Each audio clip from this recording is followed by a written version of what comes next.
Wasted World of Sports, ahoy! Let's do this. Jeez, I'll tell you what, the games are starting a little bit early tonight. I missed the start of the, not that it matters at all, but I missed the start of the Raiders-Titans game because they kicked off a couple of minutes early. And now here, the Sharks. Rabbitohs, big contest here. In the grand scheme of things, the Sharks are having a fantastic year under Fitzy. Can they keep that momentum going? They put up a great performance against the reigning premiers, the Penrith Panthers, last weekend. So you should expect at home, keeping that form going, they should get the points here tonight. At home against South Sydney. Complex Basic, welcome along. How are you there, mate? Nice to see you again. I've held strong and I've stuck with the Sharks here for tonight, even though I've got a feeling it's going to be a very tight and tough tussle. Ed Vogel, ahoy there, mate. Very excited about tonight's game. Very nervous as well. As a Sharks supporter, of course, this is a very big game. This is a game where traditionally they would lose and their entire season would just go to hell on the back of it. But they're up to halfway here on their first set at home against the South Sydney Rabbitohs. And that's a good, solid first set. And that's a great kick chase as well on the back of it. Good start here for the home team. Ed Vogel, when was the last time the Sharks beat Souths? I don't know. But when was the last time the Sharks beat Souths when the Sharks were a decent team? Is probably more the question, because losing to anybody over the past 3 or 4 seasons is not exactly anything to go by. You understand what I'm saying? The Sharks haven't been the greatest team. They're looking a lot better this year, so this year will be the marker. They put up a great contest last weekend against the reigning premiers. They're now playing last year's runners-up, who are in very good form themselves. They could really signal themselves as, hey, we have arrived with another strong performance tonight.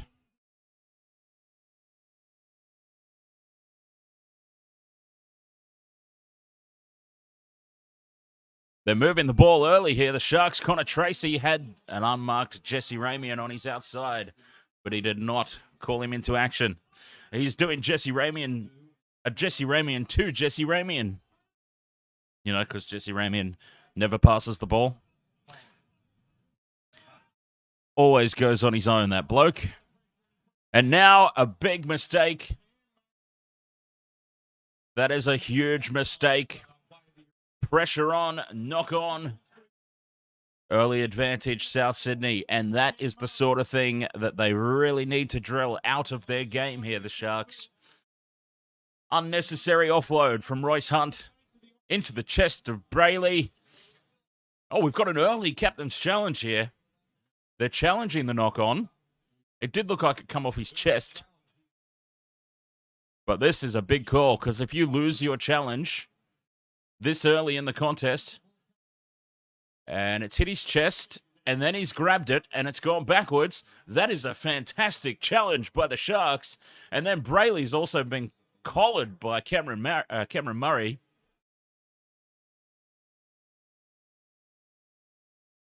Very high.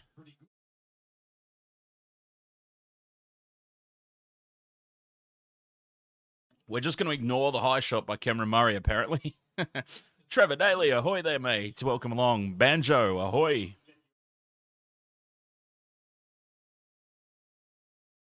Well, let's have a look. No, he's knocked it back. Then it's come off his face. And then Jesse Ramian's knocked it on. So they've challenged an see, this I don't understand. Okay, so the knock-on was called against Brayley, right? I think. They've challenged the Blake Brayley knock-on, and that part of the challenge was actually successful. They've then kept looking at the footage and they've found a knock-on by Jesse Ramian further back the field. Shouldn't the Sharks still retain their challenge? Because they challenged the Brayley knock-on, which was successful. just because they've found another knock-on after the call that was challenged, surely they retain their challenge in that scenario. Anyways, I guess these are all little complexities of the rules that need to be worked out in time. But Sharks in trouble here. South looking very threatening. And an early penalty here, just crowding the play the ball area, Cam McInnes.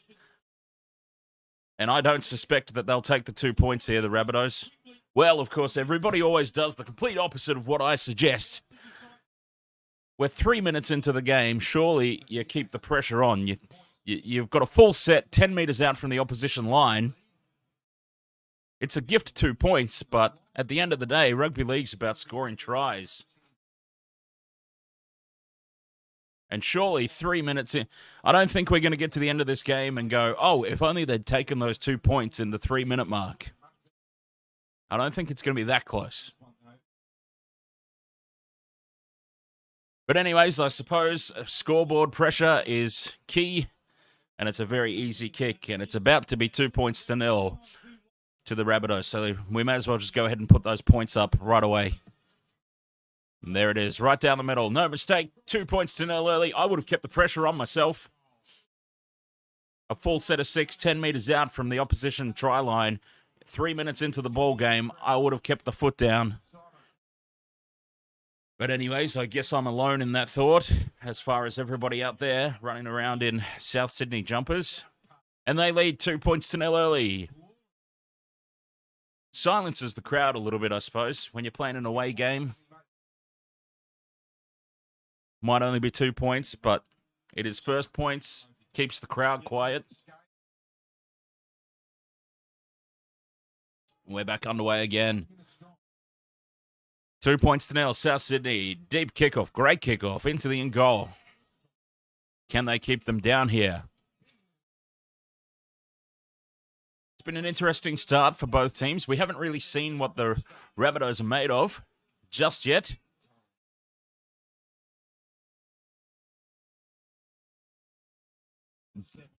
This is their first real proper set of 6, bringing it out of their own end. And what have they got? The tackle 3 up to the 30-metre line. Jai Arrow with a good run. Running like a back there. Jai Arrow, tackle 4. 40 metres out. Cook out a dummy half. Catches them napping. 5th and last halfway line. That was a good set of 6. Good set of 6, South Sydney. Cody Walker looks like a mummy. He's all bandaged up everywhere. Puts the high ball up. No pressure in the kick chase. And that's an easy take for Will Kennedy. And the Sharks will start the set 30 metres out from their own line.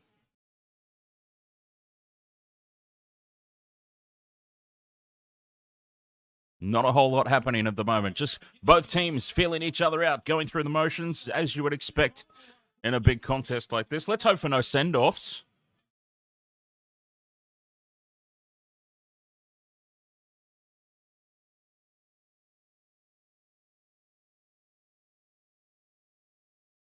Stuck on the treadmill here, the Sharks. 5th tackle, just up over the halfway line. Considering they started on the 30-metre line, not a very good set of 6.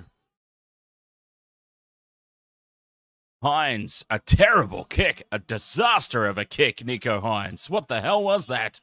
And now a knock on, and oh, this is a shambles early from the Sharks. They always seem to do this to me. Every time I start to have a little bit of faith, they go to absolute crap. And this has been a terrible start to this contest. Straight off the side of the boot there from Nicho Hines, and then knocked on. The pass back in. And just, yeah, nothing, absolutely nothing happening there for the Sharks. And now the Rabbitohs start this set in Sharks territory.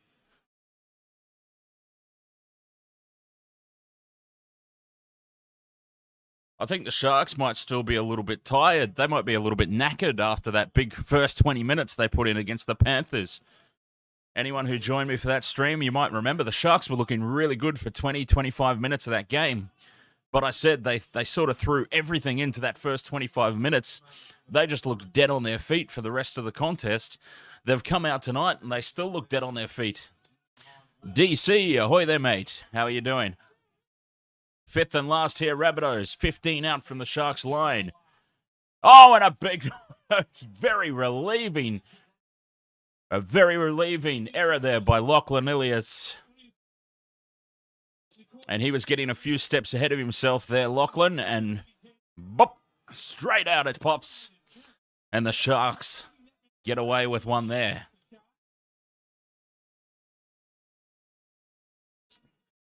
Ed Vogel, do you reckon Royce will get a contract extension? Royce Hunt, are we talking about?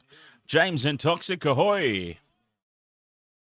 Zakor Amen, ahoy. Welcome along. And the Sharks going nowhere again here in this set of 6, stretching it wide. It gets out to Jesse Ramian, so you know that's where the play's going to die because he doesn't pass. And they're tackle 4 on halfway. Nice run here, Nakora, trying to make up for his mistake earlier. Well, not that it was his mistake, really. That was a bit harsh. 5th and last there, Toby Rudolph. Moylan, better kick there on the 5th and last for Cronulla. Might have been knocked on. 6 again for Shark. 6 again, Kennedy, you goof! You had 6 more tackles! Will Kennedy, not seeing the call of 6 again, has recovered the ball and kicked it again, the big galoot. And now they give away a penalty to add insult to injury, and it's all going horribly wrong here for the Sharks. Horribly wrong.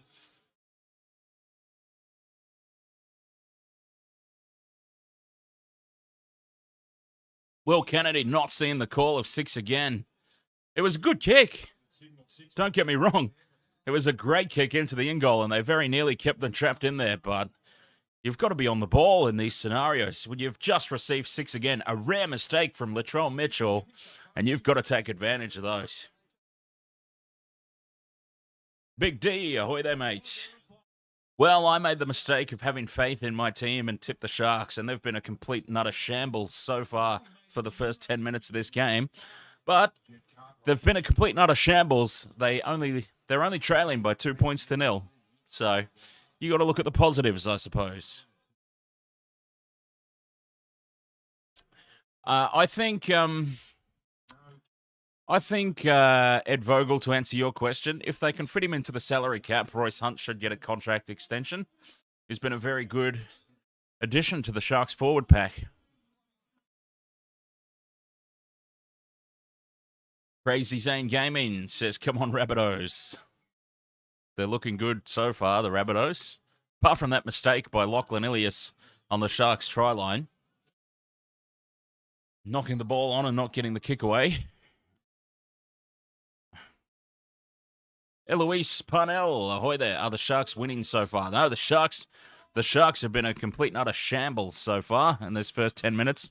And they are trailing 2 points to 0. But now, South stretching them out to the left. They slide across and cover it off. And they're back in Sharks territory again, making easy yardage. Tackle 3, 40 out from the line. And they've got them stretched here on the right, big time. But Kalamatangi, he gets the offload to Ilias, and Ilias throws a terrible pass. But they've kept the ball alive and kept it going. And now they've lost the ball, and it's a penalty for a strip. Everything going South's way at the moment. Mulatalo looks very confused about it, but they always do, don't they? They always do, these footy players. They don't own up to they don't own up to anything. And Souths plug it into the corner this time. A full set of 6 now, 10 metres out from the Sharks line. And they could put the dagger in nice and early here. South Sydney. Katola takes it up a metre out from the line. They have not retreated to the goal line there. Should be 6 again. Walker out the back. Here's Alex Johnston. Alex Johnston scores the try. There's one leg of my multi. Alex Johnston, that is one leg of my multi done and dusted. And it's the Sharks, it's the Rabbitohs, sorry. 6 points to 0. And it's going to be a long old night for the Sharks, and I'm regretting my decision to stick by them. I've been saying all weekend I've been saying, I think Souths will win. But I stuck by my team at home and kept them in the tipping contest. And instant regret. The The first 10 minutes has been a shambles. And this could turn into an absolute riot for South Sydney here. Instant regret. Let's see. Did anyone else share my thoughts? No. Not in that contest. I'm just interested. What's going on in the Wasted World of Sports tipping contest? Yep. Quite a few people have had the same thoughts and switched to the Rabbitohs. Regrets. I've never instantly regretted a decision so fast. Well, you don't get much faster than instant, do you? So I guess that goes without saying. From the sideline, Latrell Mitchell straight down the middle. It's 8 points to 0. It's been a long old 13 minutes to start this game for Cronulla. You get the feeling it's going to be a long old game if this carries on. They need to get their act together really quick.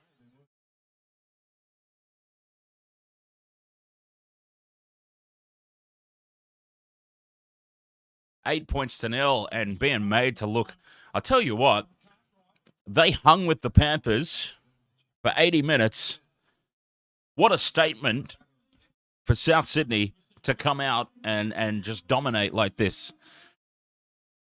If you ever doubted that South Sydney were well and truly back in this competition, this is a team that the Panthers struggled with last weekend.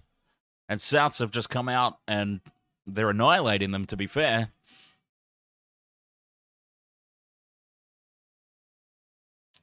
So anyone who's been writing Souths off as premiership threats this season, think again. This is a team in top form.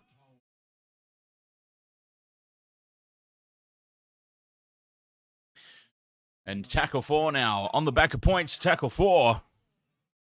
Up to the 40-metre line. Fifth and last, Sharks have managed to keep Souths in their own half in a set of 6 for the first time since the first couple of minutes of the game. No kick pressure on Will Kennedy.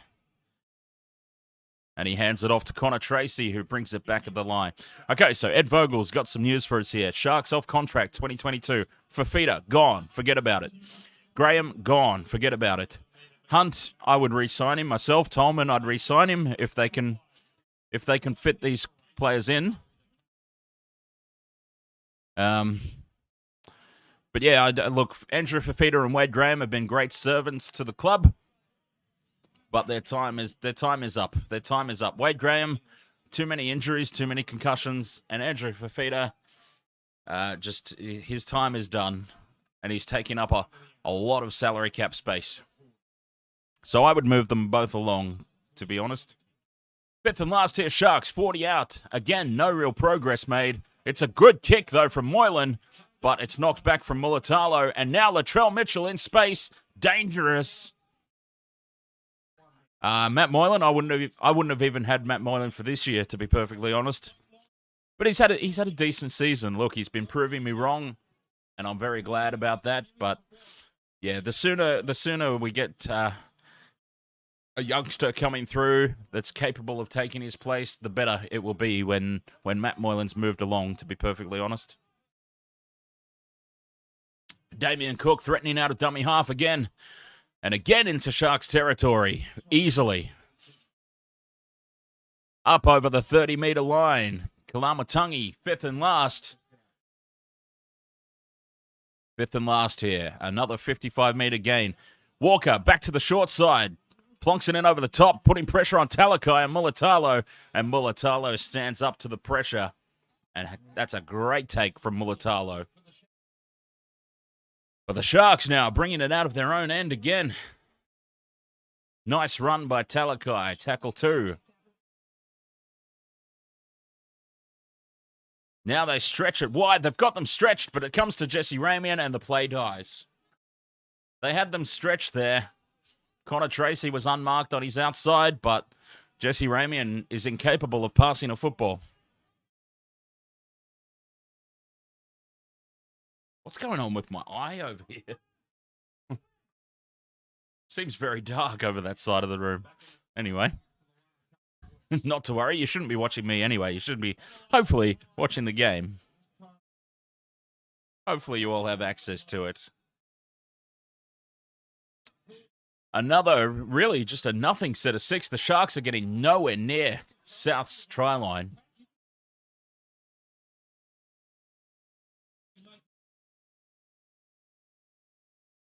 But on the opposite end, South's now tackle 2. They've already made over 10 metres. Somebody's YouTube, ahoy there.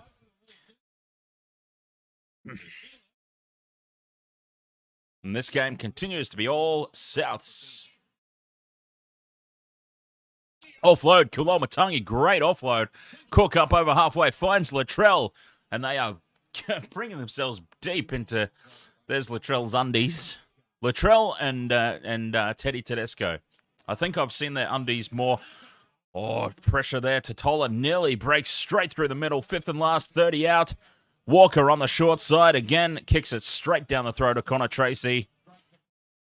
And a bit of a nothing result there. Cody Walker would like that one over again, I dare say. But the Sharks now bringing it out from inside their own 20 again.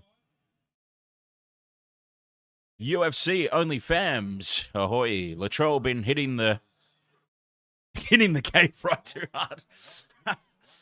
hard.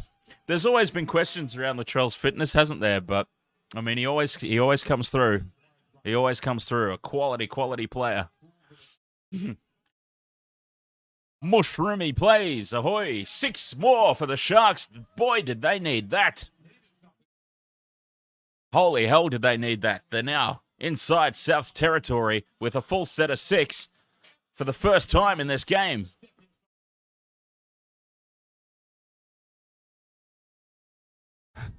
Unfortunately, Eloise Parnell, my team is the Sharks, and they've been a bloody shambles tonight.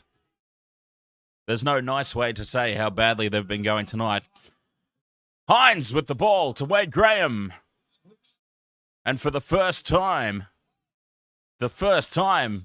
in 20 minutes so far tonight, they've actually looked threatening here. Moylan out the back to Kennedy, to Ramian, who actually passes the ball for once, and they score a try. Now, take note of that, Jesse Ramian. That's what happens when you pass the ball. The team scores a try. And Connor Tracy goes in out wide to make it 8 points to 4. Kick to come. On the back of a set repeat that they've really needed, they finally get themselves down into the Rabbitohs 20-metre line, and they walk away with points. Alex Johnston there, no idea what he was doing so far in field, because Raymond was well and truly covered. Oh, actually, you know what Alex Johnston was probably doing in field? He probably knows what I've been saying all game so far, that the play's going to die. Jesse Ramian's going to try and do this on his own. I better get in there and help out with the double up in the tackle. That's probably what was happening. And Jesse Ramian passes for the first time all season, and they score a try. That's harsh. That's very harsh against my own team, of all things. Very harsh against poor Jesse Ramian there. He's passed it. Every time he passes the ball, though, we score a try. He should take note of this. Yeah, he's scored quite a few tries on his own as well, to be fair. But every time... who's Dubby? Ahoy there, mate. Why can't you show us? Well, you see, it costs about $1 billion. I'm not even joking when I say something like $2 or $3 billion for broadcasting rights for the NRL. So, I don't happen to have that amount of money spare to be able to show the game on my screen. I'm not sure about anybody else, but yeah, I certainly don't. Nico Hines moves in, strikes it nicely. It hooks in over the black dot. Conversion successful. 8 points to 6, and suddenly the Sharks are back in this game. What a great conversion. Nico Hines has had a lot of practice from out wide.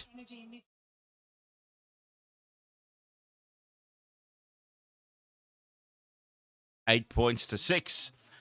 On the back of really, the Rabbitohs have been dominating this contest. Latrell gets us back underway.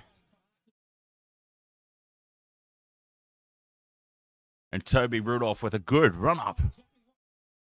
They need to get off this treadmill from their own end, though. They need to make yardage that's... Oh, and now a penalty to the Sharks. And this is a big swing of momentum. Nicho Hynes plugs this into touch up towards the halfway mark. And now the Sharks suddenly, after surviving the first 20 minutes, really only giving away 8 points, after all that South's domination, the Sharks are coming back. Tolman's on the field, takes it up over halfway, tackle 2, 40 out. Open side player with Moylan, short ball, very flat to Toby Rudolph. And Rudolph has got Cameron Murray all over his jaw. Moylan to Hynes, short ball, Nakora. Fourth tackle, 20 metres out. Welcome back, Spare Me Chicken account. Open side play from dummy half, Brayley. Inside to McInnes. Tolman keeps it alive. Kennedy out to the left. Graham to Talakai is taken over the sideline. Jed Cartwright. He had Talakai all cornered up there.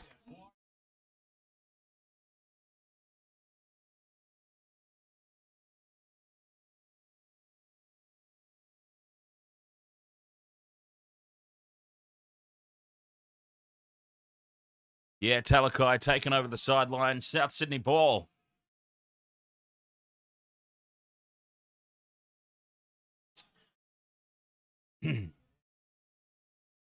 Now, what can they do? Oh, Talakai had one really fantastic game against Manly, but he's done nothing.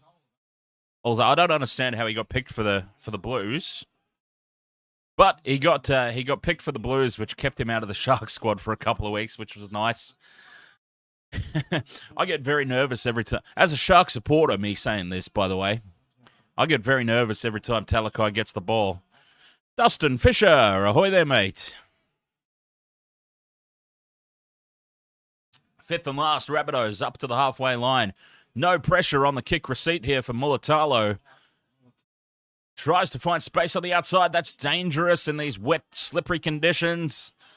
He very nearly gets dragged over the sideline, but the Sharks hold the ball 20 out from their own line. Talakai draws in 3 or 4 defenders. That's probably what he's there for, to be honest. He draws a lot of attention now. He's a big unit.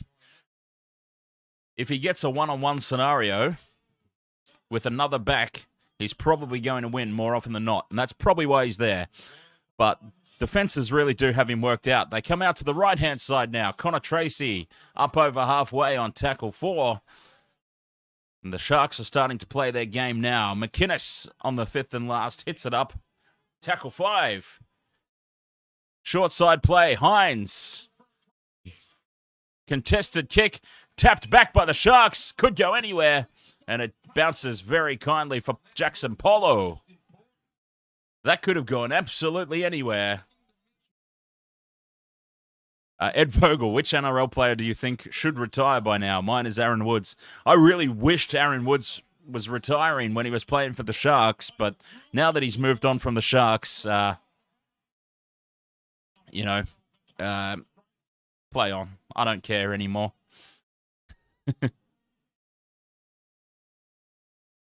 But yeah, when he was at the Sharks, I couldn't wait for him to be gone. Now he's finally gone. Power to him. Keep playing. If teams want him, you may as well keep playing.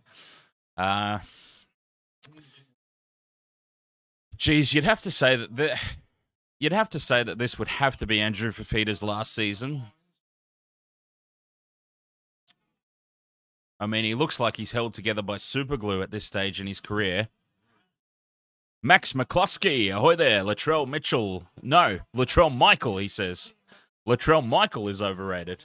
I've not seen... Obviously, you mean Latrell Mitchell. My favourite Sharks player, Nicho Hynes. Nicho Hynes. Not only is the guy a stud muffin, but he can play pretty well as well.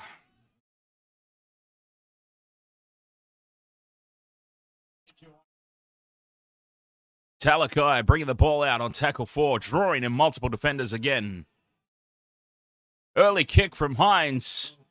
Inside the 40. What kind of bounce can he get? A good one. That's a knock on Jackson Paulo. And that's a great result for the Sharks. Robert M. Ahoy there, mate. How long do you think Cleary will get? He's up for 5 weeks with an early guilty plea, isn't he? If he pleads guilty, he gets 5 weeks. I think that's pretty much set in stone. So what if he decided to challenge it, and he won't? Like, there would be absolutely no reason to challenge that decision. So I suspect 5 weeks, which puts him out for the rest of the regular season, and he'll be back for week 1 of the finals. Spare me chicken account. I can't believe Panthers lost. Kennedy out to Connor Tracy, looking for number 2. Steps inside. Multiple players. And that's tackle 1, 10 meters out. Oh, we've got UFC 277 tomorrow at midday. Very nice. Very nice. Any UFC fans in the chat? Brayley from dummy half. Hines, cut out ball. Moylan steps. Step in his own shadow only, though. The defense was all there. Right-hand side open. Tolman puts the head down, the bum up, and goes on his own. 4th tackle. And that's a horrible play. That is a horror of a play, the ball by Tolman. And the Sharks let the Rabbitohs off the hook there. That was a lazy play, the ball by Tolman. Just a nightmare scenario. Yeah, spare me chicken account. Can't believe Panthers lost. Well, any team who has a player sent off 15 minutes into the contest is probably going to lose. If the opposition is a finals-bound team worth anything, and let's face it, the Eels can be, it just became a training run for the Eels at that point. They were always going to win. It was just a question of by how many.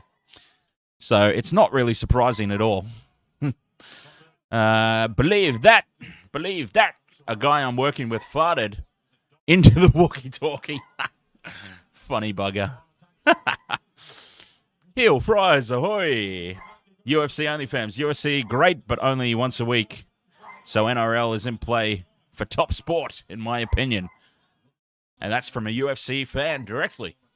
So there you go. Max McCluskey, a Warriors fan. I actually thought I had a sneaky feeling the Warriors might have been able to knock off the Storm last night. Yeshua Chan Ki. Ahoy, welcome along. Mulatalo's holding his face. Might have copped one a little bit high there.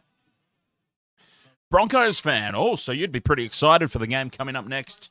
Broncos, Tigers. Broncos should win by about 70. 70 the Broncos should win by. At home against the poor Tigers, who had a massive game last weekend and were robbed, absolutely robbed, stone cold against the Cowboys. I think they'll have a hard time bouncing back. 5th and last, Hines, another terrible little dinky kick on the 5th and last. Geez, we really need Nico Hines to work on his general play kicking.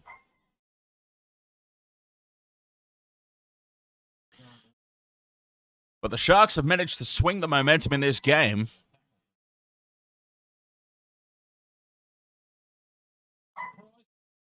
And suddenly, the Rabbitohs are kind of pinned down in their own territory here. Tackle 3, just bringing it up to the 40-meter line now on tackle 4. Here they go. They're spreading it wide now. Raymond rushes up. Tackle had to be made, and tackle is made. 5th and last. Still in their own half here, Souths. Ilias is caught. Ilias is caught on the 5th and last. Great result there from the Sharks. Great pressure. Great defensive pressure on the kick. Ilias is caught, and the quarterback is sacked. Oh, wrong sport. Wrong sport. And the Sharks get to start this set 40 out from the South's line. And they're suddenly looking good as Wade Graham breaks away upfield. Gets away from 3, and he's taken down 10 out from the Rabbitohs line, and that should be a penalty, and that should be a sin bin for Burgess. He should be off for 10 for a professional foul. Oh, no. Wade Graham is holding his head. Oh, no. Wade Graham with a history of concussion injuries. Oh, he got clapped right across the forehead. And Wade Graham, a history of concussions. You feel like, unfortunately for Wade, that he could be going down the same road as Boyd Cordner.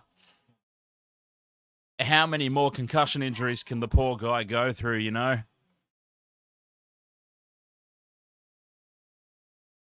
The poor guy, this has to be his last season, you would think. Not only do I think it would be very irresponsible of the Sharks to extend his contract,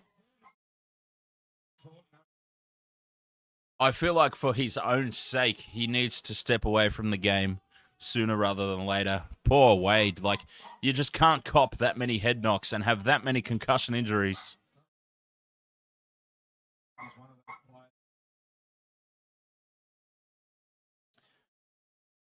He's been given the all clear, but geez, you certainly get concerned. You certainly get concerned whenever Wade cops one on the face like that. UFC only fams percentage chance of Dragons making the top 8. I'll tell you what, tomorrow is a big game for the Dragons. If the Dragons can knock off the Cowboys at home, we will get a better indication of where they're headed. I think if they lose to the Cowboys tomorrow, I think that is potentially that you're starting to rely on other results going your way then. But that top 8 spot, that 8th position is very delicately poised, isn't it? All the teams are starting to play each other in that logjam.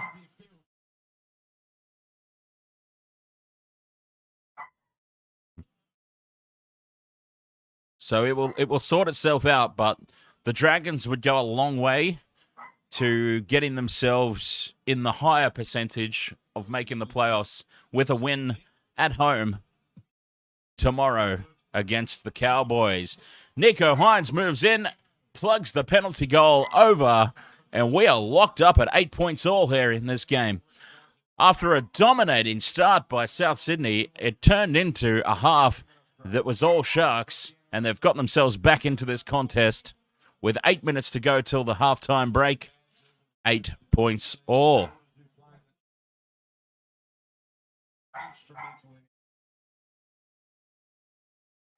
Now, Wade Graham's been called off the field. I suspect that was a call by the independent doctor, and he's off for a HIA. And Wade Graham, I applaud the guy. He is a legend of the club and a quality player of the sport in general. Blues representative, Kangaroos representative too at one point, if I'm not mistaken. A great servant to the game, Wade Graham. But you just get the feeling that much like Boyd Cordner, the poor guy's just copped too many head injuries.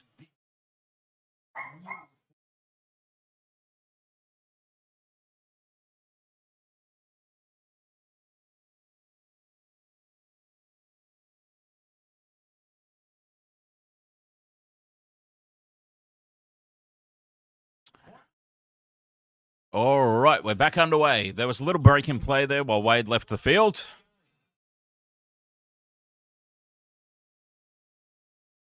And Hamlin ULA is on the field. There's a guy who's probably in his last stint with the Sharks as well. Braden Hamlin ULA.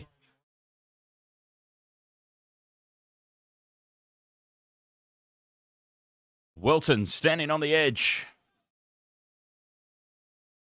Ed Vogel, I thought that the Cowboys were one of the favourites for the Wooden Spoon this season too, to be perfectly honest. Hynes darting around. Up to halfway on tackle 4. Sharks now, they're off the treadmill. They're making meters at will here.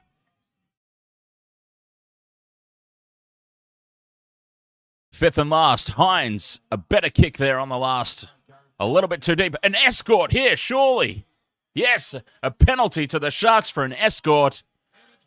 Cody Walker can piss and moan all he wants to, but that was a clear-cut definition of an escort play. Baden, ahoy there, mate. How are you doing?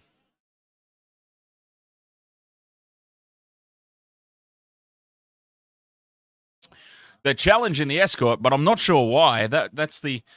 What Cody Walker did there was the very definition of what the escort rule is. Kick chasers are onside. And Cody Walker has just stood there. He's looking at the defender and he's run right across in front of him. And the Rabbitohs have just blown their challenge here. And Cody Walker's the captain, isn't he? So he's completely titsed that up in more ways than one. Not only is he the captain, but he's the one who committed the foul. And that is a complete and total waste of a captain's challenge. Sharks, tap and go. Cody Walker is very, very dumb. Why is his head all bandaged up? Maybe he's suffering a little bit in the decision-making department tonight. Inside ball to Hamlin Uele. Tackled 5 meters out from the line. Oh, Cameron Murray's captain. Okay, there you go. I didn't know that. Moylan, short ball to Talakai. Tackle 3, still 5 meters out. They've got a big open side set up here. Kennedy to the line. Ramian goes on his own this time. No, he doesn't. He flick passes. And it's a knock on by Connor Tracy. And South Sydney survive this one.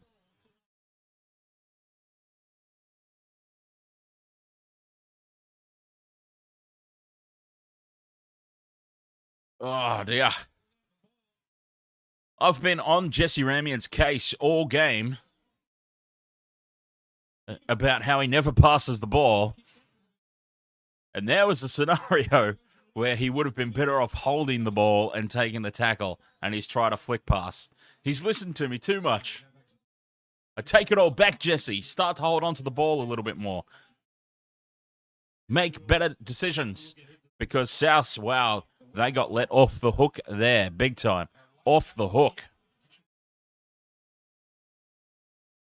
And we're still all tied up at 8-all. The bookmakers couldn't really split these two teams, and it's proving to be accurate so far. Sharks were paying $1.80. Rabbitohs were paying $2. Both sides had a 2.5 point spread on the line. It was always going to be a close game. Oh, and a forward pass from Damien Cook out of dummy half. And after the Sharks have just gifted the Rabbitohs a mistake on their own line, Damien Cook's thrown the ball about 17.5 meters forward from dummy half, and the Sharks get the ball back now, 40 meters out from the Rabbitohs line. Absolutely incredible mistake with 4.5 minutes to go until half-time. That could potentially be a huge turning point in this contest if the Sharks walk away with points here. Oh, cut-out ball to Connor Tracy early. Alex Johnston again standing a long way in field. And they nearly exposed him again for the second time. Christopher Whippy, why does the Rabbitoh jersey remind me of a pollywaffle? Actually, do they often have pink as the... Oh no, because it's women in league round, isn't it? Yeah. Kennedy, dummies to Talakai and goes on his own. And he's tackled a meter out from the line. Yeah, Rabbitohs, women in league round jersey. That's what it would be. Fair enough.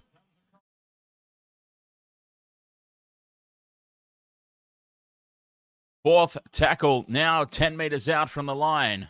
Midfield, options left and right. They go right. Hines, short ball to Nakora. And he's wrapped up. Fifth and last. 5 out.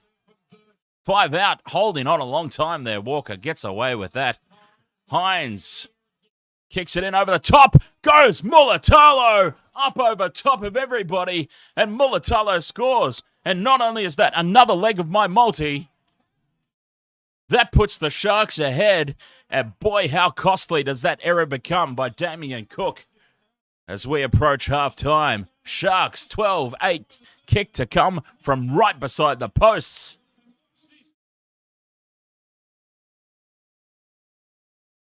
Oh, look out, Mulatalo. Those AFL clubs are going to be scouting you after that. For a brief moment, I thought I was watching the wrong sport. I'm like, I've accidentally switched over to the Aussie rules.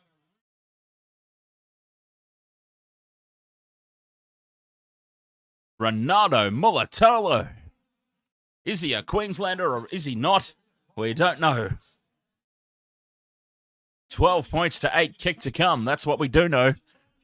And not even Nico Hines on his worst day will surely miss this one.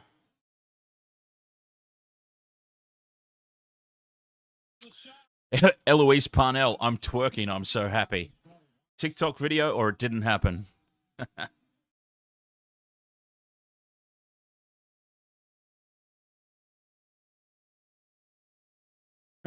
Wasted World of Sports TikTok? Kind of pointless, isn't it? What would I put on there?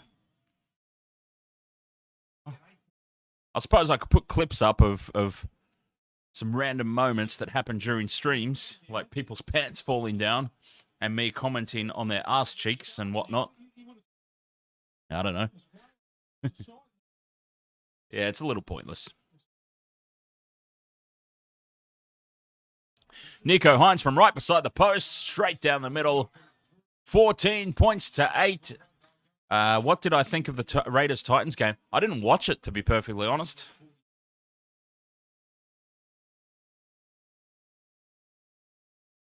I caught the early stages of it. But yeah, I didn't really watch.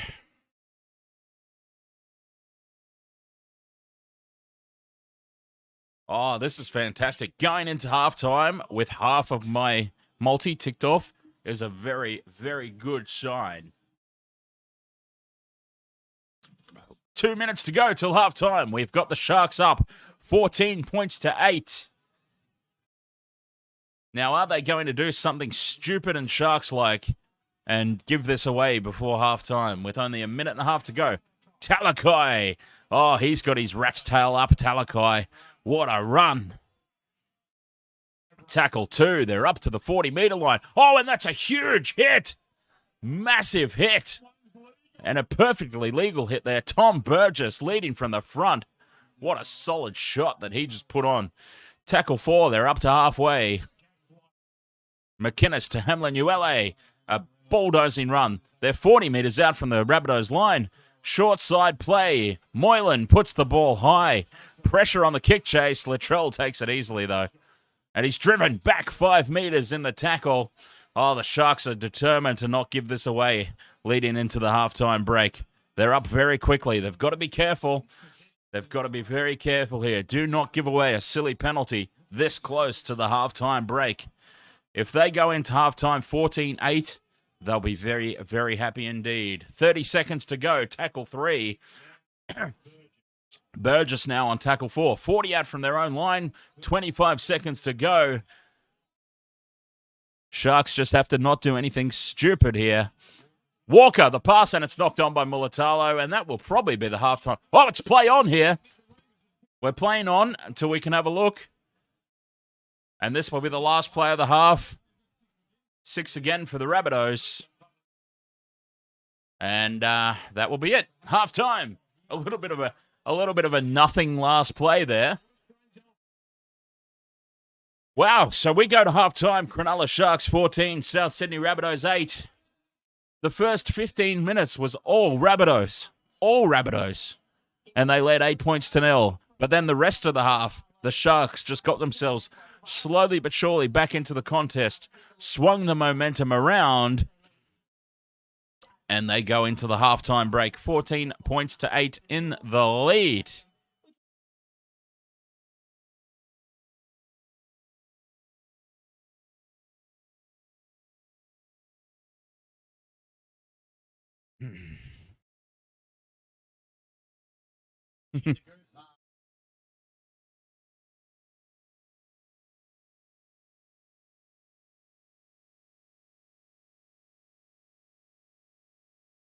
So who have we got in the next game? I still need to do up a graphic for my multi. I really want to know what's going on over this side of the room. What's happening over in this corner? Very dark over that side of the room. I need to adjust my lighting. Broncos versus Tigers coming up next.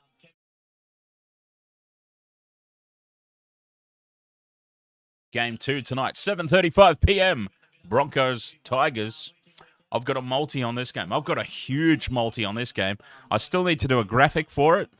Hopefully I'll get a chance to whip up a graphic in between games. But, yeah, so I've got Broncos head-to-head. Corey Oates anytime try.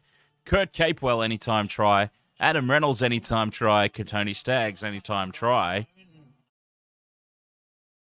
For potential winnings of $340. What a great night it will be if that wins.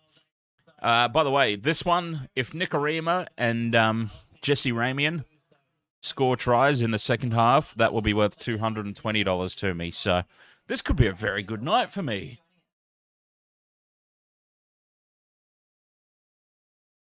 I stand to win $560 tonight if everything goes well. But at the moment, yep. So Broncos, Tigers coming up next. It's 5th versus 16th. So it should be a very easy win for the Broncos, you suspect. And I'm hoping for that because I've got all my money on their guys scoring tries. But anyways, back to this game. 14. Go away. Game number 2. Back to this game. Half my multi is ticked off. We just need Ramian and Nikorima in the second half. 14 points to 8. The Sharks are leading it.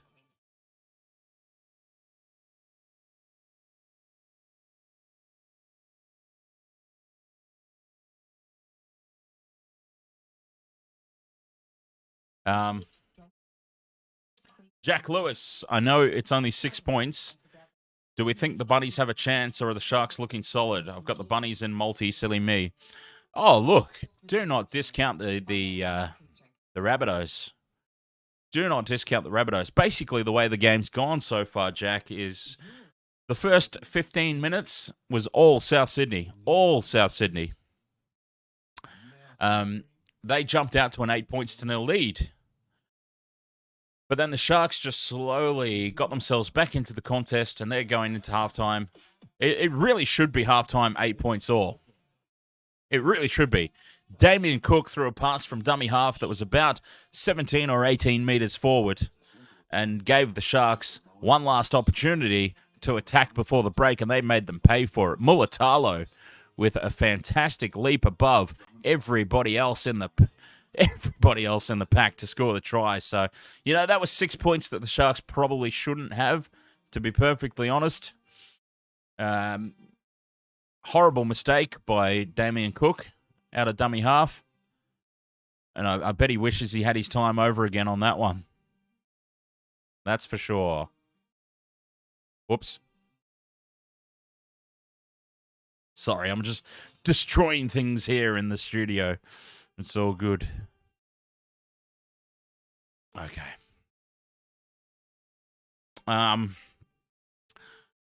Sabi Rana. Ahoy there. Sharks 14, Rabbitohs 32. That's Sabi's end of game score prediction. Ed Vogel says, do you agree with the Finucane ban? I don't even agree with... It shouldn't have even been it wasn't a penalty on the night, was it? So no, absolutely not. Absolutely not. That was an absolute joke of a decision. Jack Lewis, I've answered you there, mate. Jakal McKellar, ahoy there. Mark Fenning, ahoy. Welcome back. Eloise says Sharks 22, Rabbitohs 12. End of score prediction. So 8 more points for the Sharks, 4 more for the Rabbitohs. That'll be all right. If Nikorima scores for the Rabbitohs, I'll be happy with that. And Jesse Ramian scores one of the Sharks' other 2 tries that I'm assuming go unconverted. That'd be great for me. Bradley, ahoy there. Yeshua Chan Key says Sharks 24, Rabbitohs 26. So what would that be? 18. 3 more converted tries for the Rabbitohs. 10 more points for the Sharks. So 1 try, 1 unconverted try, opening the door for a Latrell Mitchell conversion on the siren, on the clutch kick to win the game for the Rabbitohs, 26-24. Probably not a bad prediction there, actually, that one. Eloise Parnell says, what team do you hate the most? I kind of change my mind from week to week about who I hate the most. At the moment, it's the Cowboys At the moment, I hate the Cowboys the most because of what happened to the Tigers last weekend. What happened to the Tigers was an absolute disgrace. So at the moment, the Cowboys are hands down my most hated team. But other teams I have a strong dislike for are the Canberra Raiders and the Parramatta Eels.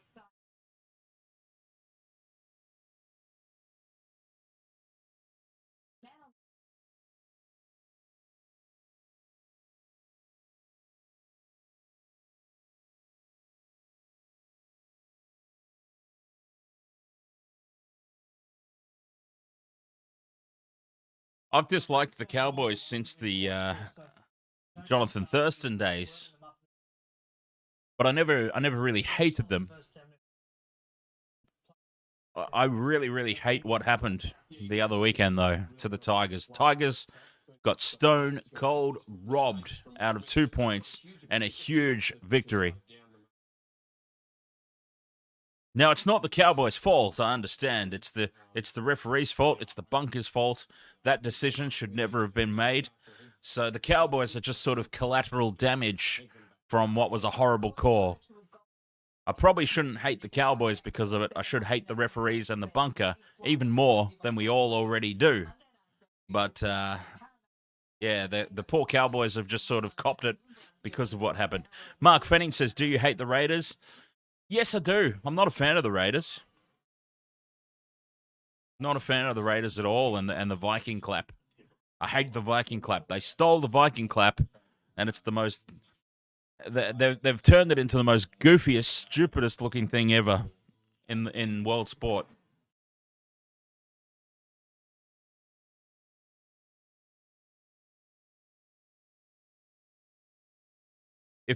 In all honesty, Jake Mark Fanning, I will do my best to remember that, but it says Mark Fanning on the username there. It's probably what I would call you more often than not.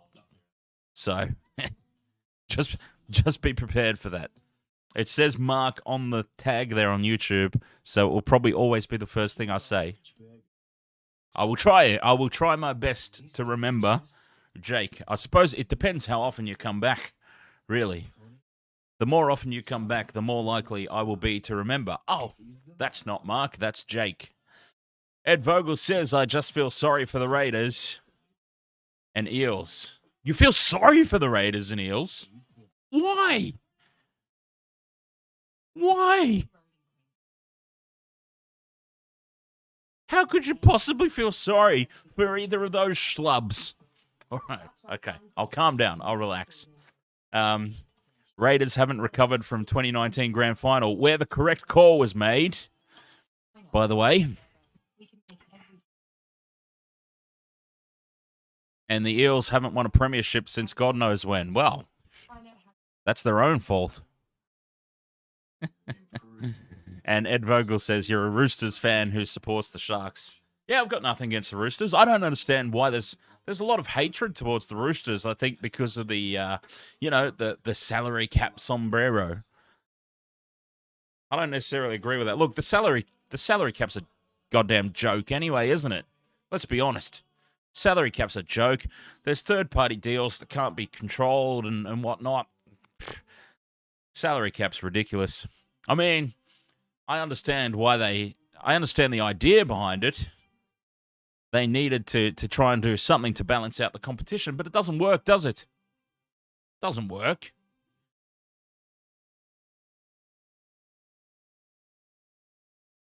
Third-party deals can't, unless they can put a scenario in place, but even that won't work. Because if they put a scenario in place, they being the NRL, pronouns, pal, if they put a scenario in place where third-party deals are monitored and controlled by somebody within the NRL the same way that the salary cap is, then we'll just see a situation where fourth-party deals come into play, won't we? there'll always be some sort of backroom scenario where a player gets given something, or, hey mate, you're a fantastic player, you're an absolute gun, we need you to relocate. Here's a house. Here's a house to bring you and your family over from New Zealand or wherever and play for our team. Completely mortgage free, off the books. You can't stop that. How could you ever monitor that so intensely that you see what I'm saying? So there's absolutely no way that. So I suppose the base level rules of the salary cap are doing their job somewhat. But third party deals, fourth party deals, off the books backroom deals, they're never going to be able to be monitored. Never going to be able to. You can't convince me for 1 second that the Melbourne Storm were fitting all those guys that they had for a long period of time. I mean, we're talking arguably future immortals all together in the same team. They couldn't have had all those guys together in the same team for as long as they did and be under the salary cap. Not a goddamn chance in hell. Were it not for... Okay, they were obviously under the salary cap for the periods of time they were under the salary cap. They got found out for quite a few years, didn't they? But if not for third-party deals that go off the books under the table, there is no way they could have kept all those guys there. That's what I'm trying to say.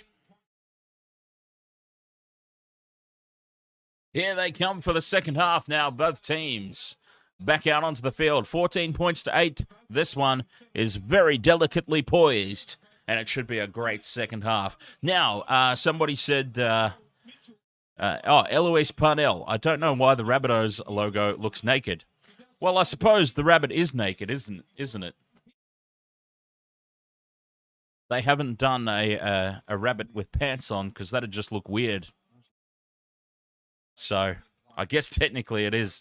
It's an animal. It's naked. It's just fur. Yeah, it'd look very bizarre if they put pants on it. Actually, can I Photoshop pants onto the Rabbitohs logo just so that we can see what it looks like? Wade Graham has obviously passed his HIA, which is great news for him and the Sharks. Back out onto the field they come, led by Captain Wade Graham.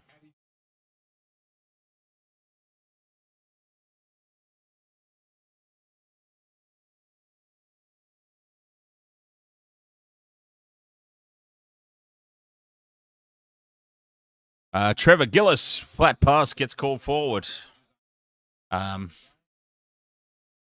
Mr. Skills, Raiders have been robbed twice this year, but nobody's been robbed as much as the Tigers in the history of the sport. Nobody's been robbed as much as the Tigers were last weekend. And off we go, second half underway. Kickoff by the Sharks. Kavi Bar, ahoy there. Welcome along. Now, the first 10 minutes is going to be crucial here.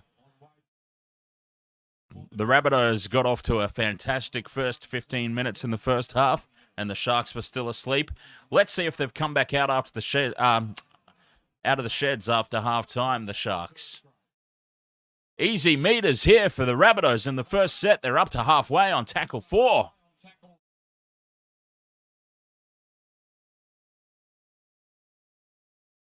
Fifth and last, 40 meters out, 30 meters out. What a huge first set. 70 meters they've gone. The first set after half-time. And now a pressure scenario here on the kick. Mulatalo just jumps up and it's knocked on by the Rabbitohs. Knock on by the Sharks first. And Mulatalo's hurt.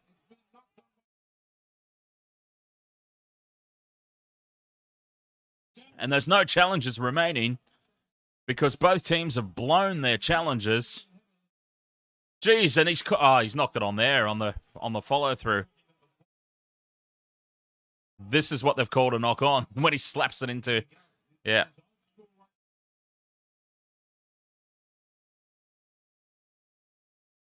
That's a horrible call. Mulatalo's blowing up, and I'm not surprised.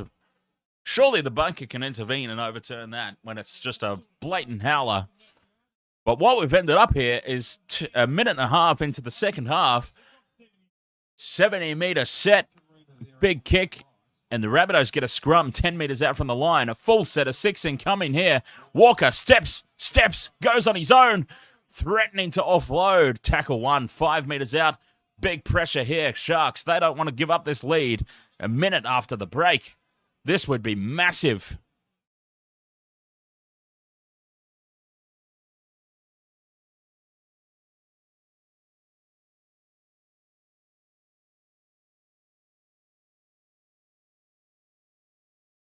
Tackle 3, still 5 metres out. They're holding on so far. Inside ball. Burgess. They read that one well. 6 more. No, not 6 more. I thought the referee called 6 more. I don't know what he said. It sounded like 6 more. And we are suddenly on the 5th and last here. Great defense by the Sharks. 5th and last. Cook. They go left to Walker. Walker plugs it into the end goal. There's some open space here. And it's a try for the Rabbitohs. Oh, the Sharks have just titsed this one up. And we are going to be all locked up again. And that is huge. Massive moment. Massive moment. We're about to be all locked up again. And the Rabbitohs are riding high on the back of this. There was space. You just fall on the ball. Connor Tracy, you just fall on the ball. I don't know what he was trying to do. I don't know if he's trying to pick this up or scoop it over the dead ball line. You just fall on the bastard. That's all you need to do.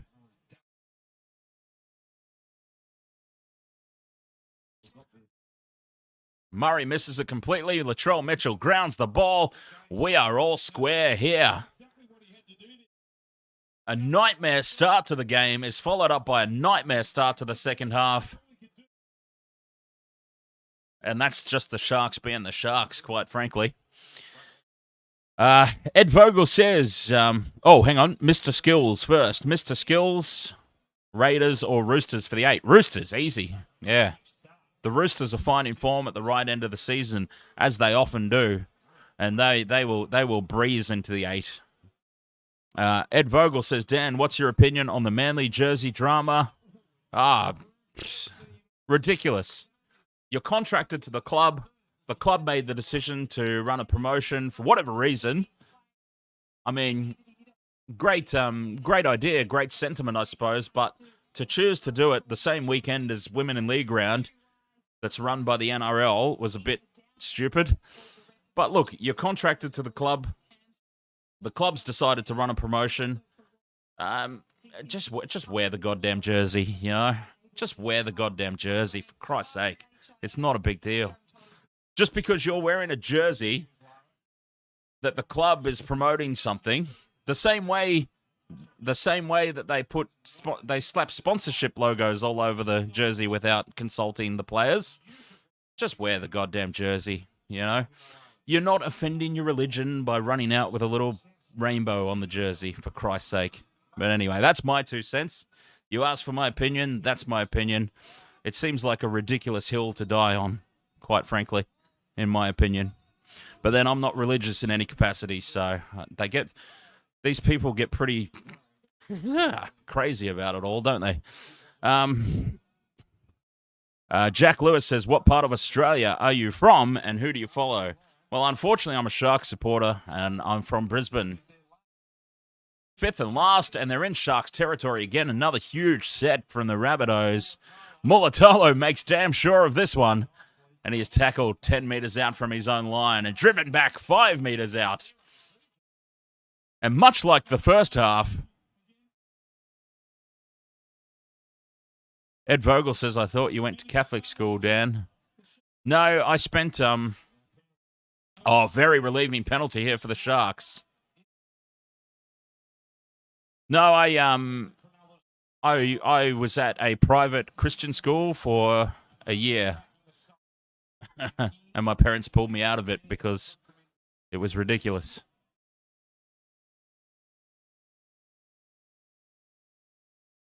But nope, I've been a public school goer every other year apart from that one. Not sure about Michelle. Maybe Michelle was the Catholic schoolgoer.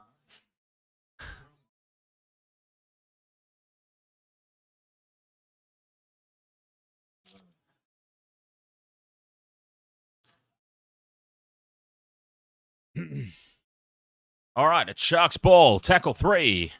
Kennedy to Talakai. Mulatalo's got some space. And a knock on. Mulatalo's been called for a knock on again. Oh, Mulatalo is not happy with the referee decisions.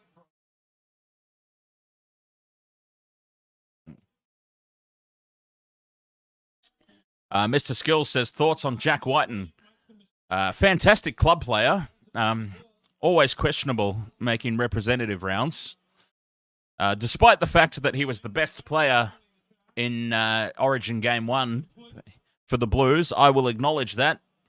I will acknowledge that Jack Whiten was clearly the best player for the Blues in Origin 1 this year. But the way that the Blues played in Origin 1, it's kind of like being the nicest guy in prison, isn't it? Not exactly anything huge, because the Blues were awful that night. So I still hold my doubts about Jack at representative level, but a fantastic club player, solid club player. Any team would be better off having him in their lineup at club level.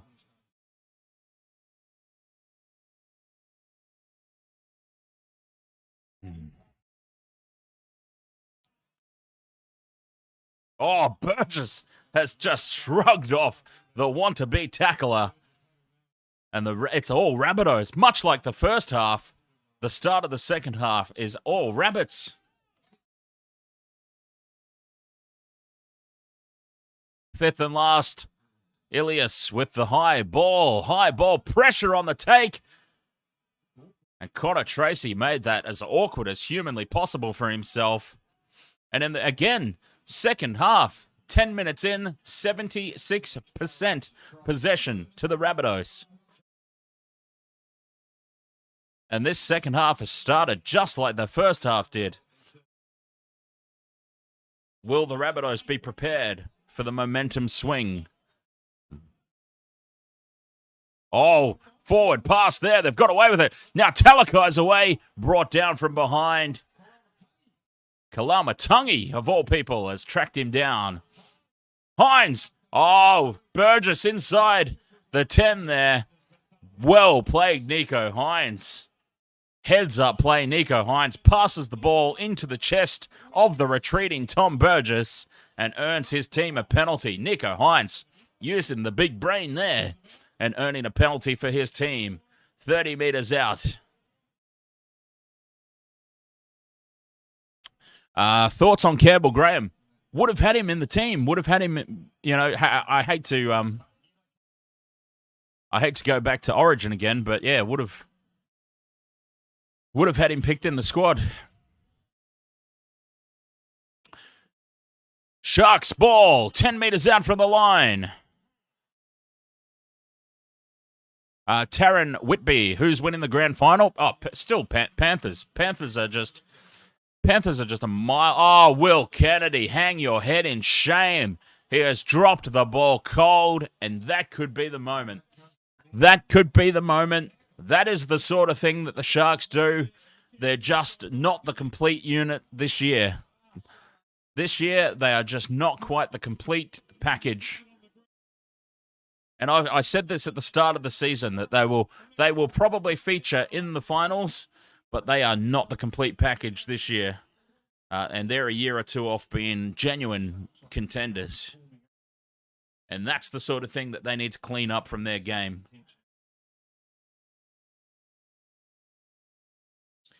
But yes, anyways, Taryn Whitby, who's winning the grand final? I still think Panthers. This is the Panthers' season to lose. They are just so far ahead of everybody. I mean, forget about the Parramatta training session last night, you know. Any other team in the top 8 was going to beat the Panthers 13-12 for 60 minutes as well, you know.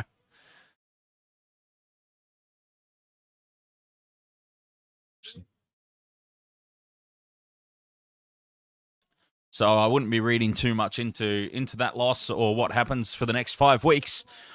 Because the next 5 weeks, the Panthers are about to be without Nathan Cleary and Jerome Luai. So they're going to drop a few games for the remainder of the season, more than likely. But they'll both be back for the finals. Both Luai and Cleary will be back for the final series. And with a full complement and a full-strength team, it's hard to see anybody but the Panthers winning this season.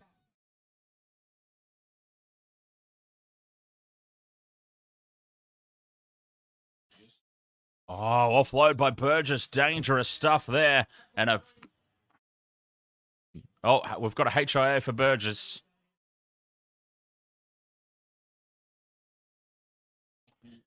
Jack Lewis says, does anyone honestly believe the Kangaroos do not win this year's Rugby League World Cup? Surely they win comfortably. Oh, yeah, look, in all honesty, I'm not even interested in watching it. To be perfectly honest, it is just so clear-cut. Australia should win. Australia should score 50 points on everybody in every single game that they play. And they should win quite comfortably by at least 14 points in every game. Now, the Rabbitohs break through the line. And that's a great run. Fifth and last now, 20 metres out from the Sharks line. This game has swung on its head since halftime. Ilias dinks it into the in goal. What kind of bounce? It's a great bounce, and it's going to be a set repeat here. Our first goal line dropout of the night.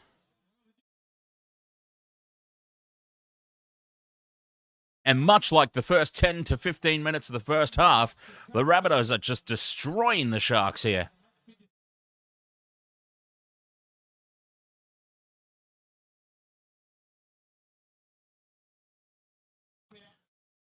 The line dropout is deep from Nicho Hynes. Up to not that deep, but only got to the 40-metre line. And the Sharks are under threat again here.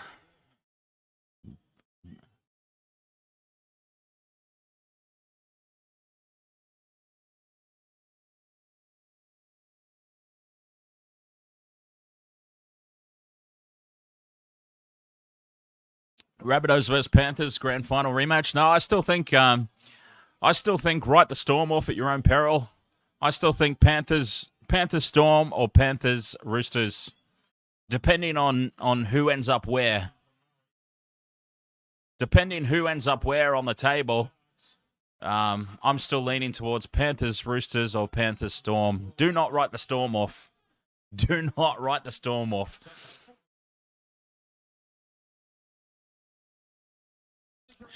Nikorima, there he is, one of my try scorers. Get him over the line. Fifth and last, 10 out from the line. Ilias kicks straight at Brayley. Fifita's on the field, and he's got the ball. And it wasn't played at, so he can't be offside. They're complaining about a ricochet off one Sharks player to another who was in front of him, but it wasn't played at, so his touch effectively becomes inconsequential. Kevin Kiprop, West Tigers for the wooden spoon. Unfortunately, it's looking likely, isn't it?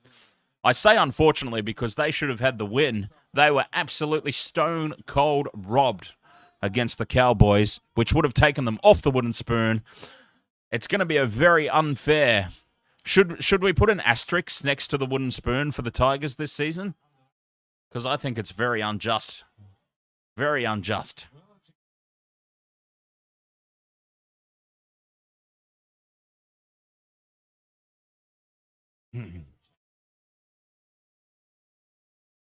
Tackle 3 here. Rabbitohs trying to earn themselves penalties. Tackle 4. And then now, second half is following the shape of the first half. After 15 minutes of pure domination, the Rabbitohs are now having their first set, struggling to get out of their own half. And Jai Arrow puts the head down and goes forward up to the halfway line, fifth and last. And at the moment, this is following the exact same formula as the first half. All offside here, the Rabbitohs chasers, so they can't progress forward and put pressure on Mulatalo, who nearly pokes his nose through the line, nearly breaks away. Tackle 2 now, Talakai 30 metres out from their own line, the Sharks. Oh, and Talakai's hurt. Talakai's hurt. That could actually be great news for the Sharks, depending on who's on the bench. Who have they got on the bench? Let me have a look at the team sheet quickly right here. Oh, God, they don't really have anybody. They've not really come into this game with any backs in the interchange. That's very interesting decision there by Fitzy. Anyway, fifth and last, high ball by Nico Hines. Tapped back by the Sharks, still fifth and last. Oh, it's called a knock on. It went backwards. Jeez, the referee's got it in for the Sharks tonight with these knock-ons. That was clearly knocked backwards. And not for the first time tonight, a knock-on has been called against the Sharks. But yes, this is something really interesting to look. There's no backs on the interchange bench for the Sharks. Very, very interesting.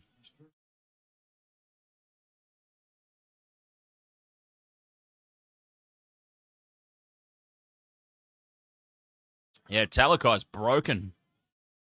Talakai is absolutely broken. So who do they shift into the centres?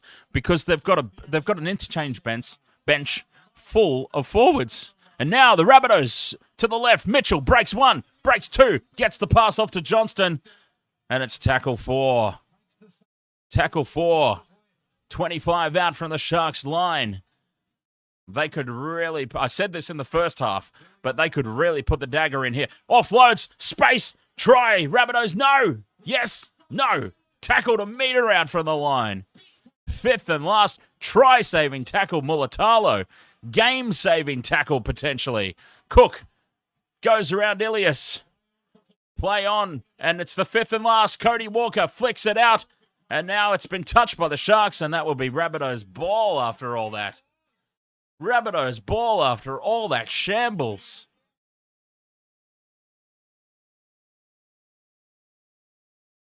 Well, that's worked out very well for the Rabbitohs. It was an absolute shambles. But boy, have they got away with that. A couple of times it should have been shut down. And it's been touched forward by the Sharks into touch. Rabbitohs' ball. 6 more tackles in hot attacking range. And they could put this game to bed here. I mean, there's still 20 minutes to go, so it's a bit early to write it off. But, I mean, they could go a long way to winning this game with a try here.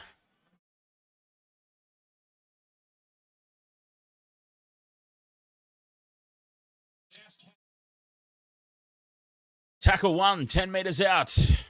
They spread it to the right, back inside. Kalamatangi back inside. In front of the post now, tackle 2. But they are threatening. They're 5 metres out. 5 metres out, 4 more tackles to go. Right on the Sharks line. Totola taken down on tackle 3. Sharks defence really needs to step up here. Ilias. Nothing doing there for Nikorima. And that's very messy from the Rabbitohs. Tackle 4, they've gone back 5 metres. Murray takes it forward, and they're back 5 metres out again for the final play. Fifth and last, horrible play the ball. He's got away with murder there, Cameron Murray. Cody Walker goes on his own. He's caught on the fifth and last, offloads. Cook keeps the ball alive, puts it into the end goal. Talakai takes it and brings it back into the field of play and makes a few extra metres just for good measure with a busted shoulder and all. A busted shoulder and all. Talakai. He might not be setting the world on fire anymore, but he's proving his worth there in situations like that. He is a big unit who can make some big meters, and if he holds onto the ball, that is the sort of scenario you want him in. A broken shoulder and everything, and he still makes 10 meters after contact. Hines, short ball to Fifita. Fifth and last, up to the halfway line. Moylan with a terrible kick. That is an awful kick. And Nikorima takes it and breaks away, Nikorima. And he's pulled down by the shoelaces by Toby Rudolph. Oh, that was dangerous. That was a god-awful kick by Matt Moylan. Geez, these fifth tackle kick options by the Sharks continue to be horrendous.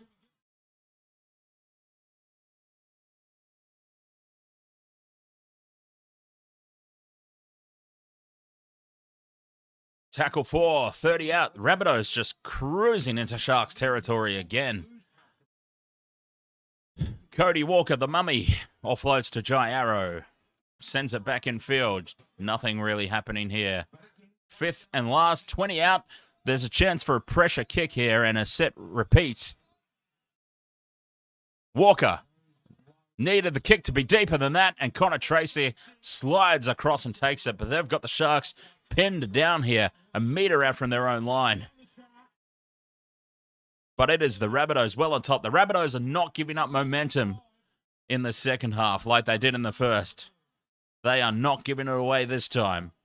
Robert M says, what about Andrew Fifita to centre? They might have to. They might have absolutely no choice. I mean, either way, it's going to be a forward. If Talakai has to go off the field, they've got no choice but for it to be a forward into the back line. And a very kind bounce here for Nikorima, sorry. And the Rabbitohs start this set 40 out from their own line. Dominating possession, dominating territory, rather. Up into Sharks territory again on tackle 2. And this is just relentless. The Sharks are just holding on. Just holding on. Much like last week, they're showing that they can compete, but they're just not quite there, the Sharks. Not quite there this year. They've got some serious things to tidy up in their game. And a big mistake here from the Rabbitohs, and now Ramian breaks away. Oh, and he falls over his own boots. He hasn't got his shoelaces done up, and he's fallen on his face. And the Sharks bring it up now into Rabbitohs territory. Cody Walker with a huge mistake there. And now Ramian's struggling in back play. I tell you what, this will be huge for the Sharks. If they lose Ramian's not healthy in back play. Talakai's already got a busted shoulder. That could be both their starting centres. Both starting centres not at 100%, and absolutely no backs in the interchange for Craig Fitzgibbon and the Sharks. For some reason, not a single backline player in the interchange. Fifth and last, Moylan dinks it into the end goal. Oh, Kennedy. It was taken out. Mulatalo still nearly gets the ball. And the Rabbitohs tap it over the dead ball line. Tass saves the day. But it is going to be a goal line dropout. And it's going to be the Sharks. And let's see what stupid thing they can do to make an error and give the ball back to the Rabbitohs. Kennedy was cleaned up in back play, and he's not healthy now. Kennedy's not healthy. He's limping around in back play. So now we've got, the Sharks have got Kennedy trying to... Oh, and it's a short dropout. Short dropout. Hines has got it covered.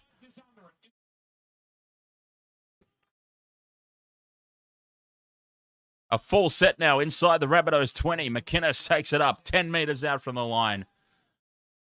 Oh, boy, what a game this has been, though. No matter what happens from here on in. Fifita offloads. Hines offloads to Brayley. Now some space for McInnes, who scores under the post. He's dropped the ball. Oh, McInnes has dropped the ball. And he's hurt as well, because that's all we need is more injuries. It's gone up as a try, but we're going to have a look at it. I feel like he bounced the ball. Seeing it live looked like he bounced the ball.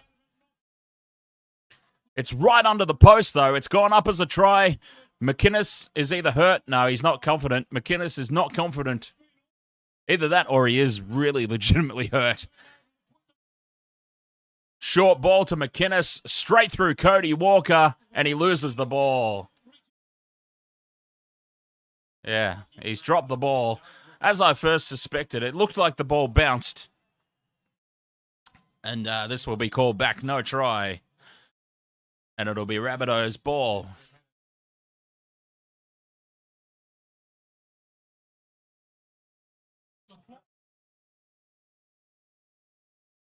Yeah, he's lost it. Why do we have the bunker? I called this live, okay? Can we just acknowledge that I called this live? I called this live.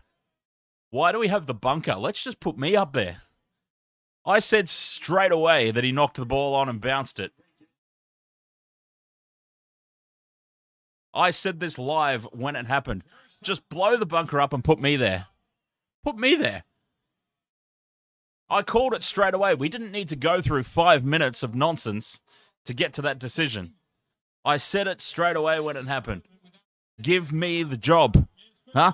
Can we start a petition? Let's start a petition that Dan Intox from the Wasted Water Sports should be in charge of all decision-making. Forget the bunker. Bypass the bunker completely. I called it live exactly when it happened. That was 5 minutes of time wasted that we didn't need to go through to get to exactly the same decision that I called live from a computer screen with much worse angles than the bunker has. Anyways, I'll stop talking myself up now. But yes, tackle 2, it stays 14-all. And wow, what a set here from the Rabbitohs. They've got their tails up now. Their little fluffy bunny tails are up. And they are rampaging into Sharks territory. And you get the feeling now that the Sharks will be well and truly sunk after that. Cam McInnes did not look confident either as they were walking back towards the halfway line. And now, suddenly, thinking that they were about to go ahead by 6, it's 5th and last for the Rabbitohs. 10 out from the Sharks line. Options left and right. Walker is out to the left. It's taken by Nicho Hynes. Where's his support? Oh, they've threatened to break away again. The Sharks just holding on. But they've got nothing left here, the Sharks. Nothing left. Much like last week against the Panthers, they look completely out on their feet. And you just get the feeling that they are one stupid error away from losing this game. They're just one away from this just breaking open.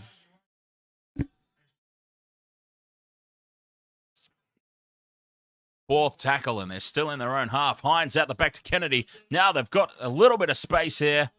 Ramian will take the tackle, 5th and last.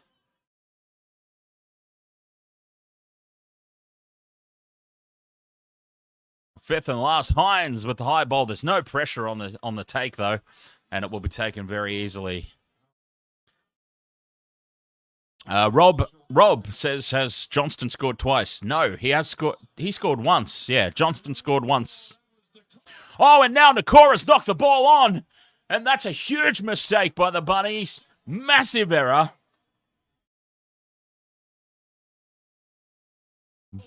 Nobody wants to win this game. This is absolutely incredible. I've never seen a game where two teams who are threatening for finals contention, and not just threatening for finals contention, but threatening to go deep into the playoffs, and neither team wants to win this game. They're both just making ridiculous errors.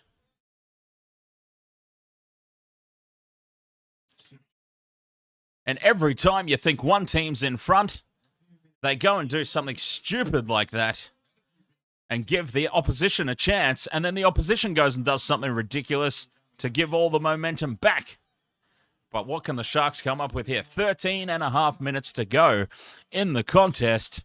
Fifita Fifita standing at halfback for some reason is probably not what you want. But the Sharks come up to short ball to Nakora, and the Sharks are inside the 10, threatening the try line now. Tackle 3. They've got a couple of opportunities left here in this set. McInnes, short ball to Fifita, who almost gets through. Damien Cook has just held on to him and brought him down. Brayley to McInnes. Fifita gets the ball back, and he's going to have another go, Fifita, and he's going to reach out and score. A la the 2016 grand final. Fifita has done it all on his own. Oh, it was the 2016 grand final all over again. Doing it to the Melbourne Storm that night. He's done it to the Bunnies this night. 18 points to 4. There's no taking that one off them. Kick to come. The Sharks have just held on down the other end for 20 minutes and beyond. And now they've got themselves ahead. Andrew Fifita winding back the clock. Cameron Murray, get out of my way. Damien Cook, not this time, mate. You're a little too high up. You can bring me down by my shoelaces, but not by my shoulders, Damien.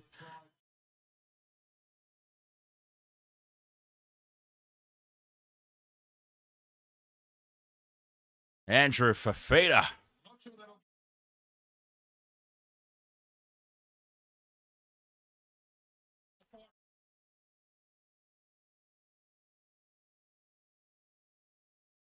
Nicho Hynes, it's a pressure kick, but it's an easy one, and he should be able to just flick it over.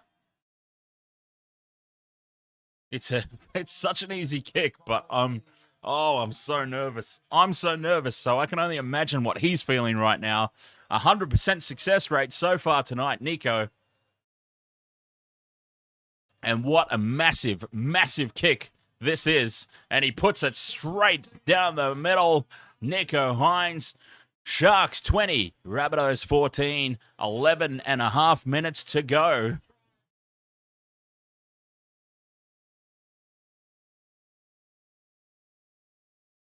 And after a solid showing last week against the reigning premiers, the Sharks have turned up again and put up a solid showing against last year's runners-up. They're not quite the finished package this year, as I kept saying. But you get a feeling if they can keep this team together under Fitzy in 1 or 2 years, they could be a serious premiership contender. Not this year, but in the coming years, if they keep it all together, things are looking very good at the Shire.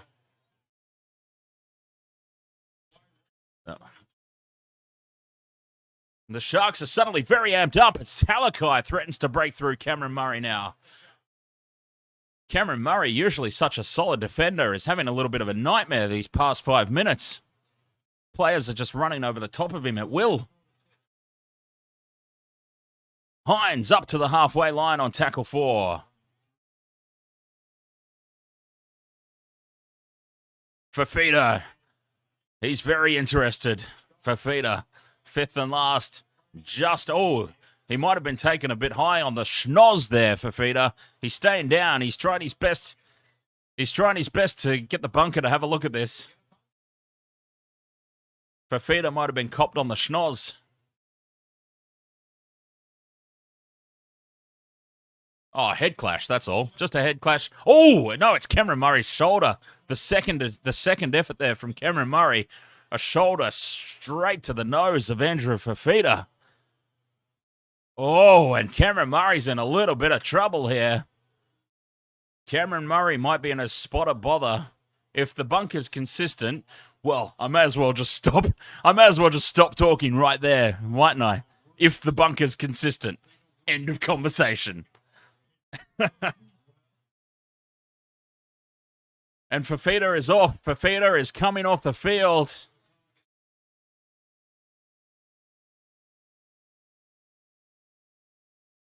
If the bunker's consistent. What a ridiculous statement I've just made.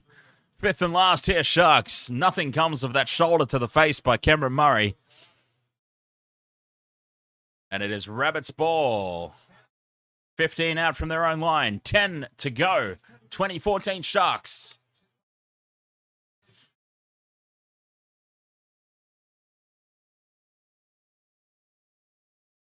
Just a solid defensive set is all that's needed now. No stupid penalties, no stupid 6 against. Tackle 3. The Rabbitohs are pinned down here. Now they spread it wide. Latrell.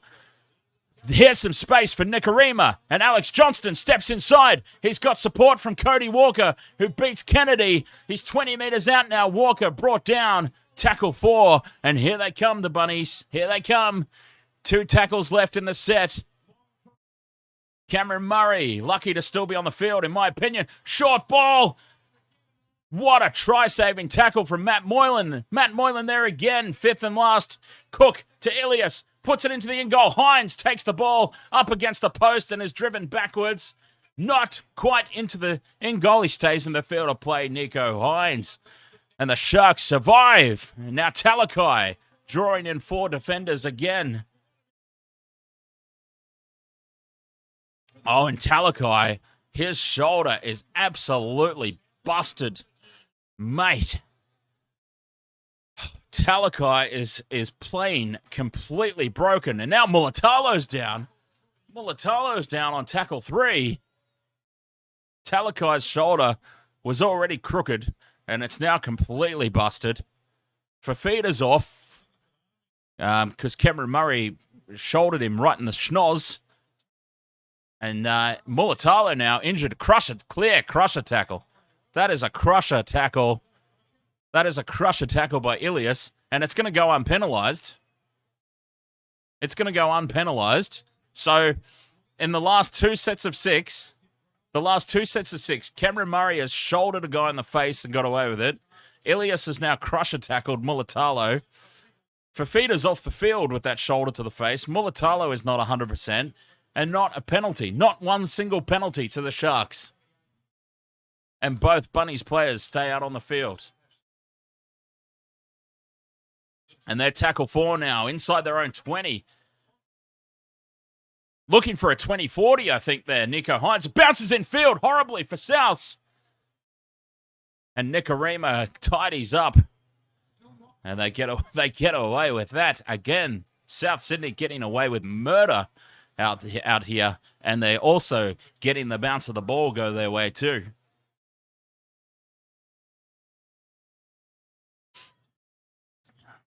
This is going to be a very tense finish. The Sharks really unlucky with the calls here, it must be said. And now a pass to nobody. A pass to nobody by Ilias, I think it was. I was kind of looking down at the time it happened. And that brings the play dead. Tackle 4 on the halfway line. 5th and last now. 5th and last here. Just inside Sharks territory. Ilias with the high ball. Any pressure on the kick chase? Not really. Kennedy takes it and just needs to drop. 7.5 minutes to go for the Sharks to hold on for a massive win. Will Kennedy is not 100%. Fifita's off the field. Talakai's got a broken shoulder. Ramian's got a sore ankle of some description. And he's been limping around for the past 20. Is he even on the field, actually, Ramian? Yes, he is. But he's been hobbling around in back play. Kennedy's busted. If they hold on to win this game, the Sharks, at what cost? What a run from Rudolph. Offloads to Brayley. Sends it out to Moylan. Moylan kicks. It's been touched and bounces kindly for the Rabbitohs again. Oh, South Sydney, I've never seen a game where the bounce of the ball is just so lucky for one team for the entire contest. The bounce of the footy tonight has just gone South's way every single time. 6.5 minutes to go. Tackle 3 here. South's 40 out from the Sharks line. Ilias to Cameron Murray, who's very, very lucky to still be on the field. After what happened to Dale Finucane, I can't believe that Cameron Murray has to be suspended for at least 3 weeks. Because that was a lot worse than Dale Finucane's. 5th and last, Ilias is caught without even putting a kick in. Oh, how much the Rabbitohs are missing an Adam Reynolds in a situation. Adam Reynolds would not get caught on the 5th and last without getting a kick away or a pass or something. Adam Reynolds would make something happen on the 5th and last, not just get sacked very limply in back play like Ilias has done twice tonight. Under 6 minutes to go.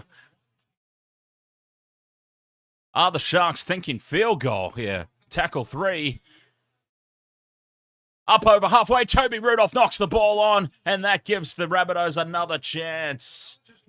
The Sharks just do not want to win this game. The Rabbitohs don't want to win the game either, though. We could be looking at a draw here. Not only could we could be looking at 20-all golden point draw at the end of... Because neither team wants to win this game. I'm convinced of that fact. Neither team wants to win this contest. I am so convinced of that fact. Nobody wants to win it. 2014, 5 minutes to go. Halfway line. Big mistake inviting Souths back in. What can they come up with, though? Souths, what kind of stupid error are they going to make now? Down into Sharks territory. Tackle 2, 35 out. Jai Arrows taken down. Looking for the offload. Oh, that could have been the error. But he has, common sense has prevailed and he's held the ball. And Totola takes it up now on tackle 3. Inside the Sharks 30 now. Ilias inside ball. Taking it back to the middle. Tackle 4. It's almost like they're setting up for a field goal, but they're 6 points behind rather than tied. Is this a Greg Inglis moment? Walker takes the line on himself. 5th and last. That takes Walker out of play. 5th and last. Walker's out of play. Where do they go? They go to Ilias. Ilias gets the kick away this time. It's a high ball out to the right. It's touched by Souths, knocked back by Souths, and the Sharks come away with the ball. Under 4 minutes to go. And it's Sharks ball. Talakai, a broken shoulder. Is one-on-one strip. One-on-one strip to Almatungi. Oh, I can't even speak properly. I'm getting everybody's names wrong. Kalaumatungi, one-on-one strip against Talakai. And now, suddenly, the Sharks looking for a settling set to get themselves out of range. It's Rabbitohs, ball, tackle 2, 10 metres out, midfield. Cameron Murray, cut out ball. Walker, it's touchdown. It'll be 6 again. And Walker's made a mess of it. He can't grab it. But it is 6 again here for the Roosters, for the Rabbitohs.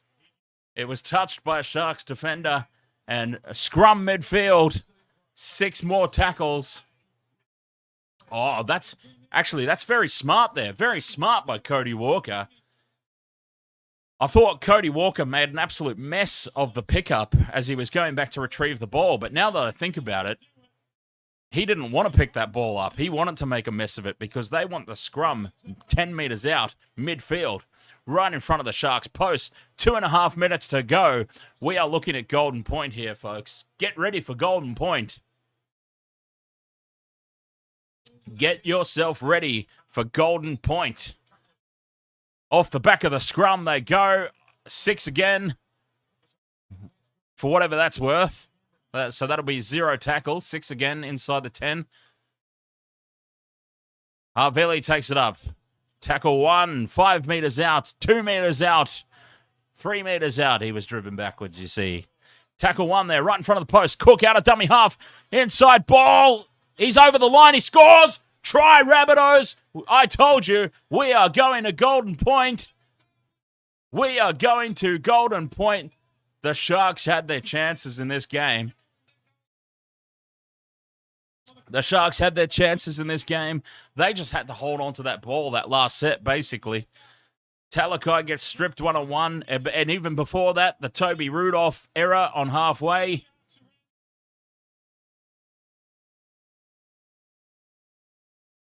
Oh, it's short, and now it's over. There's the try. Is it a double movement? If he's promoted the ball rather than momentum, it's short. It's a double movement. It's a double movement. This could be no try. He's grounded it short, and then he's promoted the ball. Momentum. That's momentum. Yeah, that's momentum.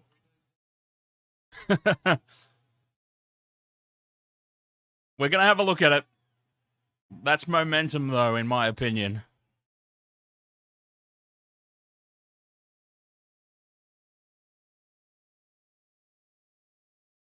Short, and that's momentum.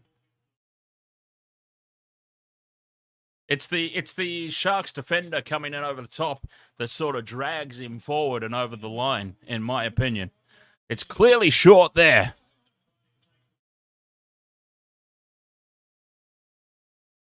And it is a try.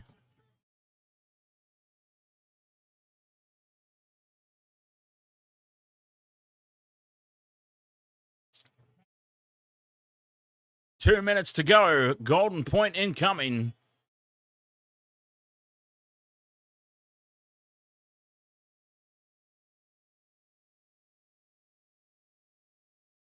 Oh, it's hit the post and gone over.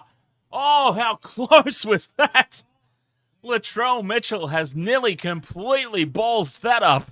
It's hit the upright, and instead of bouncing back out, it has bounced through. Imagine if Latrell missed that goal. It's off the post and through. Wow.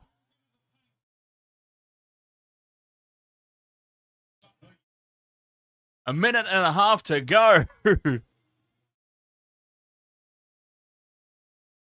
20 points all.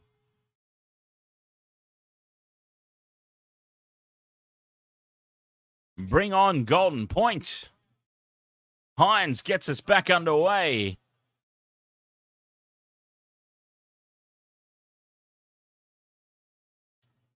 Tackle 1, 10 metres out. Souths just have to do nothing stupid here to send us to Golden Point.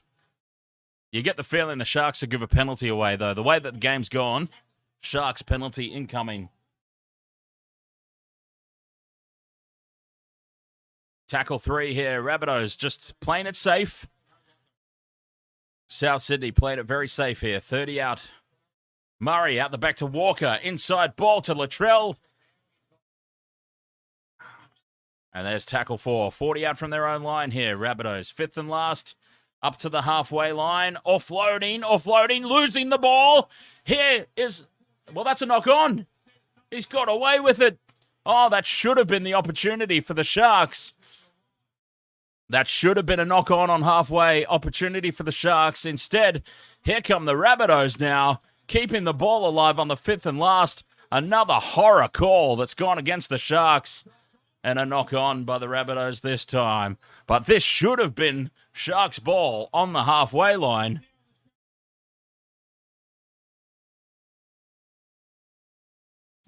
That should have been Sharks ball on halfway on the back of a mistake. Not called. And boy, has a lot gone the Rabbitohs' way tonight. A lot. And prep yourself for Golden Point. Set yourselves up for Golden Point, folks. 2-1-0. Golden Point. Let's go.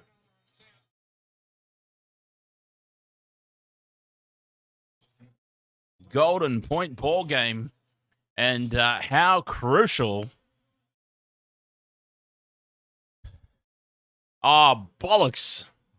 He gets it back before it ever touches the ground. Yeah. That was a clear knock on, not called. But anyways, Sharks can hold their heads high tonight because the Rabbitohs have had every single bounce of the ball and every... Is that a dildo?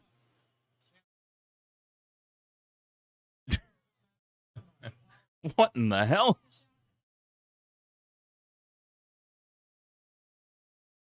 Oh, Andrew Fifita has passed his HIA.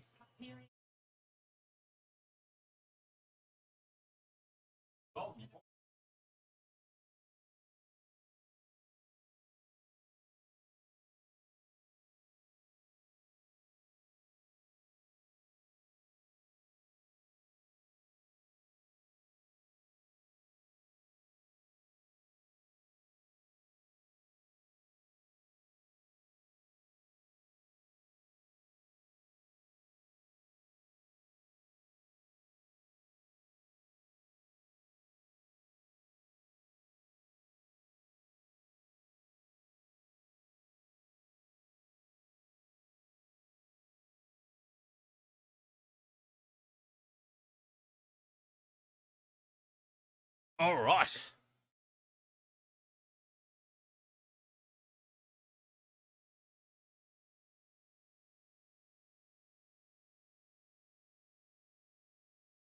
Golden Point. Rabbitohs kicking off.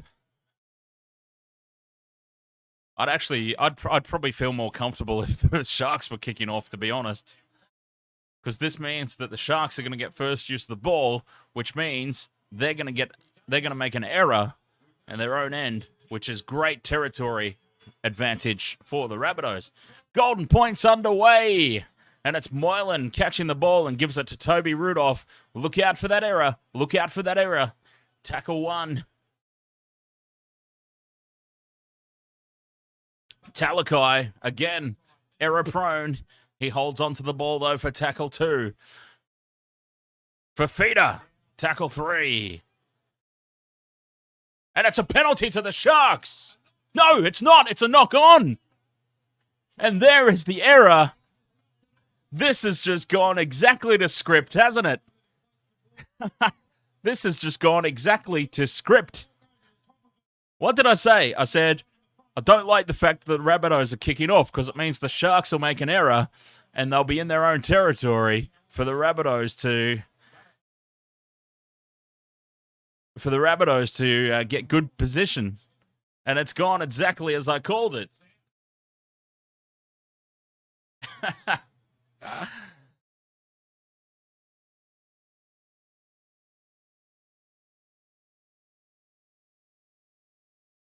Scrum midfield. Why do we even have scrums in rugby league? Seriously, I'm a rugby union supporter primarily, and rugby league scrums, what an absolute waste of time for everybody.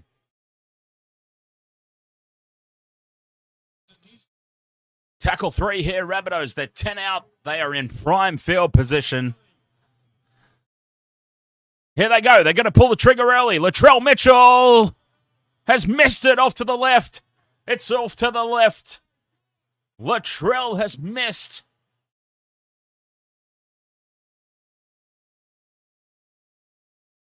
Oh, he wasn't even close.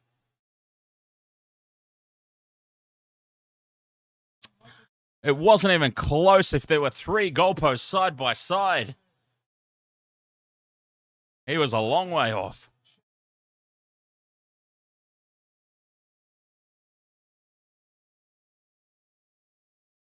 Rudolph, short ball to McInnes. But they're going nowhere fast here. The Sharks tackle 2. Still 30 metres out from their own line. Wilton with a step. There's still only 40 out. Mulatalo with a better run up over halfway now. Tackle 4. There's not really a chance for them here. McInnes takes it up inside the 40. It's going to have to be a long attempt. I don't think you risk it. Surely Moylan's going to risk it, though. It's touched by Rabbitohs, and it bounces very kindly for them, as it has all night. All night, the bounce of the ball for the Rabbitohs. Seriously. Has anyone ever seen a game where the bounce of the football just favours one team constantly for an entire 80 minutes, and in tonight's case, beyond the 80 minutes? Absolutely unbelievable. Just the bounce of the footy tonight in favour of the Rabbitohs has been insane. The bounce of the football.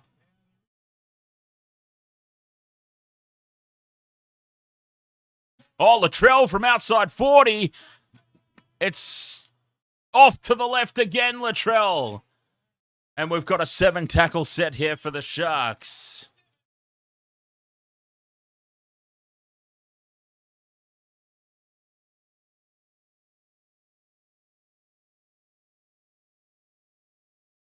Minute to go.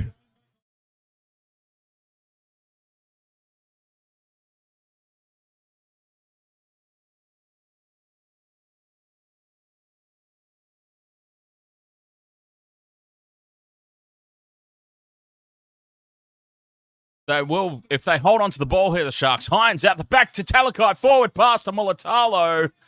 It's play on, though. Tackle 3. The Sharks could get themselves in position here. 40 seconds to go. Talakai, great run. 30 metres out from the line. Tackle 4. Hines. He's not going to be doing the drop goal. It'll be up to Matt Moylan. 5th and last. Matt Moylan. That's a terrible kick. It's an atrocious attempt. I told you nobody wants to win this game. Nobody wants to win this game.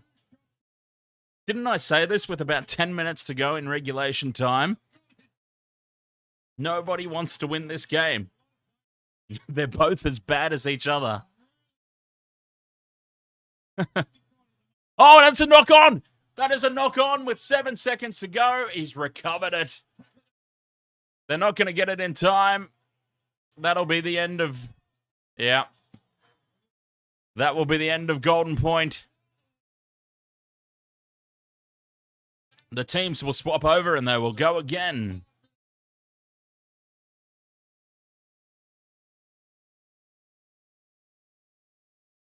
UFC only fans. BKR Sport just does exactly what I do, doesn't he? His face commentating the game. So I don't think you find a free stream over there either.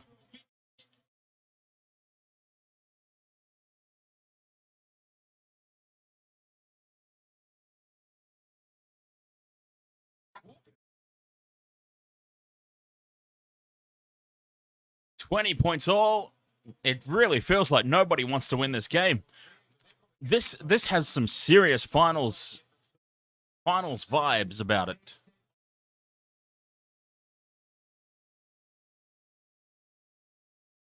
Wow.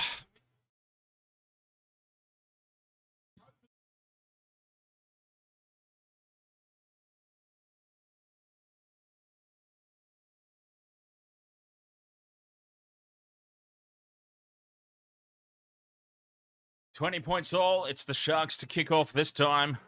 Round 2 of Golden Point. If there's no score at the end of this 5 minutes, then it is a draw. And both teams will share the points. 1 point each. Both teams are just absolutely dead on their feet.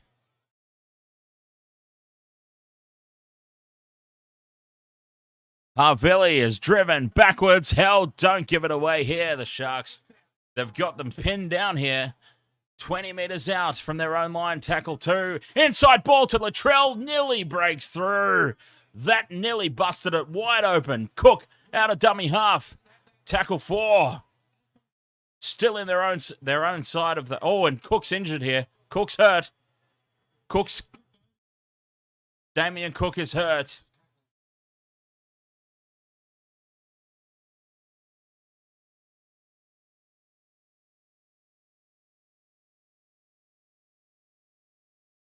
Whoa. He got himself in an awkward situation there.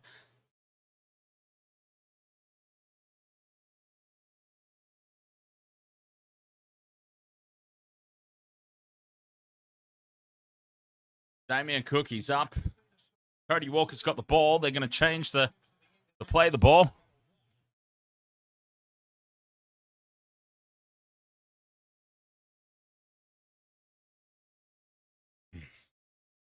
Cook's up. He plays the ball. 4th tackle. 5th and last now. Burgess breaks through. Burgess is through. Wide open spaces here. They are now in field goal range. What a run by Burgess. They are in range now. Latrell has his 3rd attempt, and it is off to the left again. Latrell has had 3 attempts, all off to the left of the post. But Burgess, what a run. Gave them every opportunity.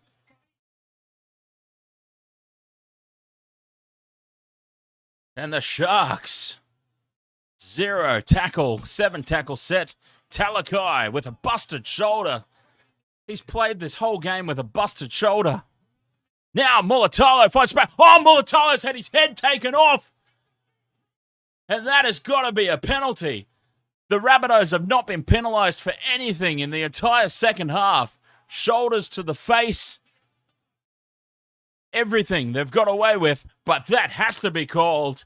That has to be called. Burgess from hero to villain has just taken Mulatalo's head off.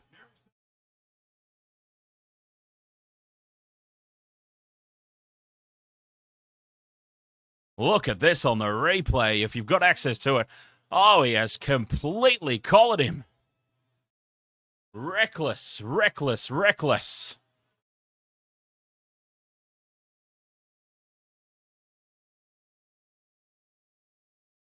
And he's been sent from the field, Tom Burgess.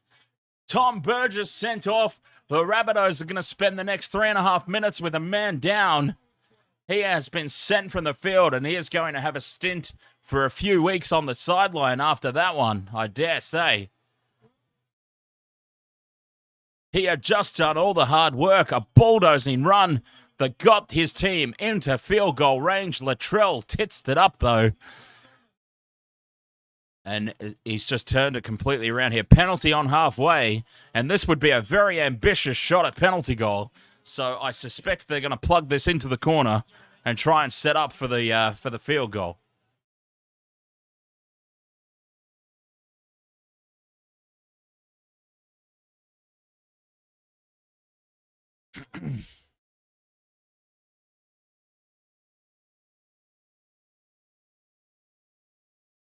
What's the odds of Nicho Hynes missing touch with this? Oh, he's made completely sure of it. He's made barely any meters because he wanted to make sure. Sharks now 30 out. They are in prime possession here. Toby Rudolph up inside the 30 on tackle 1. Rabbitohs a man down, but there's going to be no expansive play here, I dare say, to take advantage of the extra man. All they're thinking about right now is getting in position for a field goal. Forget about the extra man. And they're pulling the trigger early. Nicho Hynes, straight up the middle. Sharks win. Sharks win 21-20. Oh, Fitzy's excited up in the commentary box. Well, he's not in the commentary box, is he? He'd be in the coach's box, I dare say. There's something severely wrong if he's up in the commentary box. Sharks win. Matt Moylan had a couple of goes. Give it to Nicho. 21 points to 20. Double golden point. What a game. What a contest. What a game. 21 points to 20. Sharks over the Rabbitohs.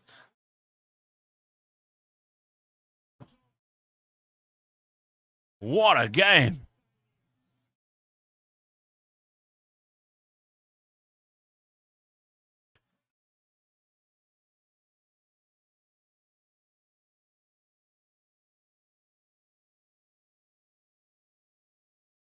Oh, wow. Kai Collins McCoy, ahoy.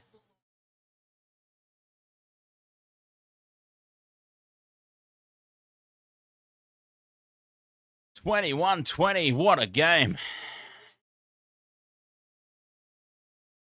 All right, now let's gear ourselves up for game 2. 7:35. They are probably getting very close to kickoff there for the Broncos Tigers.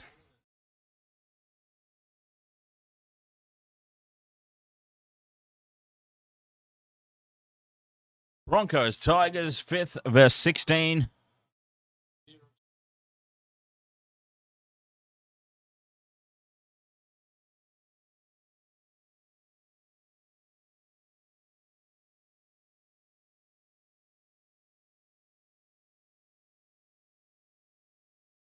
Jackson Haynes, thanks for commentary, legend. Oh, we're not done yet. We are not done yet. We are not done yet. We've got the Broncos Tigers coming up. And I've got some big money on the Broncos tonight. Some big money. It's like a $350 potential payout if my guys get up and score tries.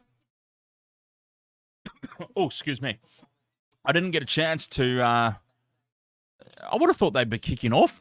Surely they're kicking off by now, the...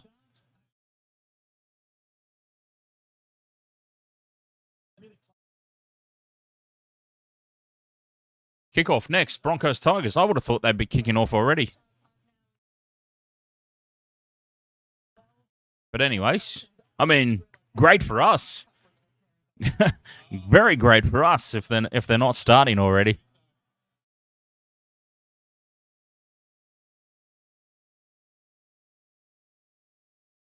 $21 points to 20 in game 1. Double golden point. Sharks sneak the win at home over the Bunnies. Oh, that's fantastic. I am now 1 point. Hey, James and Robert and anybody else involved in the Waste to World of Sports tipping contest. The guy above me, my good friend Toddy O, he went for the Bunnies tonight.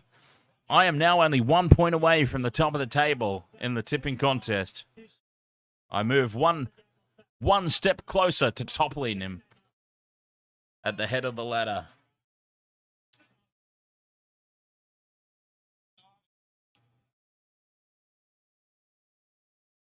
Oh, what a match. Man, it's going to be hard to back up from that.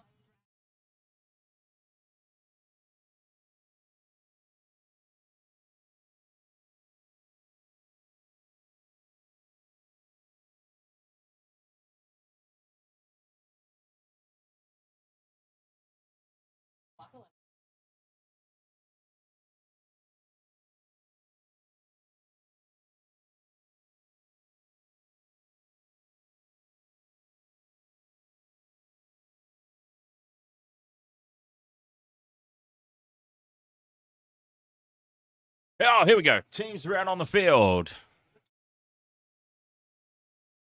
Broncos, Tigers. All right, so I will tell you who I've got in my multi.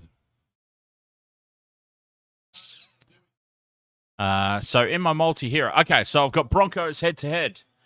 Corey Oates, Kurt Capewell, Adam Reynolds, and Katoni Staggs. Anytime try scorers. Is that a Broncos cheerleader, or is that just some random person in a Broncos dress? Kai Collins, McCoy, anyone get sent off in the early matches day? Yes, actually. Yes, one of the Raiders players got marched, didn't he? Let's have a look at that. Let's check that out. The Titans-Raiders game. Yeah, Joseph Tapine got a sin bin in the 32nd minute. So I don't know if that was a send-off or just 10 in the bin. I think it was just 10 in the bin, that one. Mr. Pugsy, ahoy. Go the Broncos. Yep, we need lots of try scorers here for the Broncos tonight. That's what we need. Broncos to win. Katoni Staggs, Adam Reynolds, Kurt Capewell, and Corey Oates. Anytime try scoring. We are underway. Oh, it's going to be so hard to back up from what we just sat through. That Sharks Rabbitohs game was finals worthy. Finals worthy stuff. And now we've got to back it up. Broncos, Tigers. Broncos, Tigers will probably not be as exciting as that game. I feel like it could be a bit of a rampage in favor of the Bronx.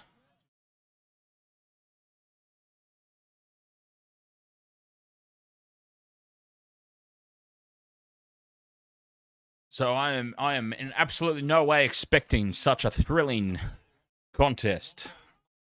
Oh my God, these goddamn spam messages on YouTube are out of control, aren't they? Oh, the Broncos will let it bounce. And that is not the greatest start in the world that you will ever see. Works out all right for them.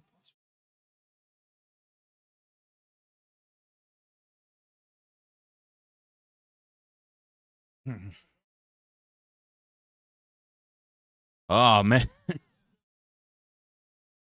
What a game. I can't get over. I'm sorry if I keep talking about it, but because we've got another game going on right now. Broncos, Tigers happening right now, but I still can't get over that last game. That Sharks Rabbitohs game, that was intense. That was intense. Probably one of the most intense streams I've ever done. What a great game.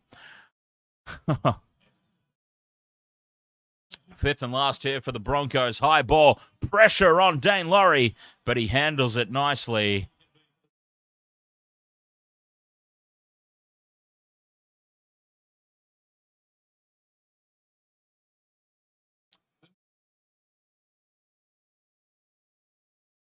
Tackle 3 here, Tigers.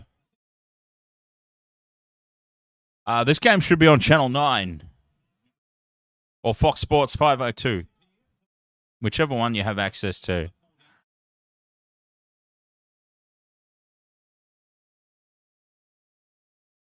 They've kept it alive here. Tigers up towards halfway, fifth and last.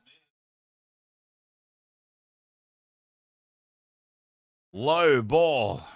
Bounces unkindly for the Bronx.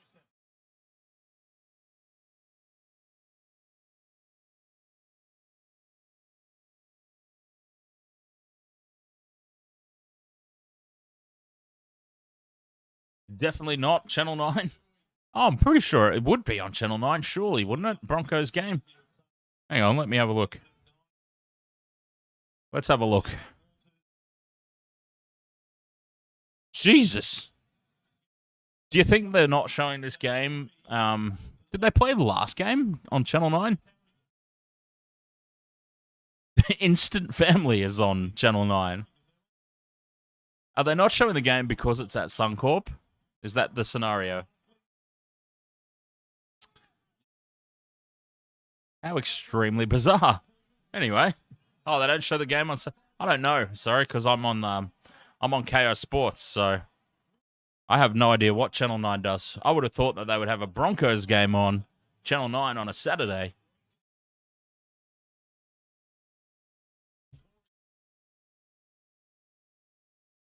Penalty here against the Broncos.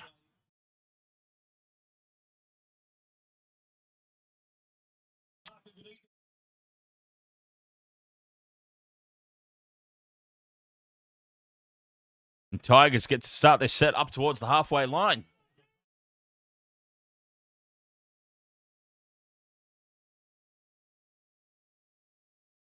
Keeping the ball alive now. Dane Laurie out the back. Oh, and they've got a chance here. The Tigers can't break through. Just taken down. Tackle 2. 6 again for the Tigers. Geez, they have started this game with a lot of intent. They're trying to keep their momentum going. Tackle 2 now, 20 metres out from the Broncos line. What a turn-up it would be. Hi, Collins McCoy, you're trying to digest Nathan Cleary being marched last night. It was a pretty bad one. It was a pretty bad tackle, to be fair. But yeah, absolutely ruined the game. It ruined the game as a contest. I mean, as soon as Cleary was marched, there was only ever going to be one result. It was just a matter of by how much by. By how many. Not a matter of if, just by how many. But yeah, it was a particularly bad one. Oh, he's up ahead of the Broncos players and they've got the ball. Tigers, knock on. Whew.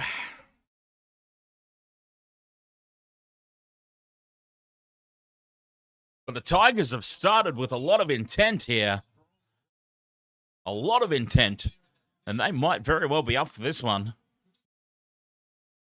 They might just be up for this one, the Tigers. They've got a lot to make amends for. Not that it was their fault what happened last weekend. Offload now. Broncos keeping the ball alive. And they're up towards the halfway line. Hard to believe there's only 6 minutes gone in this game so far. It's been played at a very fast pace. Broncos have got the overlap again now. The passer's just a little bit in behind, but he manages to shrug away from one. Very close to the sideline. Called, held, and that will be a penalty to the Broncos. It was called, held. They persisted with the drag there. On who's this? Deloise Houter.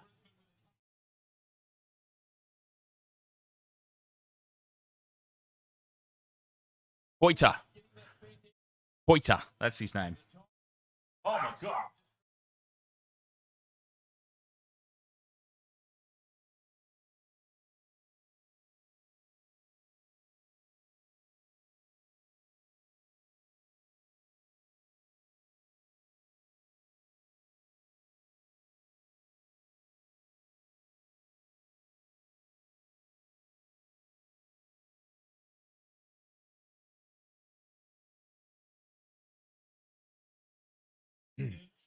Broncos tackle. Oh, Patrick Carrigan has knocked the ball on cold. No pressure. Tackle 2 right in front of the post. That's a bad mistake. Oh, he's just got the fumbles.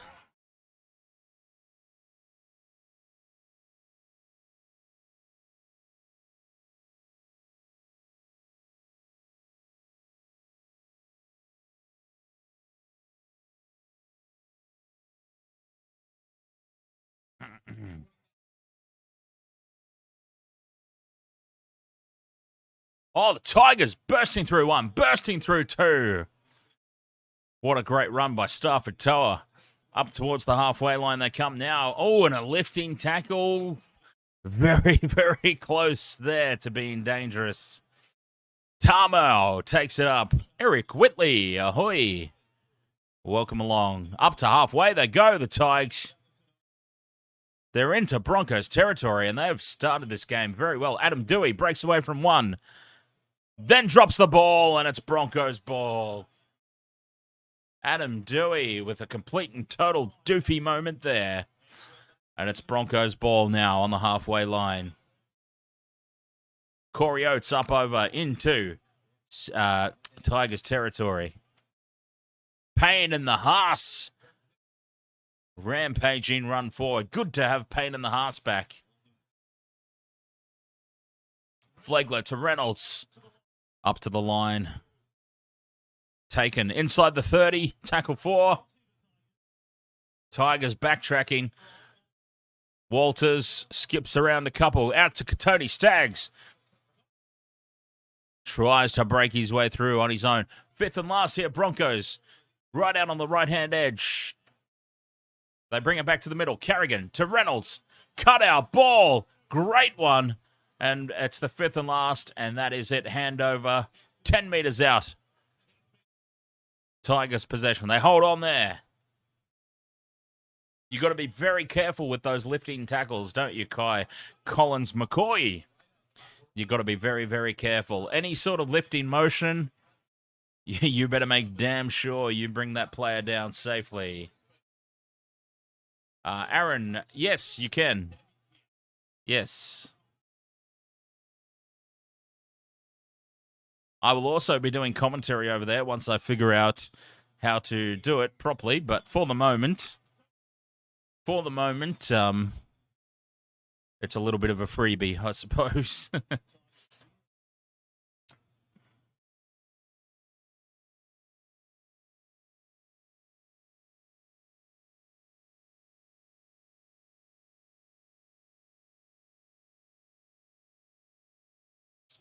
Penalty to the Tigers, and they plug the ball up over halfway, 40 metres out from the Broncos line. And I tell you what, they've signalled some intent here to start the contest.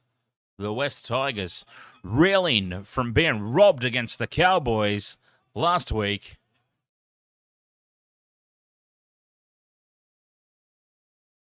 And they've got a big point to prove against Queensland teams, I suppose.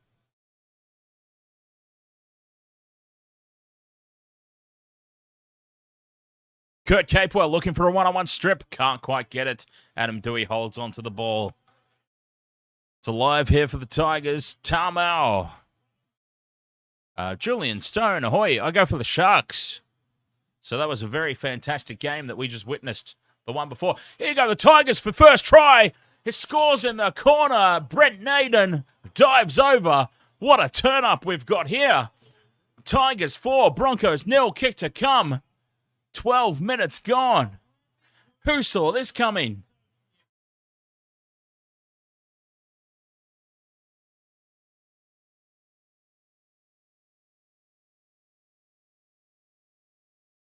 What an incredible start for the West Tigers.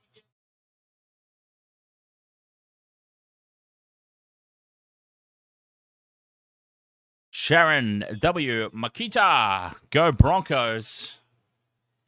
Broncos are reeling at the moment. The Tigers have turned up tonight. They have turned up tonight. And they get themselves ahead on the scoreboard. 4 points to 0. Kick to come.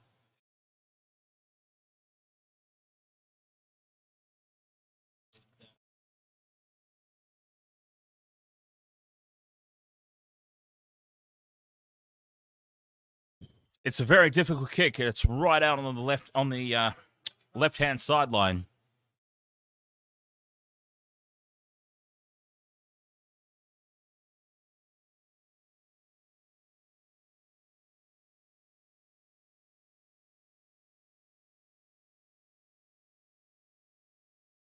Adam Dewey. From the sideline, the boos ringing out across the stadium.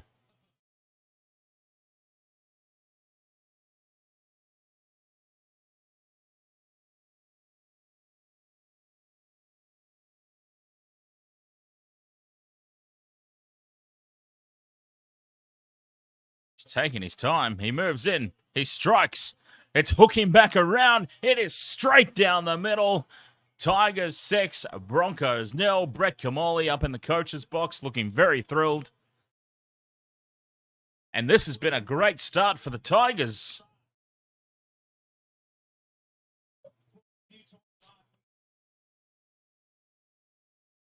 Brent Naden in the corner. Conversion successful from the corner. Adam Dewey's been practicing his conversions because you know what? As much as the Tigers were robbed last weekend against the Cowboys, stone cold, blatantly robbed out of the victory, ultimately, Adam Dewey did miss 3 conversions. Like, that was 6 points that they left out there by missed conversions. So he's obviously been practicing because he's put his first one over tonight from the sideline. A very difficult kick. Eric Whitley says, my name is Gabe. Gabe. I will try my best to remember that. There's a few of you in here that have names that aren't the same as your YouTube account names, which makes it quite difficult for me, but I will do my best to try and remember everybody.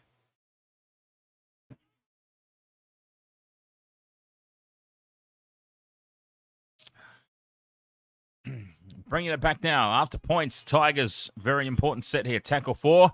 They're trapped in their own territory here, though. 5th and last, just outside the 40-meter line. And a good set on defense there from the Broncos. Dewey puts the ball up high.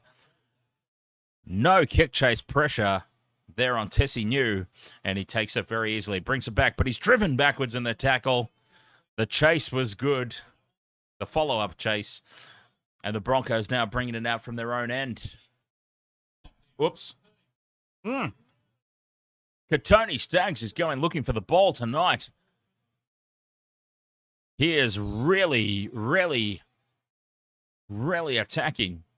Payne Haas, cutout ball to Carrigan. Carrigan comes back to the right-hand side and is taken 5th and last. 30 meters out. They stay short side with Reynolds, who puts the ball high. No kick chase pressure on Dane Laurie. I don't know why he jumped. He really didn't need to. But he comes down with it, Dane Laurie, and it's Tigers' ball. 6-0 it remains. A couple of passes across the face of their own in-goal. They've not really gone anywhere on the back of it. Oh, forward out of dummy half, and it's called. Oh, that was a massively forward pass. And there's the Tigers of old. Adam Dewey throws the ball about 24 meters forward from dummy half. Oh, passes don't get much more forward than that, I'm afraid. And now it's Broncos' ball, hot on the attack, looking to square things up here 15 minutes into the game. That was just a massively forward pass.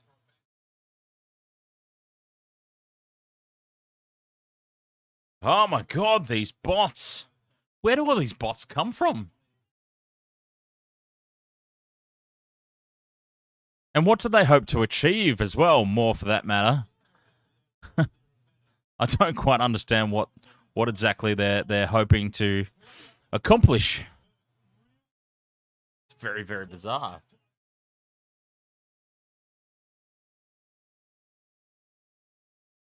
Broncos out to the left. They've got some space.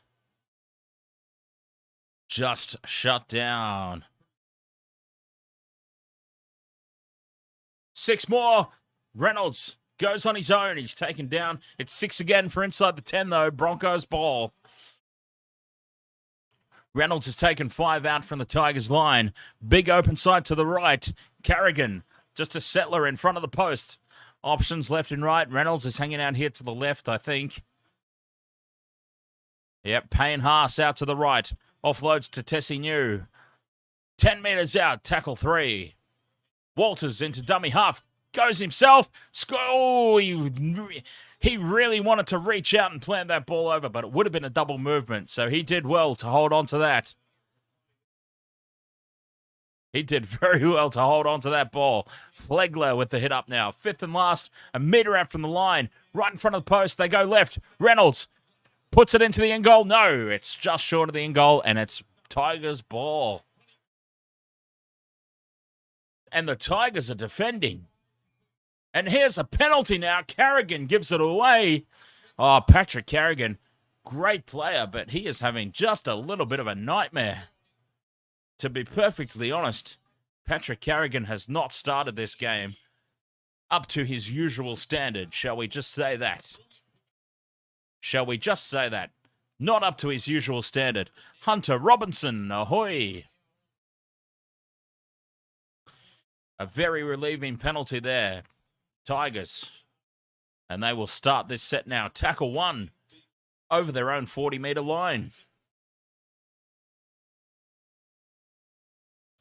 Tamau up to the halfway and beyond. They carried him 5 metres forward there, the Broncos' defence. And a 6 again, ruck infringement. A little bit too late to break away. And I tell you what, the Tigers are here to play.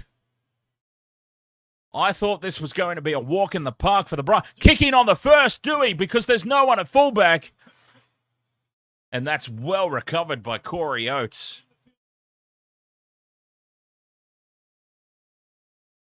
Early kick, tackle 1. Nobody was back there. Tessie knew, caught out of position, but Corey Oates cleans it up for the Broncos. And the Tigers are offside here. And, oh, it's suddenly all going pear-shaped for the Tigers. A very, very iffy called kick on the first tackle has now turned into penalty Broncos and sweet relief for them. Because they'll be up now. They'll be up now towards the 30 or 40 metre line to start their set. And just nonsense, silly play from the Tigers. But, look, they're the wooden spooners for a reason. And that's the sort of reason. Although, wooden spoon, asterisks. We've got to put an asterisk next to the wooden spoon for the Tigers this year because they fully deserved to win that game last weekend against the Cowboys. Let's be fair about that. They fully deserved a win last weekend.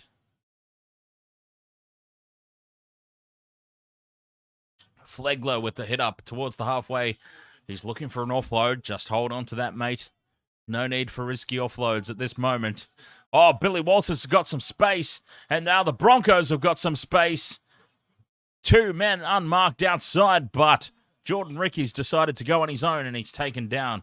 20 out from the line. Carrigan to Reynolds. Dewey is up on Reynolds. Oh, he's all over him. And that's tackle 2 for the Broncos. 20 out. Payne in the Haas. Takes them on himself and makes some good post-contact meters. The 10 meters out now, the Broncos, looking to square this game up. Carrigan to Reynolds. Reynolds signaling inside, but goes outside, and they've created the overlap. And Tessie New dummies and goes on his own, and there's the try. Tessie New. 6 points to 0, becomes 6 points to 4. Kick to come for Adam Reynolds. And that was a fantastic try. Great backline movement there by the Broncos. 6-4, kick to come.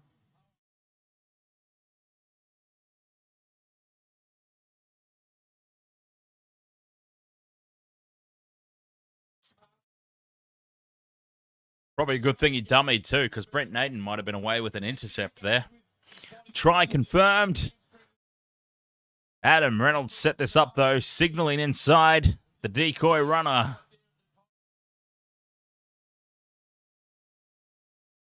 Craig McGregor, don't you have enough space to pin the live game? Yeah, I do. I don't have a spare $4 billion to pay for the broadcasting rights, though. Can I borrow $4 billion, Craig? If you're happy to loan me $4 billion, then I will happily pay the NRL for the broadcasting rights and share the game on the stream for you all. But until then, bad luck, I'm afraid.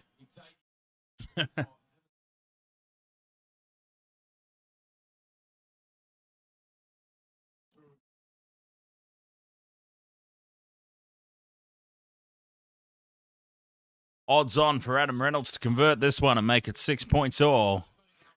But I tell you what, the Tigers, they have showed up for this contest. I'm still surprised that they even got the first try. I don't think anybody saw that coming. Reynolds moves in now. Strikes it nicely. It's straight down the middle. From the sideline. 6 points all. Oh, the cheerleaders are all rugged up. Must be a bit cold in Brisbane tonight. The cheerleaders are wearing jumpers.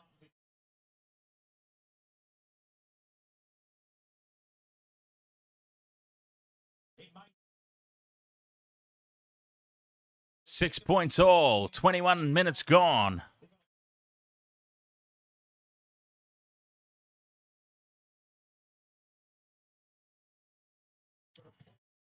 Back underway. A deep restart by the Tigers. Very close to the goalpost there. Almost dangerous. Victor, ahoy there, mate. Yeah, crazy game indeed. Sharks, Rabbitohs. Nico Hines, double golden point.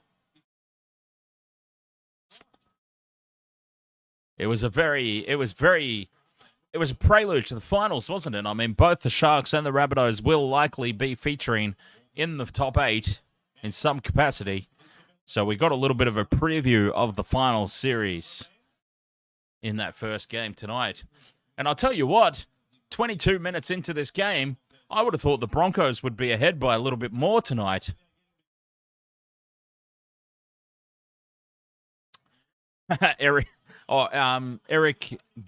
Gabe. Gabe says, I can give you $4 billion. Not. Yeah, I don't think so. I don't think anybody can. I don't think anybody that's following along, I mean, no offense to anybody. I'm sure you're all doing very well for yourselves, but yeah, $4 billion for broadcasting rights is a lot of money.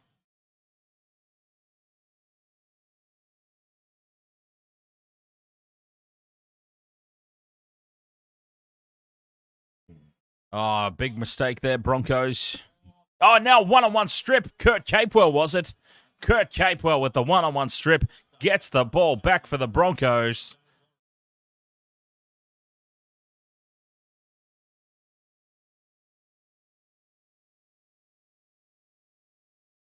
Oh, you don't need to say sorry there, Gabe. I know you were just making a joke. It's fine. No need to say sorry at all. I totally understood that it was a joke.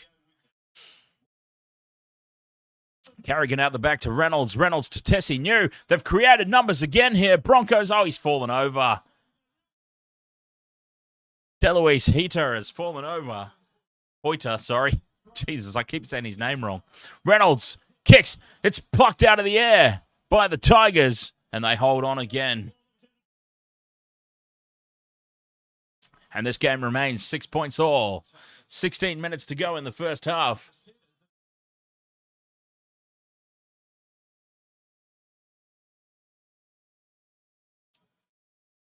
They were looking very threatening there, though, the Bronx. Offload to Laurie, and Laurie is brought down by Flegler. By the collar.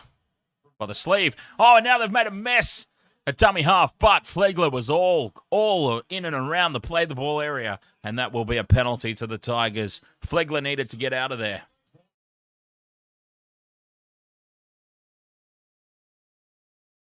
Flegler needed to get out of there. That was the issue there. Flegler did not remove himself anywhere near in time.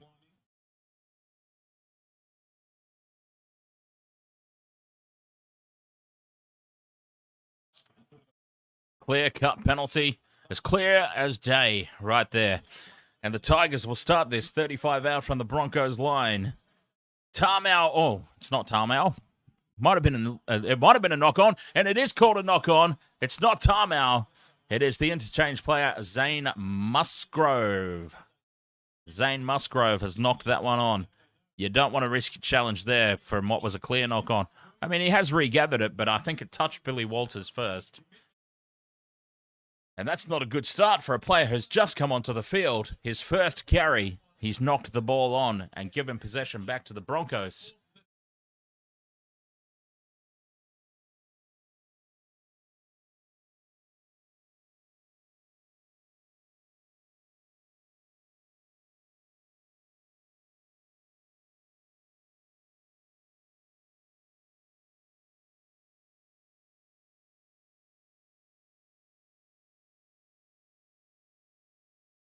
Capewell takes it up, tackle 2, very close to the halfway line. Broncos marching forward here, just slowly gaining the ascendancy here, the Broncos. I don't think they were expecting the Tigers to get off to the start that they did.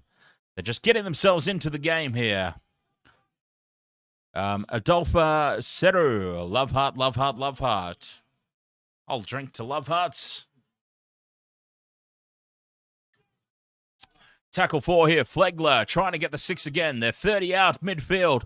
Carrigan to Haas. Haas takes it up. 5th and last. 10 metres out now from the Tigers line. Attacking kick incoming. Reynolds runs. Passes inside. And it's a try for the Broncos. Everybody was waiting for the kick. But Reynolds said, no way, I'm going to run. And run he did and finds Ezra Mam on the inside. And the Broncos score. Everybody was standing back waiting for the kick from Reynolds into the end goal. He saw some space, steps off his right boot, sees the open space. Ezra Mam flips over and scores the try. Broncos 10-6 kick to come. What a try.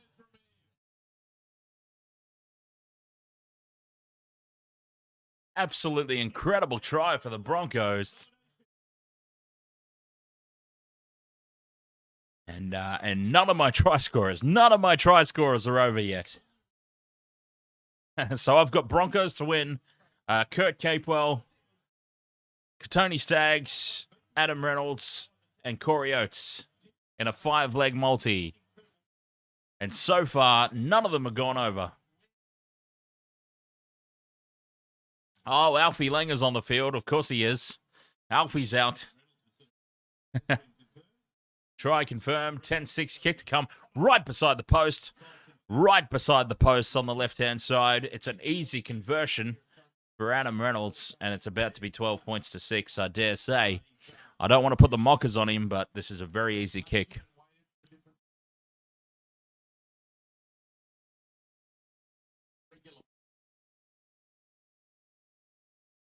Over it goes straight down the middle. Adam Reynolds.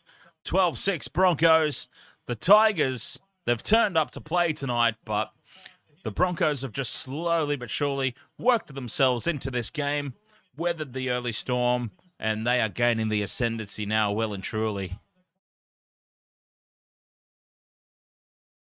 Credit to the Tigers for showing up, though. I actually thought that they would be decimated after last weekend. I mean, it must have been absolutely heartbreaking for the Tigers last weekend to get just completely stone-cold robbed out of a victory against the Cowboys. They've got to stay in Queensland and soak that all up and come to Suncorp Stadium against the resurgent Broncos.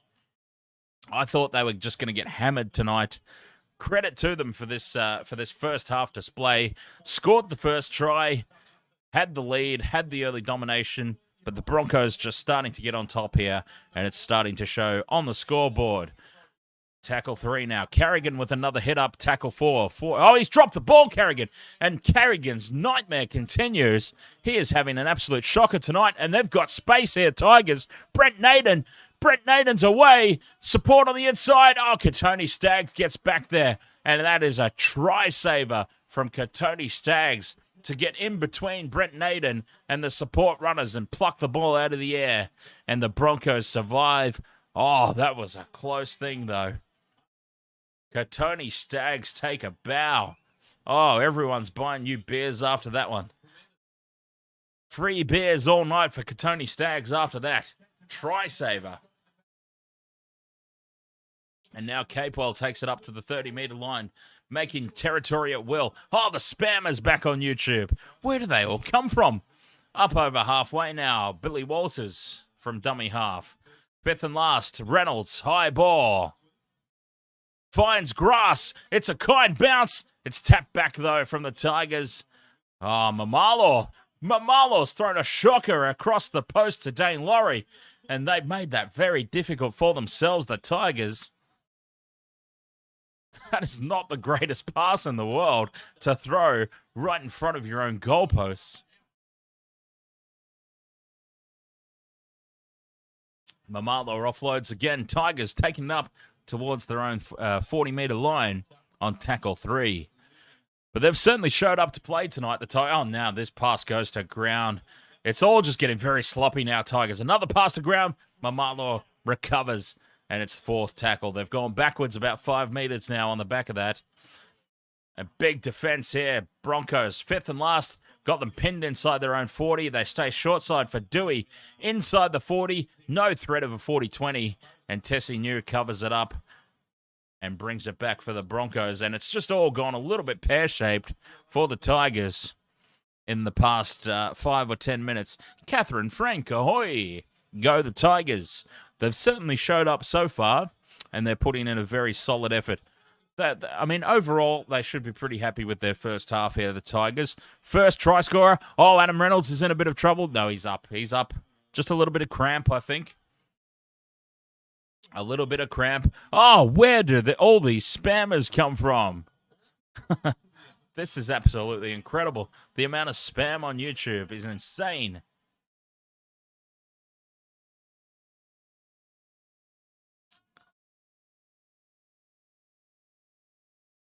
Incredible stuff. All right, Broncos now, fifth and last, 10 metres out from the Tigers line. Oh, this could be big. Reynolds sends it back to the blind side. Ezra Mam kicks into the in goal. Oh, they've stood back and watched it. And we need to have a look at this. There's no try. We just need to establish who this came out off. We got no try. Rob Ramshaw says, go Tigers. Jason B. Tama says, up the Broncos. Geez, I think he might have been offside there. Oh, he's onside? Geez, I feel like Dane Mariner was offside there.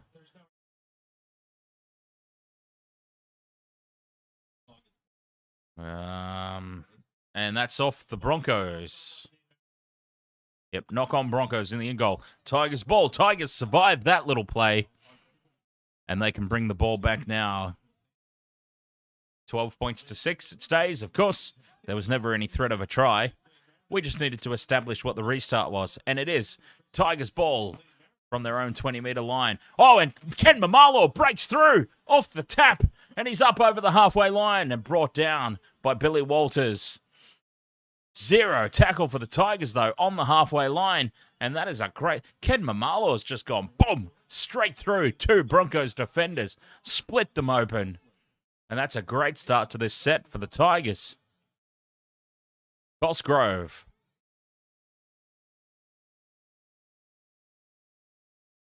$30 out now. Oh, well read in defense by Ezra Mam. Great defense on Dane Laurie. Shut him down. Nowhere to go there, Tigers. Tackle 4 now. 20 out midfield. Options left and right. They go right. Adam Dewey. Short ball. Very flat. And now Dewey's knocked it on the return ball. Adam Dewey knock on. Was not ready for the return pass. Oh, he's challenging. Adam Dewey is challenging what I thought was a blatant knock on. He's challenging it, though. He must be very confident. Must be very confident that he hasn't got a touch on this. I mean, it may have been off his knees. It is debatable. Oh, yep, it's come off his leg. Off his leg, onto the ground.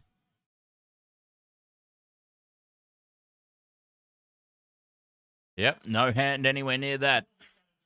It's off his leg, play on at this point.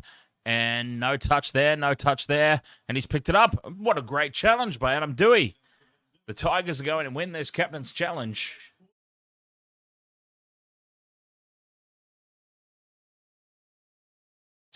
Catherine Frank says 11-16 win margin for the Tigers.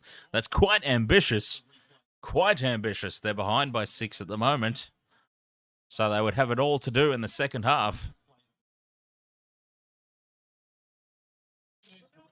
Successful challenge there, Tigers. Good call, Adam Dewey. And we're replaying tackle 4.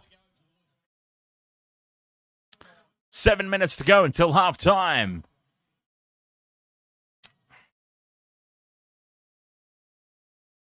No, Cobbo's not playing tonight. They've got, fifth and last kick. It's not deep enough, but the Tigers have tapped it back. Brent Naden's going to get a double. No, he's not. He's flicked it in field to nobody. And the Broncos get the ball, and they're racing away upfield, but we've got a touch. He's got his flag up. What's happened here? Dane Laurie is also busted in back play. He's hurt. He is hurt. He's clutching an ankle.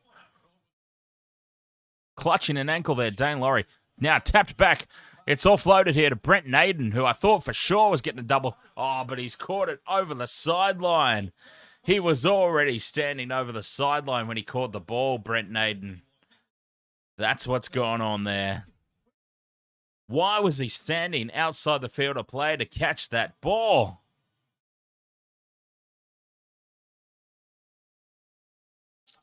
But yes, Selwyn Cobbo's out tonight. They've got over in the number 5 jersey is Deloise Houter.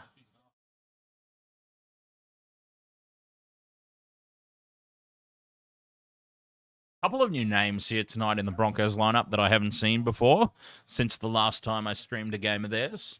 So you've got Deloise Houter out on the wing, number 5, and also Dane Mariner lining up in the centres, number 4.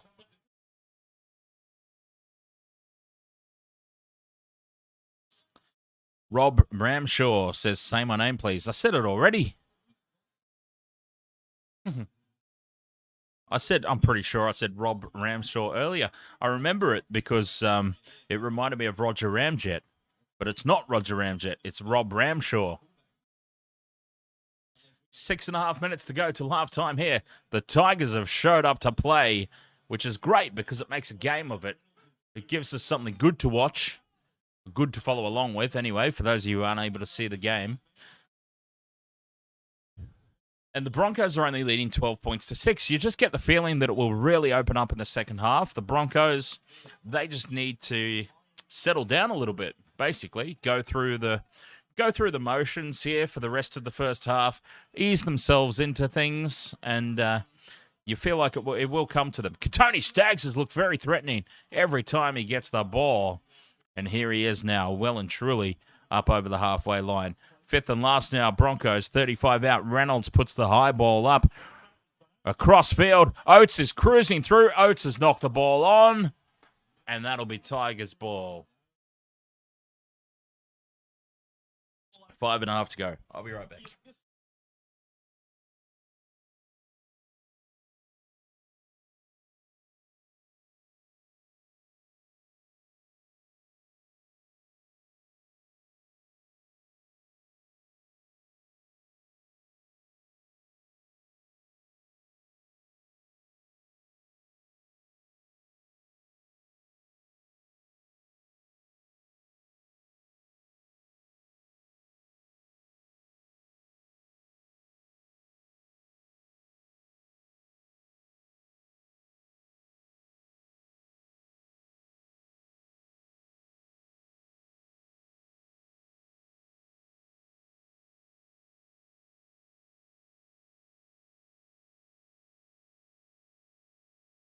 Oh, I was gone for like 30 seconds and the spam.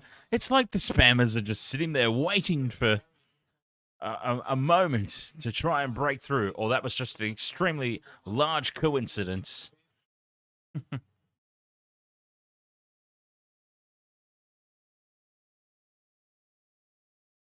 Victor says, what a name. Deloise Houter. Top notch does the iguana to boot when he scored. Does he really? Oh, we'll have to keep an eye out for that. We'll have to keep an eye out for the iguana. Deloise Houter. Will he get over the line tonight? Tessie New breaks away from the scrum. It's the Broncos back in Tigers territory here. Oh, do not lift. Do not lift. Threatening a lifting tackle there. The Tigers defenders do not do that. Ezra Mam out the back to Tessie New, who drops the ball cold. And that was very messy. A very messy end there. Very, very soft there, the Broncos.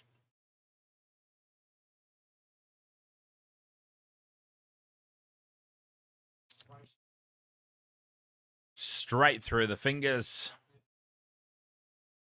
3 minutes to go. Tigers just holding on. Kevy Walters doesn't look too happy. He looks slightly concerned up, and actually he looks confused. Concerned probably wasn't what that look was. He looks confused. Very, very confused. And I'm sure the rest of us are a little bit confused as well. The Tigers have turned up to play tonight, and they are just hanging in here. They're holding on to this contest. The Tigers sticking in there. And fair play to them. They don't deserve to be in the lead, but they also don't deserve to be getting spanked. It's been just, pass to nobody. Bounces nicely for Mamalo, who's looked very threatening. James Intoxic says the first half feels like it's gone for ages. I know, right? This has been insane. Short ball, straight through. They go, the Tigers. Where's the support? There's the support inside. Juggle, try. A try for Jock Madden. The Tigers are back. We were just talking about it, and they are back, and they have showed up tonight. 2 minutes to go till halftime, and we're about to be all locked up at 12-all.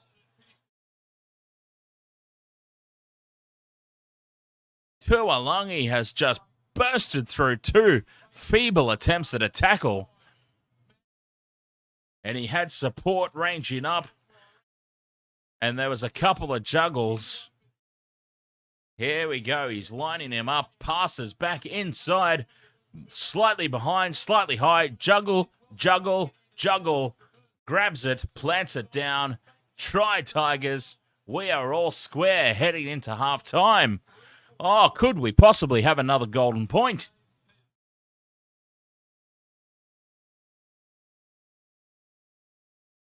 Do we have another golden point incoming here?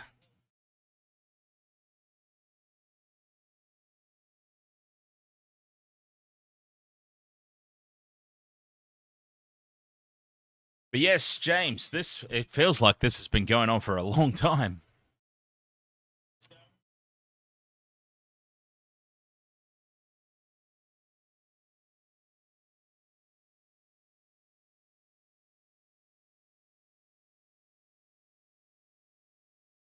Jock Madden, his second career try. Only his second try. What a time to pick that one up. I'll tell you what. It would be unfortunate for the Broncos to sort of cop the after effects of what happened last weekend against the Cowboys, but you got to say the Tigers deserve a win. This is a team that deserves a win. Adam Dewey just sneaks it inside that left-hand upright, the conversion, and it is 12 points all. Oh, and they're sipping the water in the coach's box. Chickens, ahoy there. Chickens is going for the Broncos.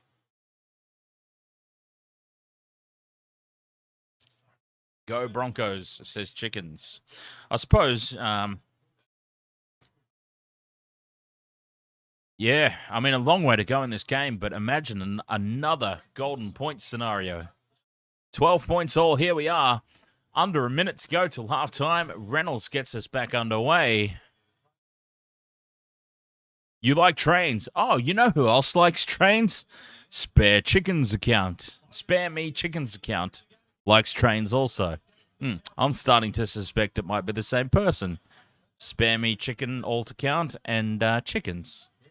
Both like trains. Both have some sort of obsession with chickens. I'm starting to think it might be the same person. Just pulling out a big brain moment here. And if not the same person, just, connected by family. A family of people who like chickens and trains. And there we go. Dane Laurie takes the tackle. And we are going to halftime. Halftime, 12 points all. He's pissing out blood out of his nose there, Tuolangi. Wow. It's like a waterfall of blood right out of his nostrils. I wonder what happened there. But anyway, 12 points all. Halftime, Broncos, Tigers. Who'd have thought?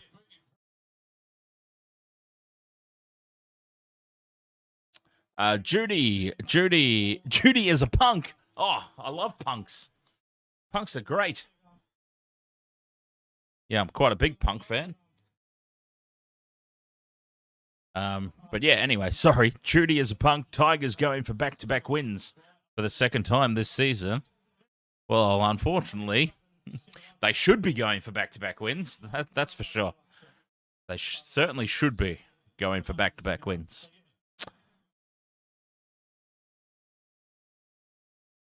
James Intoxic is asking the chicken what came first. What came? Oh God, the spam's back. Where do they keep coming from? All these spam accounts. This is insanity.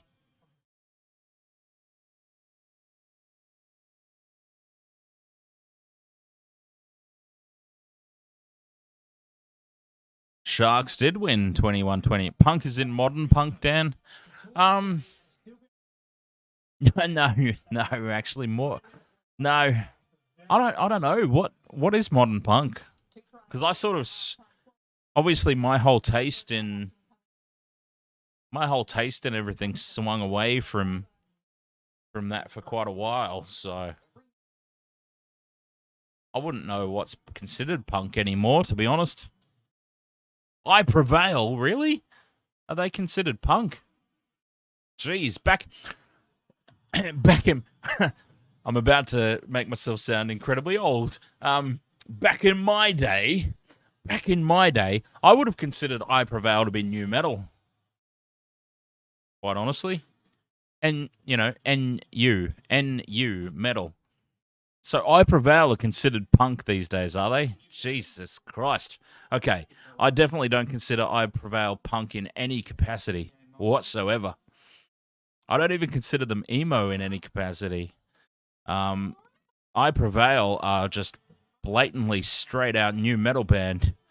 Wow, okay, wow. Things have changed. I'm having a Grandpa Simpson moment, Grandpa Simpson was like, I used to be with it, but then they changed what it was, and now what's it is confusing and scary.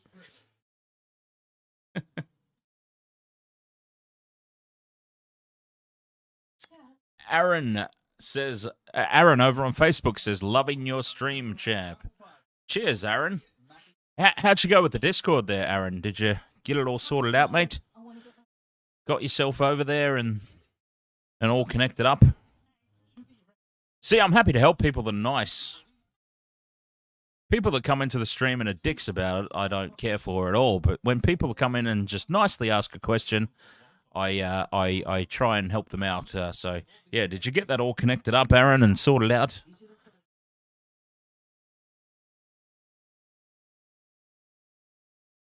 James Intoxic says, Pop Goes Punk. Have you heard those albums? Yes! Oh, I've got an entire playlist of, on Spotify, I've got an entire playlist of, like, rock and metal covers of pop songs. It's fantastic. Yeah, I love a good cover of pop songs by, either punk or metal or alternative rock. Yeah, absolutely love it.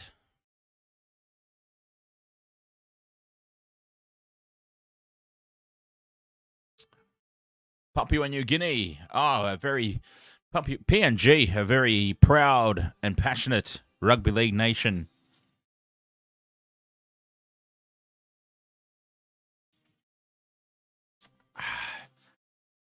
Half-time here in this contest. 12 points. Who'd have thought? Honestly. Who'd have thought? 12 points off. What's my favorite cover? Okay. I'll tell you what. This might be a controversial opinion. I actually really like... So I was playing this song, right, and my girlfriend was like, what the hell is this? This sounds awful. Like, they're just making sounds.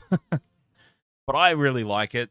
I really like, and it's not part of the series of albums that you're discussing, by the way. This is completely different. But I'm a big fan of Weezer's cover.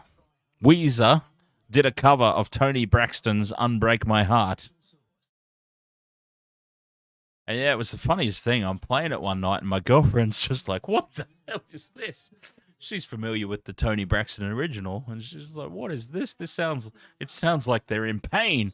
But I'm like, it's meant to be like that. That's the Weezer sound.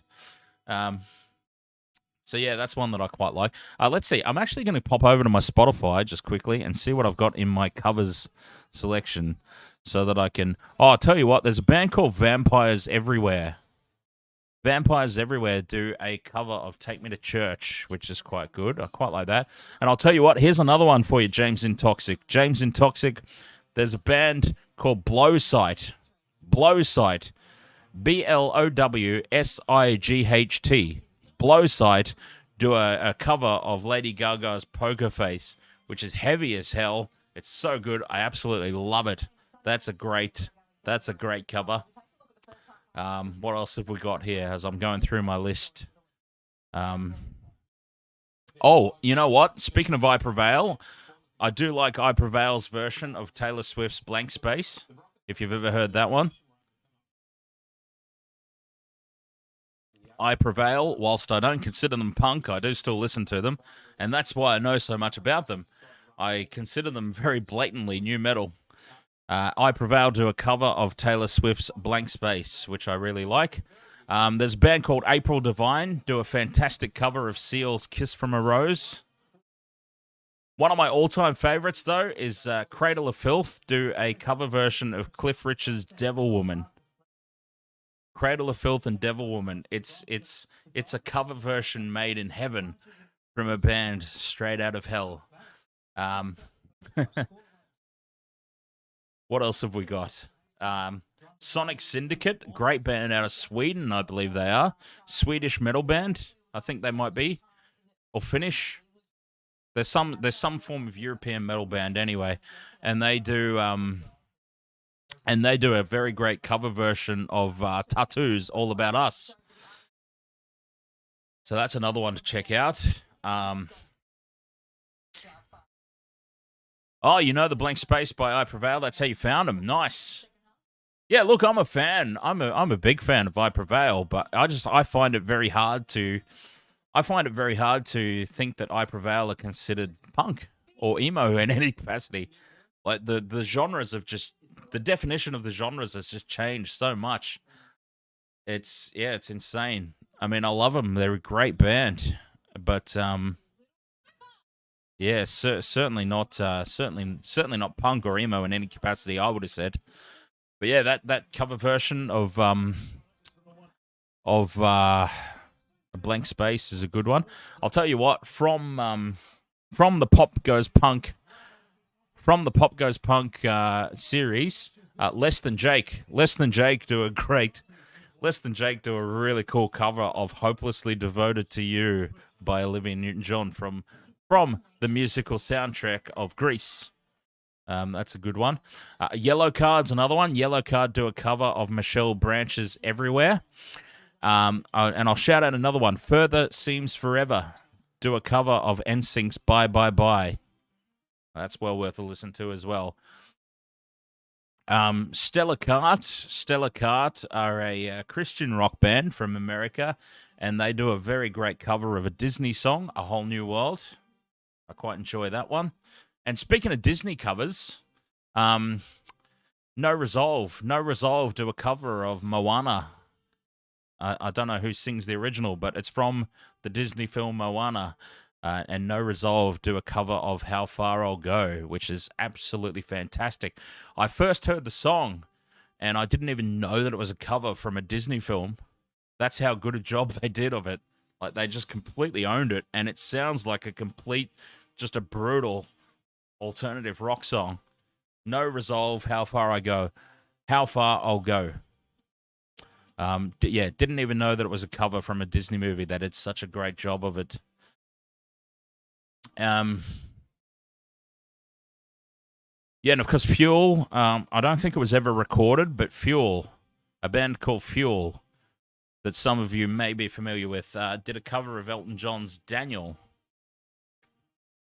And while we're speaking of Elton John, Furious Zoo, Z-O-O, Furious Zoo do a great cover of Sorry Seems to Be the Hardest Word. And just to cap off this conversation, there is a band called New Year's Day that do a cover of No Doubt's Don't Speak, which is not exactly like for like, because No Doubt are kind of, Fuel as in Shimmer. Fuel as in Shimmer do a cover of Elton John's Daniel. New Year's Day do a cover of No Doubt's Don't Speak, which is also pretty good. But as I said, that's not exactly like for like. No Doubt are basically an alternative pop. So it's not quite a huge crossover, but it's a good cover nonetheless. But I suppose probably one of my all-time favorites has to be Limp Bizkit's cover of Faith. One of the all-time great cover versions of songs. When Limp Bizkit did a cover of Faith by God. Oh, I feel so stupid not remembering his name. Jeez.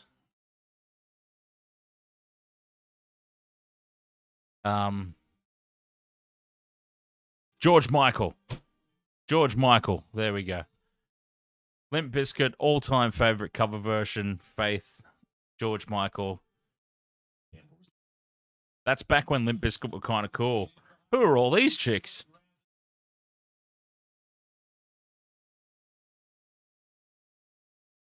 There's just a whole gaggle of girls out on the field for some reason.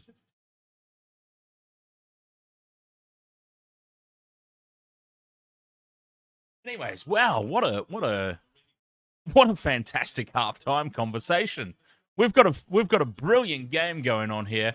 12 points all at halftime, and we're talking about cover versions of songs. How great is that? That's one of my all-time favorite halftime conversations, though. I've got to be honest. That was great. I enjoyed that. Thank you, James, for bringing that up.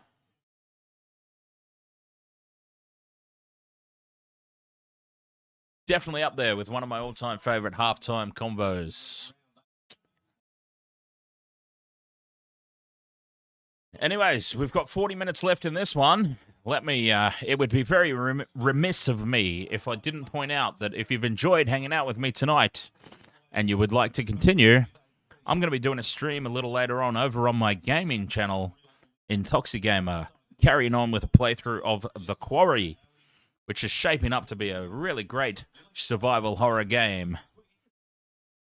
So if you'd like to continue hanging out with me tonight after this game is done and dusted, do feel free to head over there to my other YouTube channel, and we will keep the party going. But 12 points all here. Teams are coming back out onto the field. Oh, fair enough. Judy as a punk is jumping in here going, hey,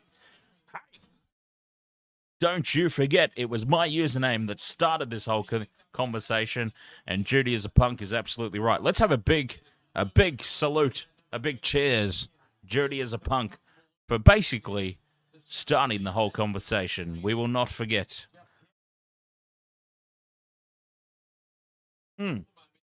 Yeah, so if you're having a good time, you're enjoying hanging out, I'm going to keep the party happening. I'll post a link in the chat room. I'm going to post a link in the chat room to my gaming channel if you'd like to keep the party going after this game is done and dusted in the next 40 minutes. And yeah, we will. The night is young, you know. It's only 8:45. It's only 8:45. We'll keep the party going over there and do some gaming for the rest of the night.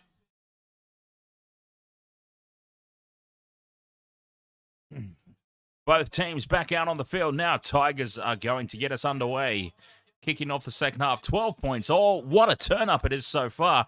Can they keep it up? Can the Tigers keep this up in the second half? We will find out right now. We are underway, and the Broncos are falling over on the kickoff. And they start this set 5 meters out from their own line. It was a great result from the kickoff for the Tigers. Can they keep this pressure on? Tackle 2, 10 out. Payne in the Haas. Great post-contact meters there, about 10 of them. Payne in the Haas, tackle 3. Billy Walters scampers out of dummy half, and he's up over the 40-metre line. One-on-one strip attempt. Adam Dewey can't quite get it. I'll tell you what, if you have a go at a one-on-one strip, here's a legitimate question. If you attempt a one-on-one strip, so you've basically got your hands on the ball and you are trying to rip that ball out, but you are touching the ball and you are attempting a one-on-one strip, should it not be a 6 again call if you are unsuccessful in that attempt, regardless of whether it comes away from the attacker's hands or not? Wouldn't that throw a spanner in the works about the one-on-one strip rule? I feel like if you have an attempted one-on-one strip and you're good enough to retain possession of the ball, you should be rewarded with a 6 again. That's just my controversial opinion. You attack the ball, the defender attacks the ball, just because they're unsuccessful in dislodging it, you should still be rewarded for being good enough to hold on to it, in my opinion. But anyway, 5th and last here, Tigers, 30 metres out from the Broncos line. Pressure kick here from Adam Dewey. It's a little bit too deep. It's in the end goal. Tessie New jumps out, takes it. He's outside the field of play. So there is no bringing it back to the 20-metre line. It will be tackle 1, 10 metres out. It was a great take there, Tessie New. Oh, God, they're back again. I need some more moderators in the chat room tonight. This spam has been relentless.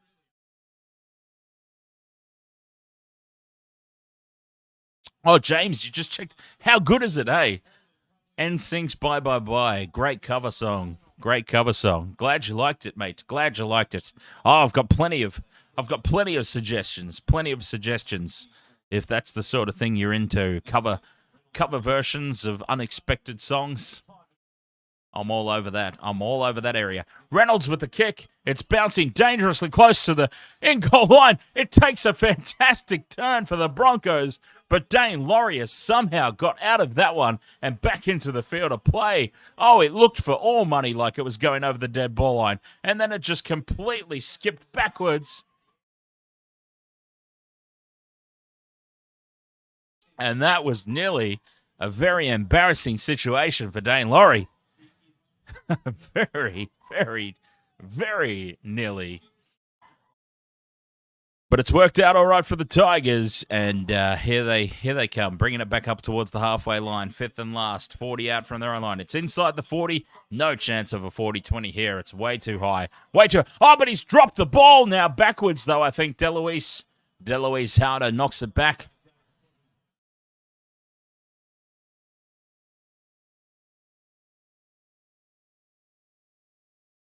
And that'll be tackle 1 now.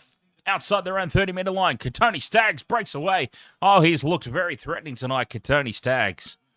He has looked very threatening. That's all right, Trevor Gillis. You're allowed to disagree. We're all mates here. We're just having some fun conversation. But yeah, I think I just think if you have the ball attacked and the defender touches the ball, whether they're successful in stripping it out of your hands or not, if you're good enough to hold on to the ball, you should, there should be some sort of reward there. It just feels like it's a lopsided rule in favour of the defenders. Oh, Reynolds puts it over the dead ball line. He puts it over the dead ball line this time, and it is a 7-tackle set now. James Intoxic says Dane Laurie shouldn't be playing with the Tigers. I could easily see him fitting into a Cowboys jersey. Well, everyone could fit into a Cowboys jersey, couldn't they, if it was made for them? I know what you mean, though. I'm just being a smartass. Speaking of fitting into jerseys, I wonder if Teddy Tedesco's got a jersey that fits him yet. Judy as a punk says pronounced Hoiter from memory. You are absolutely right. Yes, you are absolutely correct about that. I've been getting it wrong all night. A market man agrees with James that Dane Laurie should be at the Cowboys. Edu Hesse says, will the Broncos win? The Broncos should win, but it's been tapped back here from the Tigers, and it is play on, still the fifth. Beware the second kick. They need to find somebody to kick it, though. It's going through the forwards at the moment. Oh, they've got a huge overlap here. The Tigers are going to score. Try. Unbelievable. And Adam Reynolds is hurt. Adam Reynolds is hurt. The Tigers have just taken the lead, and Adam Reynolds is completely broken in back play. Keep an eye on this. Keep an eye on this. Forget about the Tigers' try momentarily. Adam Reynolds is broken, doubled over in back play. That is the big picture here. Adam Reynolds doubled over in back play. Oh, they had huge numbers there. Tigers try Stafford Toa in the corner. They had them absolutely skittled. Oh, he's copped a knee right to the face. See that? Whoa. Adam Reynolds has just been KO'd from behind with a knee to the face. Not an intentional one. Absolutely not an intentional. Sorry, I'm getting quite loud, aren't I? I'm getting quite loud. Try's been confirmed, so chalk that one up. The Tigers are in the lead. But yeah, Adam Reynolds has just copped a knee square in the side of the face. So he's going to be off for a HIA no matter what. Whether he comes back from that, we'll find out. But either way, Adam Reynolds is about to be off for 15 minutes.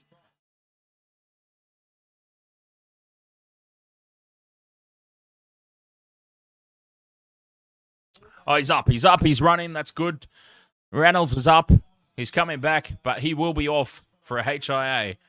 What is it 10 or 15? He's going to be off for a certain period of time anyway, Reynolds, because he copped a knee square to the side of the face, and he will be called off by the independent doctor to check that one out. That was a huge hit.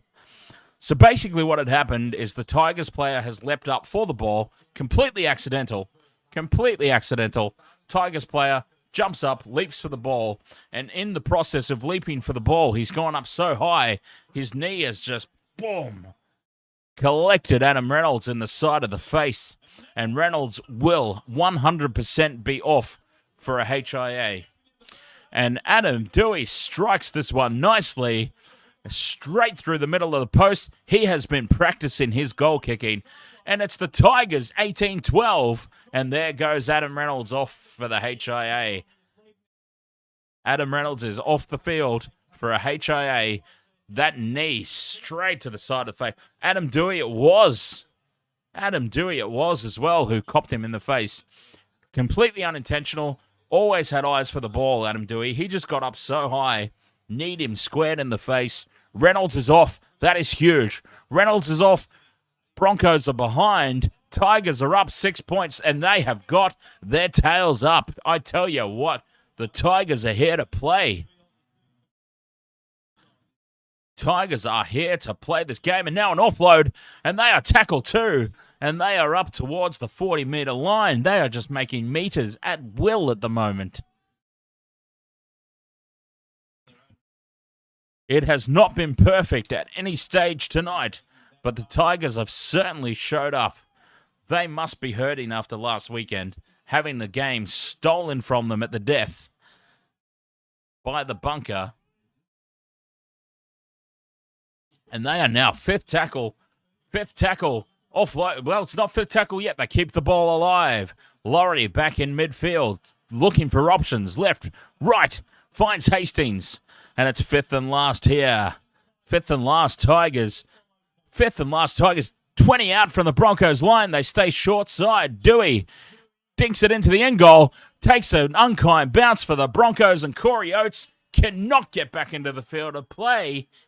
It's all Tigers at the moment. Who'd have thought? Vobsy, ahoy there, mate. Hey, Vobsy, we were talking at halftime about cover songs. Fantastic, like, alternative punk metal cover songs of, like, popular pop songs. Do you have any to add? Well, actually, you probably don't know if you've got any to add because you don't know what we said, that you don't know whether it's been said or not. So That might be an unfair question I've just asked of you. Never mind. Tigers are losing one for HIA now. Fanua Pole is off for HIA. But I tell you what, 10 minutes gone in the second half. 18-12, the Tigers in the lead, and they now have the ball from the dropout. And they have a lot of enthusiasm right now. A lot of enthusiasm. The Tigers have got their tails up, and it's 6 again. Set restart here. Tigers tackle 1. 15 out from the Broncos line. Hastings steps away from 2. He's dragging 2 players with him as he goes towards the try line. They could go even further ahead here. And that's a try for the Tigers. This is unbelievable. This is absolutely unbelievable. Oh, he's sent it up as no try. I think we're looking at a potential double movement here by Zane Musgrove. Zane Musgrove could be called held, and that will deem it a double movement. Geez, that's a try, surely. That is a try for the Tigers under the sticks, and they're about to go 12 ahead here. He's promoted the ball. That's a good call. That's a good call. They're giving the try, and the Tigers are about to be 12 points ahead. Who saw this coming?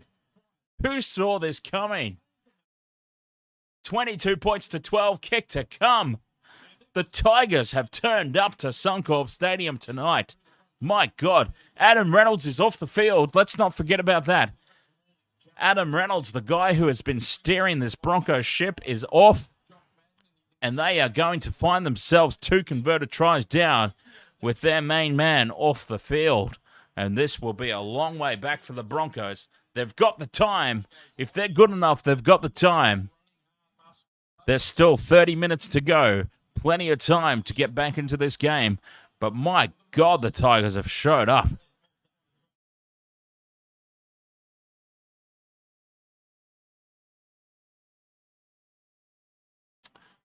Unbelievable scenes here. I can't believe what we're witnessing. We had a fantastic game. We've had a fantastic game. The last one, Sharks, Rabbitohs. And now we're having another fantastic game. The Tigers have really showed up and made a contest out of this one. Mr. Pigeon, ahoy! Welcome along to Sportsland.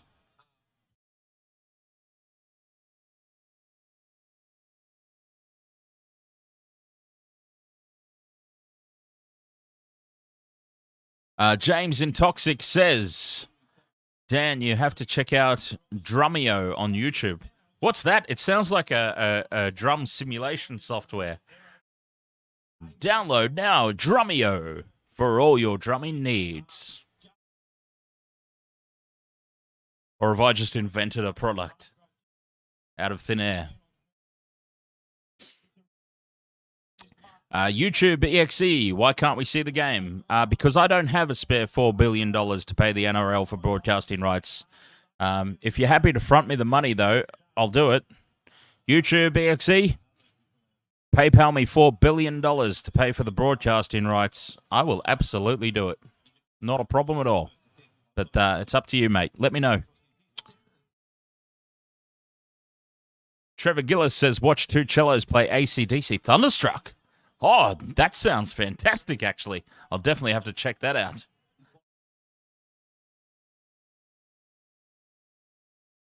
I'll certainly have to check that out. 2 cellos play AC/DC Thunderstruck. That sounds fantastic.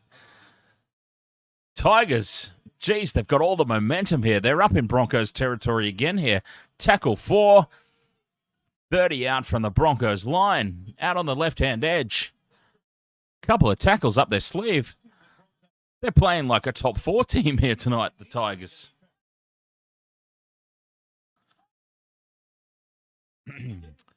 Fifth and last. Oh, it's a terrible kick on the 5th and last. He would want that one over again. And Tessie News had a fantastic game. Tessie News had a great game.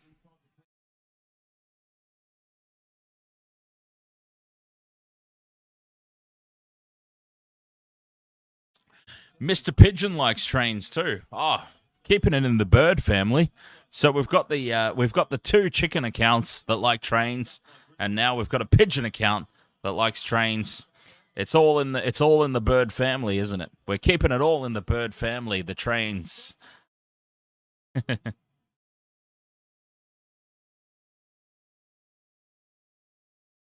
Penalty here for the Broncos.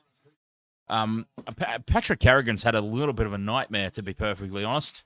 This might be the worst game I've seen Pat Carrigan play, because he's been a revelation so far this year, but he's had a real nightmare tonight, to be fair.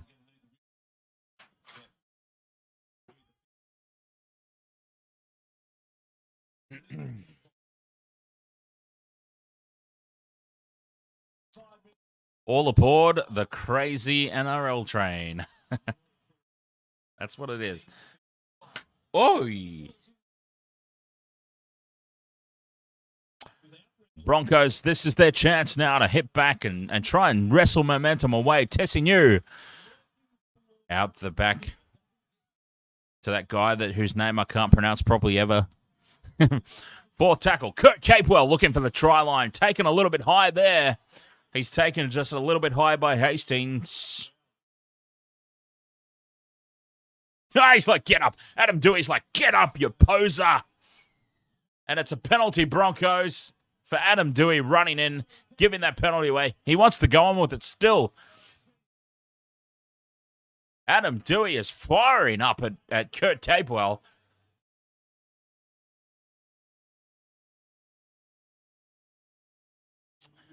Well, to be fair, Kurt Capewell was taken around the throat.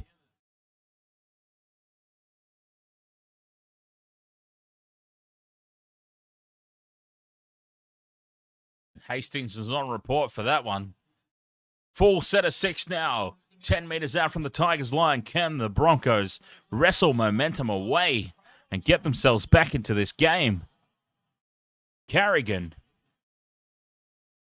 trying to turn his game around. Tackled a metre away from the line. Right in front of the post here.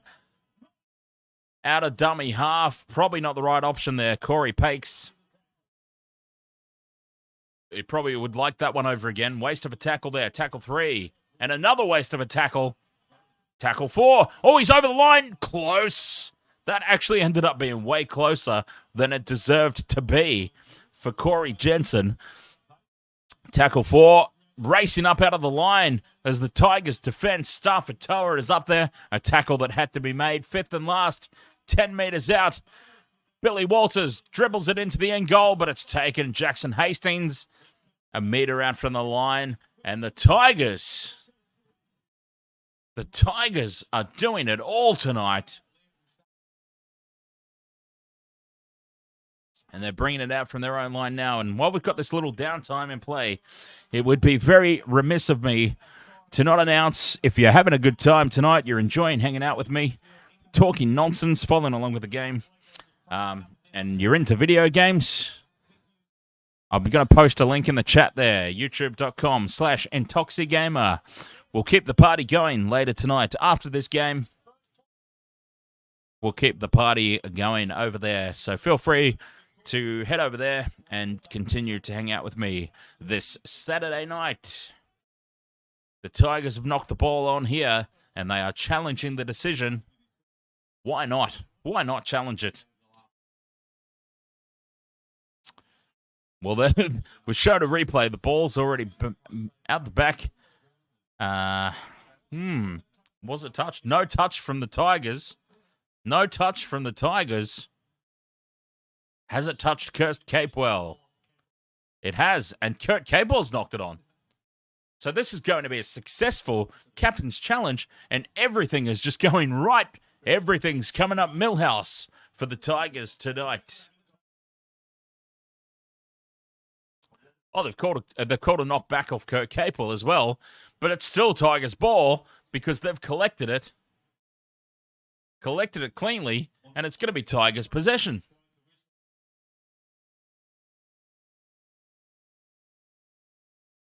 What do you mean we've got a mutual infringement, you goof? We've only got one infringement. Kurt Capewell. So Tigers ball. What's he talking about? Mutual infringement. There was no infringement from the Tigers at all. Successful challenge. Great challenge there by the Tigers. Challenge is successful. They will retain the ball. And they get a 0 tackle. 6 again. Rob. Oh, Adam Reynolds, HIA sign in hand on the sideline. What a sight for Broncos supporters. Corey Oates has not scored, no. Corey Oates has not scored a try. The try scorers for the Broncos have been Tessie New and Ezra Mam. Try scorers for the Tigers, Brent Naden, Jock Madden, Stafford Toa, and Zane Musgrove.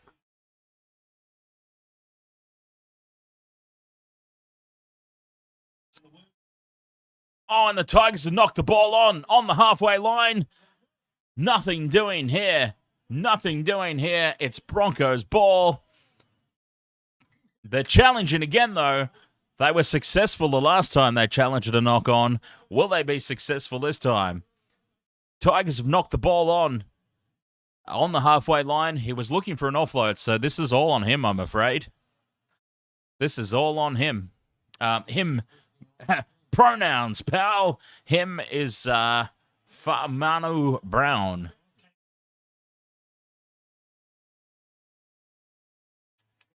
And the Tigers have lost their challenge now. And that's a knock on. And Broncos ball on the halfway line.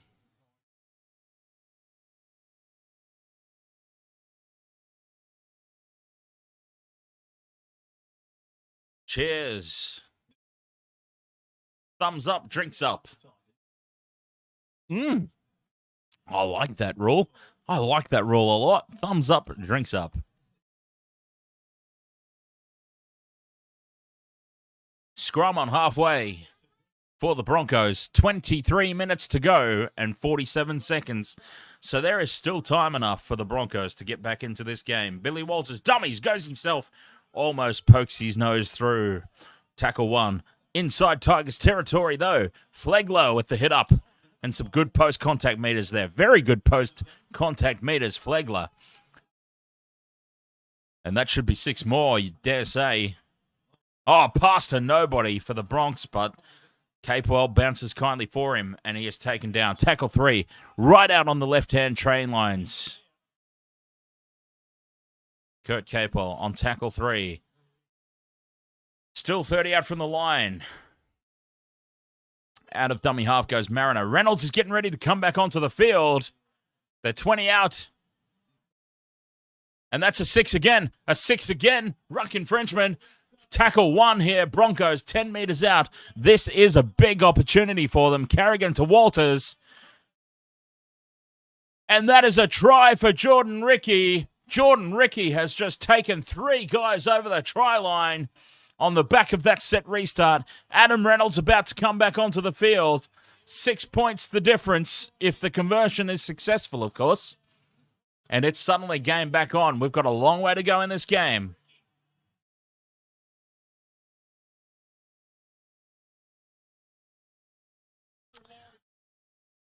The Broncos are back. Kick to come. Jordan Ricky just straight through. 1, 2, 3, 4. Defenders plants it down over the line. He says, bollocks it, I'll do it myself. James Intoxic. Dan, do you like Joey Jordanson?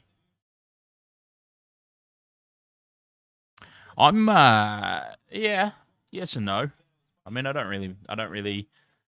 want to say I don't care. That's like a really unfair statement. You know what do you understand what I'm trying to say? I don't want to say I don't care. I'm impartial. Either way. I used to be a huge Slipknot fan, but now I couldn't really care less for them either way. And I understand, obviously, you know, that's obviously that's not a thing anymore. But yeah, I mean, he was good at what he did, you know. He was good at what he did, I suppose, and better than me. Yeah. But I suppose, like, he was, oh, God, they're back again, the spammers. Where do they all keep coming from? You would think that they would get bored at some point. It's Katoni Staggs. Katoni Staggs is having a fantastic game, and now he can add goal kicking to his repertoire. Over it goes, 24-18. It is game on here. Game on.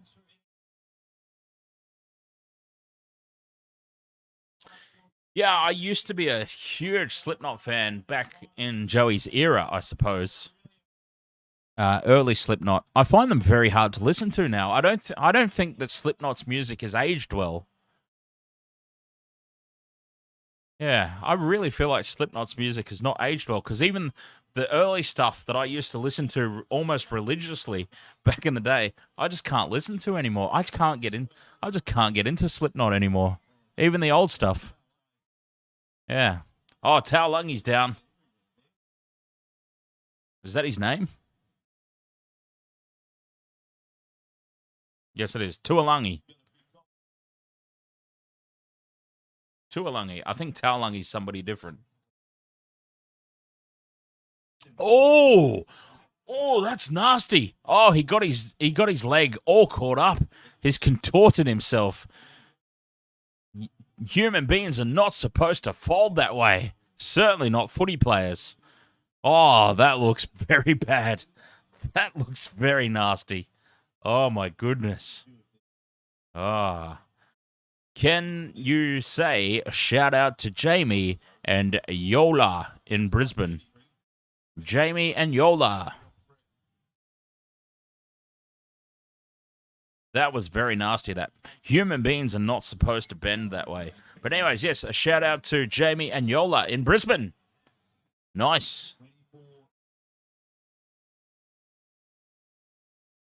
As the Broncos, a shout out to people in Brisbane as the Broncos try and get themselves back into this contest.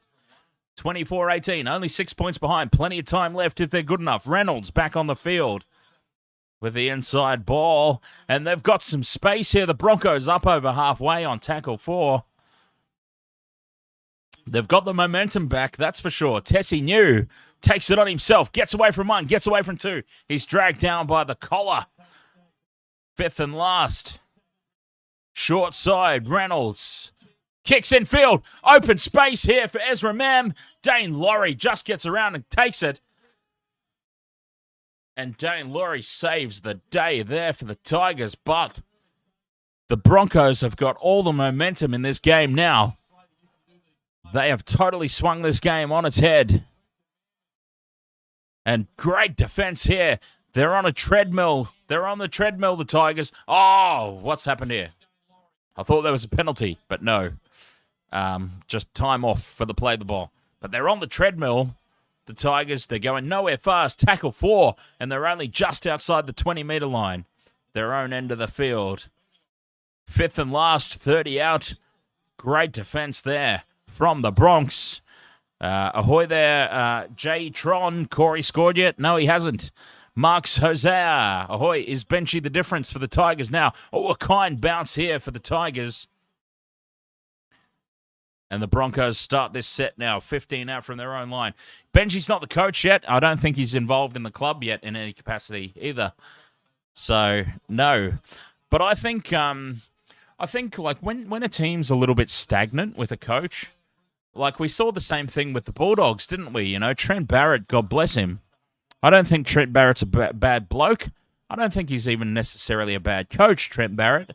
I think he was just trying to do things that his team wasn't necessarily capable of doing. He might have been implementing like a Panthers-like game plan for a team that wasn't the Panthers.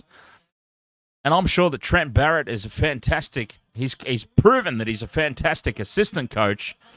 Is he a great head coach? Well, he's had a couple of goes now, hasn't he?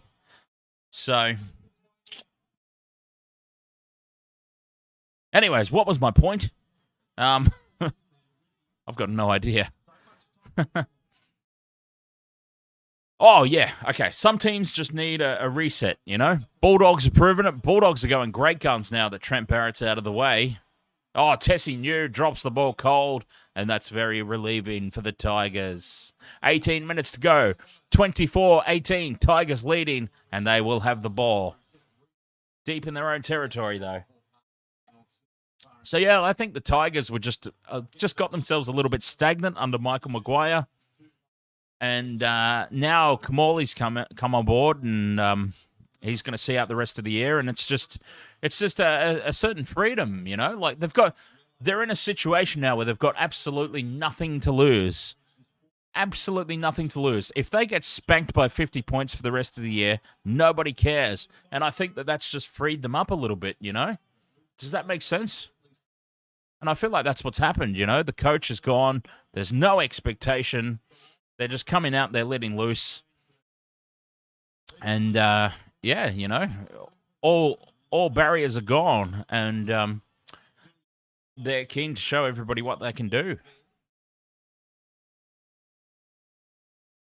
I mean, it's no coincidence. How often do we see it? You know, there's coaching turmoil. The coach gets sacked. The team comes out and has a big week the next week. And they go on a little bit of a run. We see it all the time. It happens constantly. So, yeah, I think it's... Oh, God! Oh, the Tigers player's just been collared in the air here. And the Broncos very lucky to get away with that one, I think. Tessie New brings it back. They've got the ball. We're not even going to have a look at this. Tuolangi, I'm surprised Tuolangi's still on the field after he contorted himself, got himself all bent out of shape, quite literally. Earlier on, he's still there. He's been pulled down by the face. And I think the Broncos have got away with essentially murder there in that play. Carrigan takes it up over halfway. Things just starting to go the Broncos' way here, it must be said. Payne and the Haas, a rampaging run. Big Payne and the Haas up to the Tigers' 20-metre line on tackle 4. And this will be a very attacking end of set for the Broncos if they hold it. Well, they're kicked before the last. And Ezra Mann might want that one over again. Dane Laurie's also been clocked on the scon. Nothing happening, though. No calls going the Tigers' way now. And the Broncos are up in defense. Up in defense. They have lifted. They've gone up a cog or two that the Tigers aren't necessarily able to follow. They're just holding on at this point, the Tigers. Can they hold on for another 15 minutes? Tackle 4, 20 out from their own line. They're on the treadmill. They're well and truly stuck on the treadmill. Fifth and last, not even up to their own 30-metre line for the second set in a row. The kick is coming from inside the 30. It's a good kick, low, finds grass, takes a good bounce for the Tigers. But Corey Oates covers it, and he's up to halfway. What a great kick return. Corey Oates, post-contact meters as well. Post-contact meters. And he's up to halfway for tackle 1. And we've got a break in play for HIA for Tuolangi, so I'm going to have a quick break too.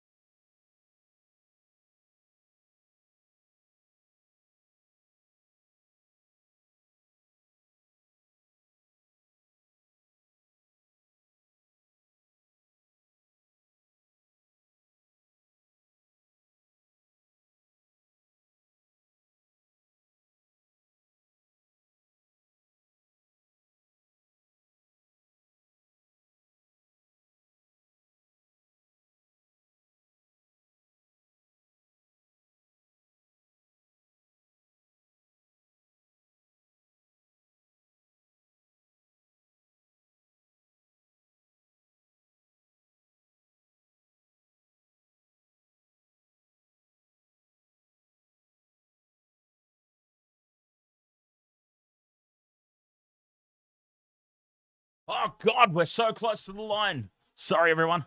We're back. We're back. Fifth and last, Broncos. They're a metre out from the line. Reynolds puts the ball high across the field in front of the post, and it's taken in goal. And it's going to be a 7-tackle set. Tap and go. All the Tigers were onside. Flegler was offside there, surely. And that is great from Adam Dewey. Tackle 1. Tackle 0, actually, on the halfway line. Adam Reynolds might want that kick over again. James Simmons says, I just want to see some tries on the board. Oh, we've seen plenty. Not so much in the second half, to be fair. Oh, there's been 3 tries in the second half. Yeah. Actually, it's been a pretty good try-scoring game, I think. But he wants more, does James. James wants more. More tries. And the Tigers are going to try and do that for you. Brent Naden brings it back in field. 20 out from the line on tackle 3. Tigers ball. Looking for another try. They are not safe yet. 13 minutes to go. Only a 6 points difference. James Tamau takes it up. 10 metres out from the line now. Tackle 4. They bring it left. Hastings. Hastings with a great flat ball. And that's Pole taken. 5th and last. A metre out from the line. From dummy half, he's run into his own man. Oh, he would want that all over again. Brown would want that all over again, I'm sure. Talk about horrible 5th tackle options. That one's got to be up there as one of the worst I've ever seen.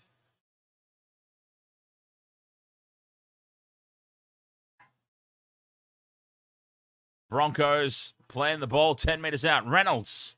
They're hanging off him. They're hanging off him. Do not hang off Adam Reynolds. You get up there and you crunch him. That's what you need to do. Payne in the Haas. A big run, taking another good chunk of post-contact meters towards his stats sheet is what I meant to say, obviously. A kick on the 3rd from Ezra Mam inside the 40, and it's out on the full. Ezra Mam. Talk about ballsing things up.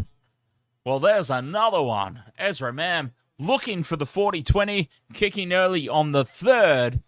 And he puts it out on the full by a long way. A long way.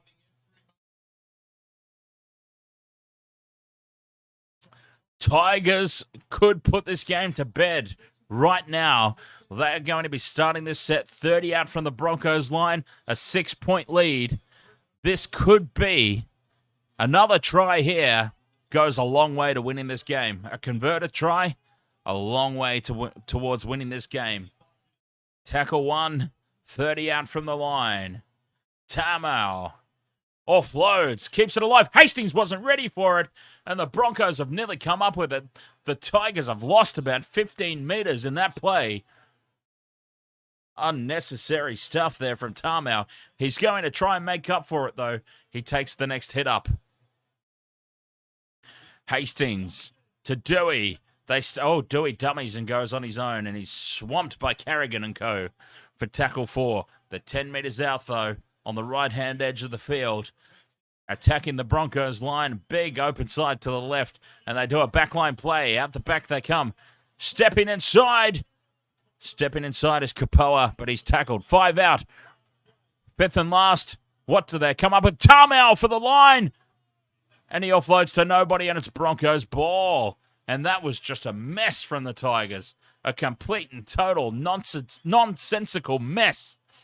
And Tessie New is hammered in a great tackle.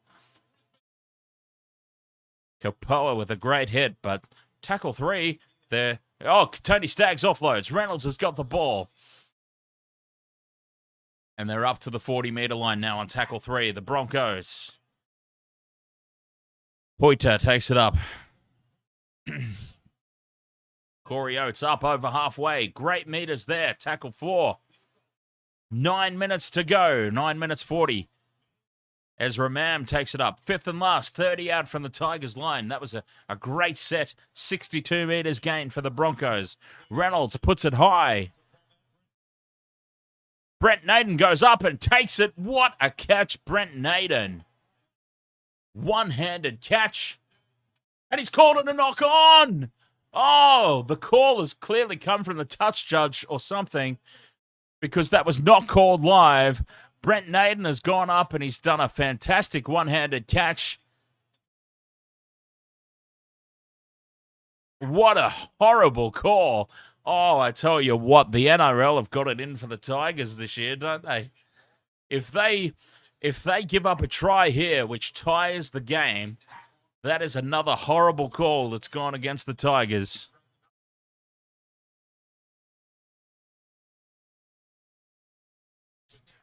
Oh, boy. The NRL have got it in for the Tigers this year, don't they? Jesus Christ. Reynolds off the back of the scrum. They broke early there, the Tigers, surely. Corey Oates, 6 again for inside 10. Yes, it is. Oates plays the ball. 10 out. Reynolds shimmies. And Ezra Mam has knocked the ball on cold. And the Tigers now break away upfield. Open space in front. Does not back himself. Surrenders on halfway. And the Tigers very, very fairly get the ball back, I've got to say, because that was a horrendous call on that knock-on. A big cutout ball to Dane Laurie in midfield. Breaks away from one, and he's taken down just in Broncos territory. 8 minutes to go. Hastings inside ball, and the Tigers to tackle two. 30 out. Oh, Ken Mamalo's injured in back play. That's huge for the Tigers. Ezra Mam's having a shocker. Absolute shocker tonight. Hastings is injured. Oh, Hastings has knocked the ball on, but he's broken his ankle. Of course he hasn't held on to the ball. Oh, Hastings is hurt. Hastings is hurt. Hastings is completely broken. That's why he knocked the ball on.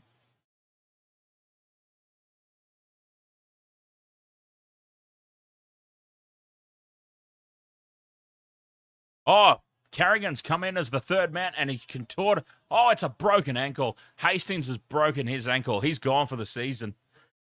Oh, Hastings is gone for the season. Carrigan has been penalised here for the third man in and collapsing on top of Hastings, and the Tigers can put this game to bed here.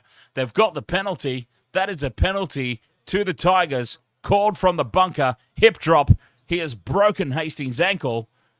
Hastings is out for the season. He still hasn't got up. He's still on the ground, Hastings. And he is in a lot of discomfort. He is clutching at that ankle or shin or something. Like, oh, that doesn't look good. Hastings could be out for the rest of the year on the back of that. But yeah, Carrigan's been penalised for the third man in and for a hip drop. And the Tigers can take the 2 here and go to an 8-point lead with 7.5 to go in the contest.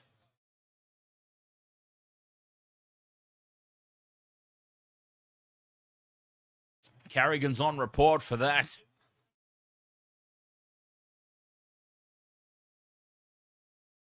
Hastings is being helped up to his feet.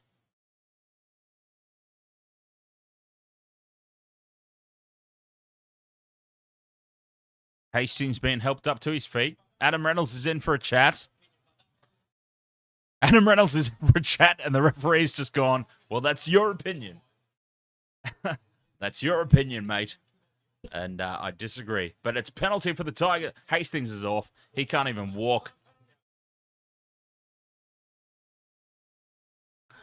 Hastings has been a revelation for the Tigers this year, even in a lot of losing efforts. But he is hobbling off the field now. He is completely broken. And it's 2 points. 2 points coming up here for the Tigers. And an 8-point lead with 7.5 minutes to go. Can they hold on? Carrigan, third man in and hip drop. And Hastings just got his leg caught in behind himself.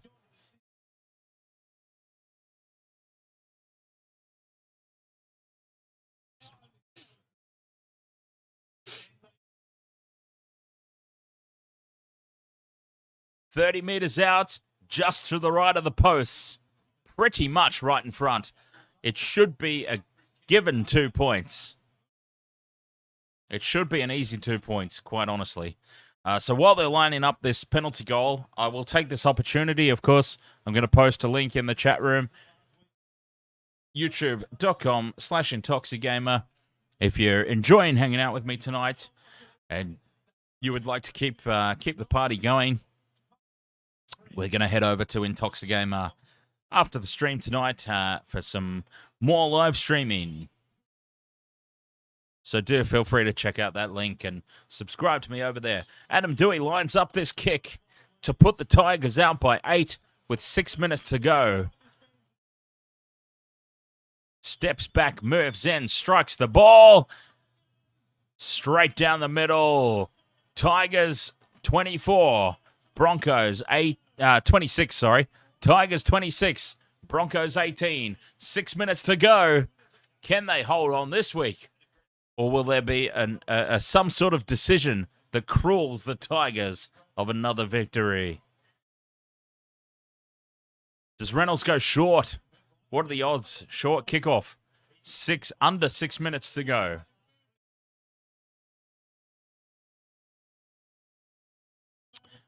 And the Tigers, if they hold on and win, they've got themselves off the wooden spoon. It's a short kickoff. It's a great kickoff.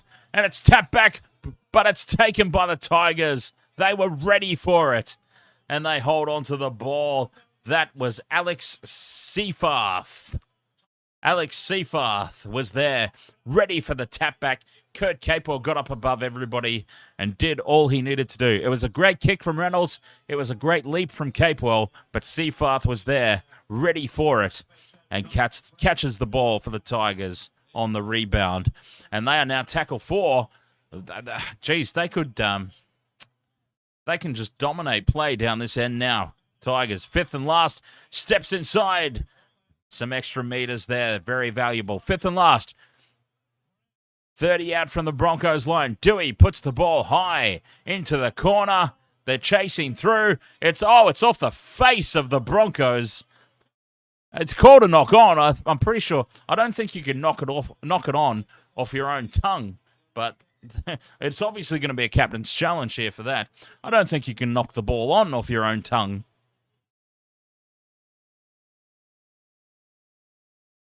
Well, let's have a look here.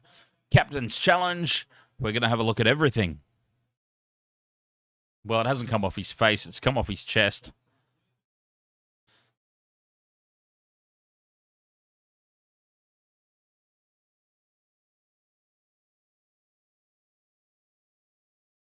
Oh, it constitutes a knock on. So there's a call that's gone against the Broncos at the worst possible time for them. Tigers are going to get a set repeat here. 6 more tackles. 10 out from the Broncos line, and they could put this game to bed right now. Beyond any doubt, they're going to put this game beyond any sort of refereeing decisions this week. What a performance from the Tigers. 2 weeks in a row. They deserved the win last weekend. They're worth every single cent of their victory this week. And they've gone straight from the scrum and scored the try, and that is game, set, match. Tigers, what an upset. It is official now. Adam Dewey scores under the post on the first play from the scrum. 30 points to 18, kick to come. The Tigers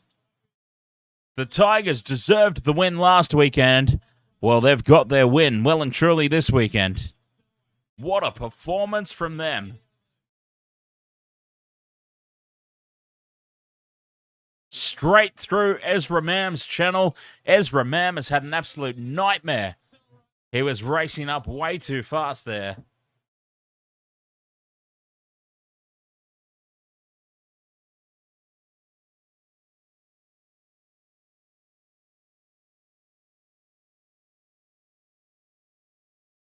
$30 points to 18. Kick to come.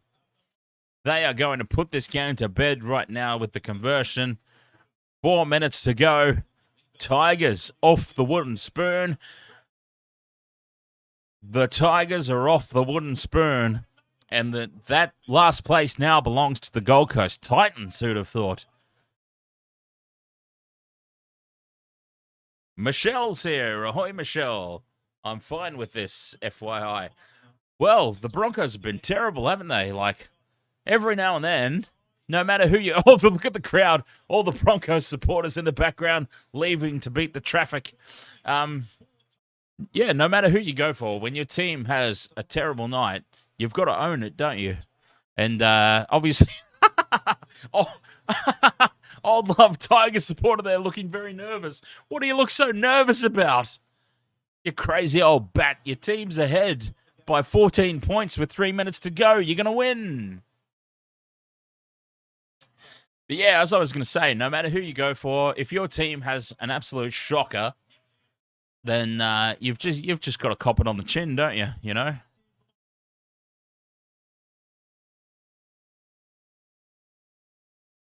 Michelle's like, shut up. That's me in 10 years. Shut up. Don't make fun of the old lady. But I wasn't making fun of her about just being her. I was making fun of the fact that she looked so nervous. Why would you look so nervous when your team's up 32 points to 18 with 3 minutes to go? That's what I mean. Another short kickoff here from Reynolds. He's got it down to an art form. And Ken Mamalo are up above everybody. And the Tigers, Adam Reynolds has got that ball on a string from those short restarts. But the Tigers have been ready for it.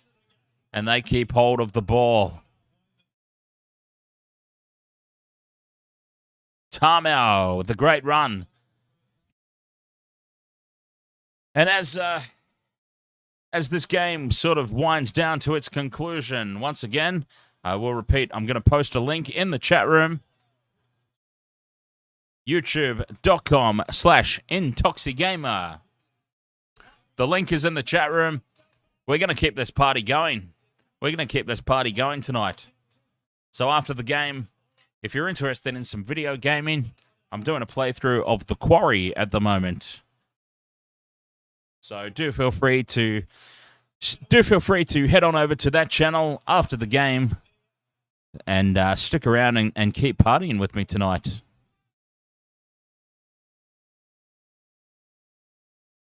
Broncos have got the ball, though. 2.5 minutes to go. Inside ball to Capewell. Capewell takes it up towards the halfway line on tackle 4. Just shy of halfway. Payne Haas in the playmaker role. Carrigan out the back to Reynolds. They've got numbers here. Staggs throws a forward pass. And that will be the Broncos done for this evening. Tony Staggs throws it approximately 4.23 meters forward. And that will be the game.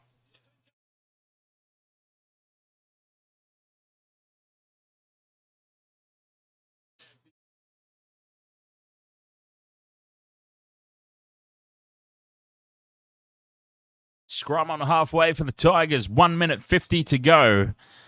And what an epic win this is about to be for the Tigers. Oh, Kevy Walters looks suicidal in the coach's box. Somebody get up there and ask him if he's okay.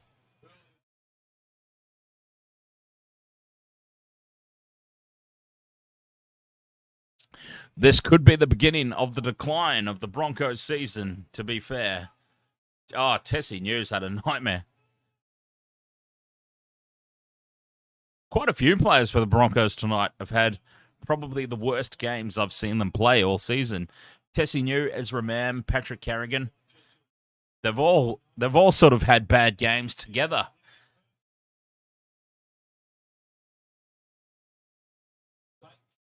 A minute 20 to go. Broncos. Reynolds out to Mam. Tackle 4. 20 meters out. They've had their opportunities, the Broncos. They've had their opportunities. Payne Haas, playmaker again. Kick on the 4th as Tessie New and Dane Laurie gets across and bats it over the in-goal area. We are under a minute left in this game. Is there going to be time for the dropout? Or are they just going to wind the clock down here?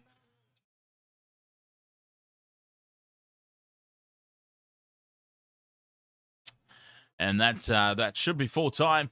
And what a victory for the West Tigers. Who saw that coming? I don't think anybody tipped this. We've got 30 seconds to go. Tigers go deep, deep, deep. And into touch and get the ball back. Just to sum up this night. What? Toddy O did? Oh, God damn it. Really? Toddy O? I just got one back on him because he tipped the Rabbitohs. I just got one back on the bastard because he went the Rabbitohs and I went the Sharks. He's gone the Tigers, really? So he gets that one back on me. No, he didn't. Toddy O went the Broncos. He lied. Toddy O lied to you. I was going to say... Oh, that would have ruined my night had Toddy O gone the Tigers. That actually would have ruined my night. That honestly would have ruined my night because I got one back on him because I went the Sharks and he went the Rabbitohs. So I'm only 1 point away from the top of the ladder.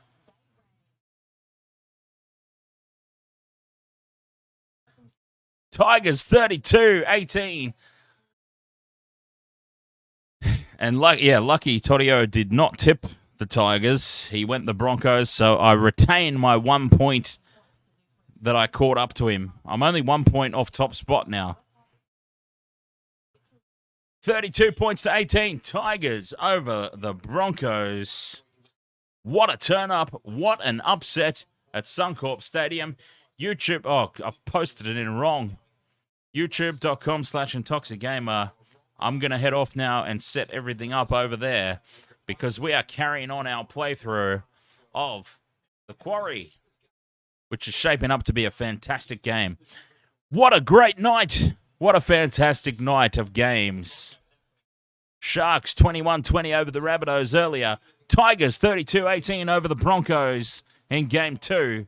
Super Saturday was super indeed. Thank you very much for joining me for this one. Very much appreciated.